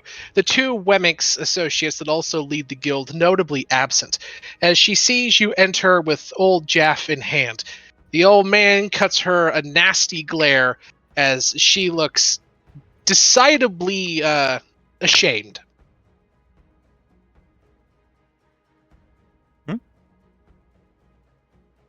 Cass is You're just ashamed of standing something? back and letting them have their reunion. It's curt and quick. He says, I would like to think, after all my years, that I am a big enough man to not say I told you so. But I'm not. I'm petty. I told you so. I told He you for told you so. years. She nods. Yes, I know. I always suspected that you knew, but I never had the evidence. The evidence! Yes, I know. Always one for the evidence. If everything was so cut and dry as you say, perhaps you should go join the Harmonium or join the fraternity. Their thinking, I think, is far more aligned with yours. She takes particular offense to that, but weathers it because she knows it's deserved. Yes, well, not so much, as it turns out. They aren't playing things by the book anymore. They've begun kidnapping us, even more so, and openly discriminating against us, and, well, orchestrating things to put us in the worst light possible. It's almost like it was all those years ago. He nods. It was only a matter of time before they became more aggressive. And now, you need my help. I'm assuming? She nods. Yes, we found evidence of one of the facilities in Arcadia. He pales at that. You did? What did you find? She hands him the note. He reads it. He nods. I know of 32. It was not the one that I was imprisoned in, but I did meet some transfers that came from there. I know roughly enough as to where it is and to give you all directions to it. But that's not going to be the hard part. He looks at the three of you. Arcadia is heavily patrolled by the Harmonium. It is their base of operations, and the one place that they have the most security. Charting a path to it will not be difficult, but getting there hidden, that will be more so. The difficulty will be finding a close-by portal so you don't have to traverse much of the plane. Everything in Arcadia is neat and orderly and proper and fine. Anything out of place, any stranger walking down a road will be immediately noticed and their attention brought to you, or you brought to their attention. So we'll need to do a little bit of digging and find somewhere close by that we can bring you in. He nods. Or perhaps cause a distraction. Either way, we have some work to do behind the scenes, I think. Bria? She nods. As for now, she motions to you two, you have our thanks. And also, she kind of nods and hands you guys a small writ. This is a personal writ of commendation from me. Anywhere that you are within the multiverse, you can turn that in to get notable favors and aid with any free leaguer that you find. Don't stretch it too thin, but this will open many doors for you and gain you allies where you need it. Basically, you have access to mercenaries and resources in just about any city you go to with this that's in the multiverse. It can do you anything from getting free passage on a ship to somewhere difficult to find, to bribing someone off that's a court official, to even getting your way out of prison if you're thrown in. This isn't a monetary reward, but it is a decidedly powerful one, and one that can be used more than once. So you're saying I could use this at the all-you-can-eat squid buffet in the Undercity? All I want. She looks at you and says, "Use this well," and she hands it to Cass. Cast, we're eating squid tonight. Why do we need a discount on calamari? Cuz you get it for free now. Don't forget, we shit on company time. On the company's Bria time. is going to look at you both and interject and say, "For now, your work is done. I am going to take Jaff here, and we are going to find a portal into the closest location in Arcadia to Unit 32. Once there, or once we have found it, we'll look at other options for getting you in. I'm sure the other two, Jander and the other Wemmicks, will have their own thoughts on how to go about that. Once everything is ready, we'll call you back and begin organizing a more definitive plan. Thank you. You've done a great deal to help us. Until then, I recommend you still work throughout the city. Get accolades where you can, build up the reputation of the Free League. Right now, with the Harmonium cutting us up at our knees, we are going to need all of the experience and notoriety from our members that we can get."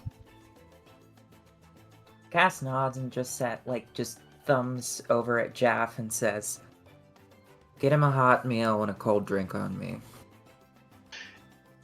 I am going to be making up for all the years he has had to suffer because of our negligence and failures. Rest assured that Jaff will be taken care of, now until the end of his days. We left him to squalor when our obligation to him was so much more. Mm-hmm.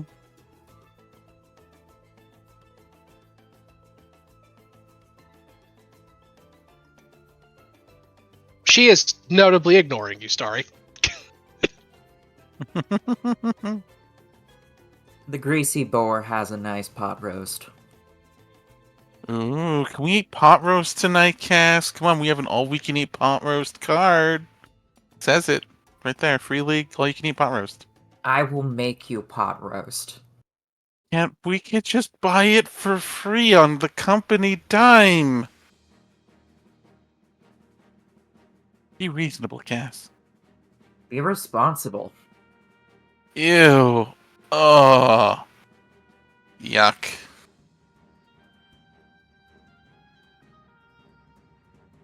I'll buy you a ginger beer. Yay! I love the way they burn as they go down. Me too. Me too. Mm-hmm. As you guys mumble the details of your dinner, I think we're going to call it here. Next time around, we're probably going to go and help do Virgo's mission for her guild. And then after that, I think you guys are basically all set for the time being. You, both of you have some lingering guild mission stuff to take care of. Maribel, you have to go report back to Calvaros, or whatever his name is. Cecilia is going to have to go and talk to her guild members and get an update from them. You all need to get your mutual rewards, save Starry and Cass. They've already gotten theirs.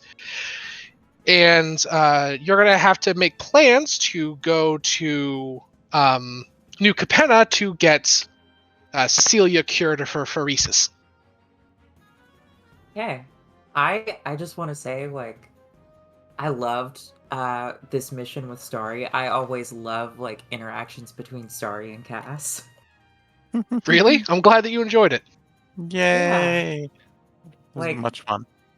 Yeah. I was worried that it was too mechanically simple compared to some of the other quests with the factions. But this one's more backloaded, as you guys are going to have to go with the rest of your party. Because the final... So these are all 4-part missions, and you're all nearing for each tier of play. You're all now encroaching on the last tier for each of your big faction missions. And the last tier requires all of the party to interact with each one. Because bosses and such. Oh, yeah. And your guys' is particularly backloaded. You're going to have to infiltrate a Harmonium prison, orchestrate a riot, break out a bunch of key prisoners, and maybe fight some faction heads from the opposing side. Yes, we need to instigate a riot. Yes, you do. And then potentially dismantle the Harmonium faction because they're massive fucking hypocrites. Oh, sweet fuck. Delicious. You're not coming over your mic, Savvy. How would this work if anyone was in the Harmonium faction? Negotiations, you'd have to make a decision. You can choose to not dismantle them. So there's a reason why there's 3 guild masters to sort of like negotiate and talk with inside of the Free League. One is going to posit for absolute burn it down vengeance and completely dismantle the Harmonium. No quarter style.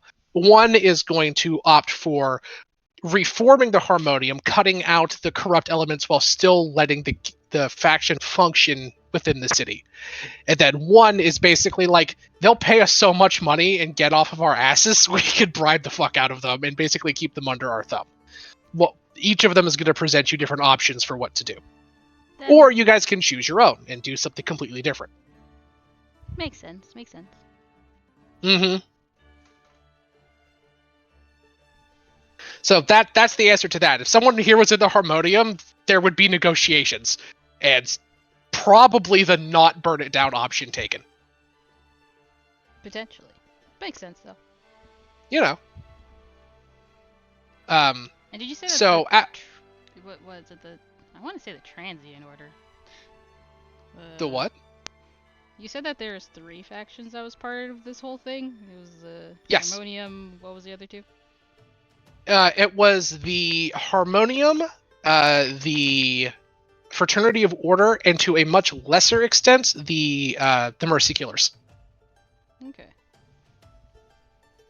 So basically, the entire city's crime and punishment system is involved in this conspiracy and in this illegal extrajudicial prison system that's set up throughout the plains. Okay. It's primarily run by the Harmonium, you'll come to find out, but the Fraternity of Order is aware of it and allows it, and certain members of the Mercy Killers are associated in lesser extent, but it's by and large the Harmonium. That's fair. I always confuse the Fraternity of Order with the Transient Order because they're both order. Transient Order? There is no order of hobos in this campaign. The Free League. The Free League. Are you sure? Oh, I the have it in my Transcendent notes. Order? That The Transient Order? I am 99% certain that you may have miswrote something.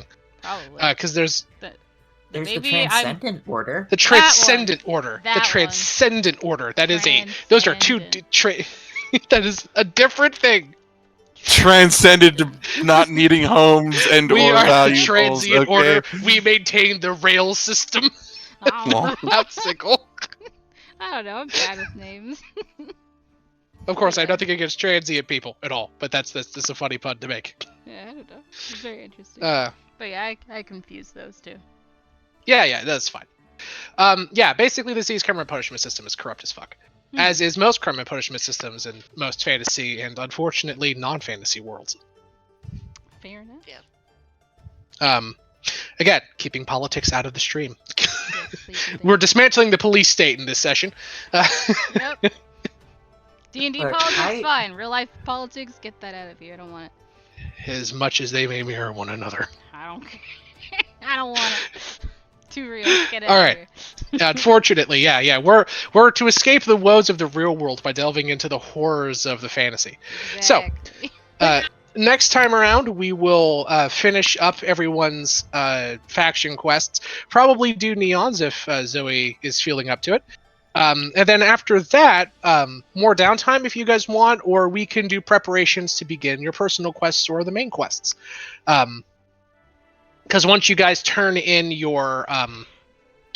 the last portions of your faction quests, the next one will be available around level 13 or 15 or 14 or something around that area. You need a few more levels before you're ready to go into the last phase of it. Got it. Can do. Except for Savvy. Savvy, you don't have to go to the final. You can't do the final phase of yours yet, but you can go to New Capenna to cure your phyresis. I would definitely like to do that sooner than later, because it would not make sense to wait around on that. I mean, you have 3 months worth of serum that will keep it at bay. There's no rush. And once you get in the Astral Sea, canonically, time does not pass. So That's you're... not about me. There's people turning. Oh, right that's now. true. That's true. Yeah, that makes sense. But So it sort of sooner makes rather than sense that later. we're going to be spell jamming after this, because we have 3 or 4 big things that need to be done via spell jamming. We have Neon's personal quest to go and investigate her people's signal. Yeah. We have Cecilia's spiel, where she has to go and cure phyresis via New Capenna and Dominia. And then we have Cass's personal quest, in which you have to spell jam through Limbo to get to a dungeon out there. Pretty So I can much, actually sort of show you guys what that looks like. Does that sound good to all of you, or what are we thinking? I mean, it sounds logical that that's our next steps. So here's a map of Wild Space, to give you guys an idea of what we're looking at.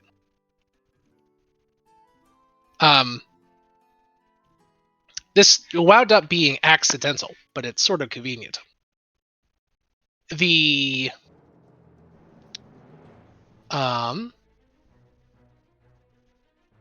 sphere that has Neon's quest is up here.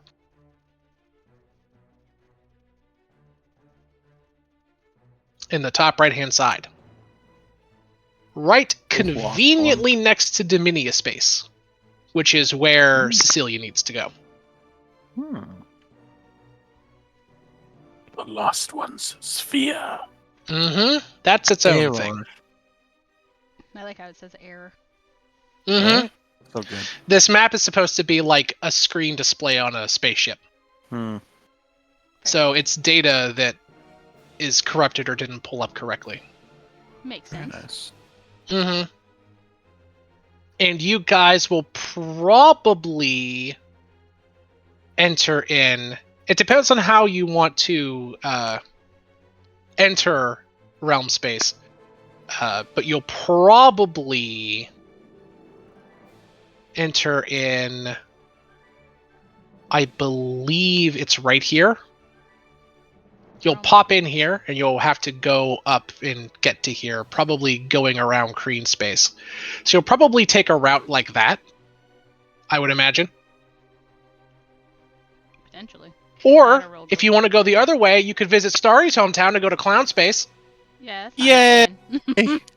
I have a great uncle clown. You do. A grunkle. Yeah, no. It might just be Is it Steve? This route. Huh? Is your uncle Steve? Yeah. He's not a funny clown. He's kind of a sad clown with his burgers. Oh.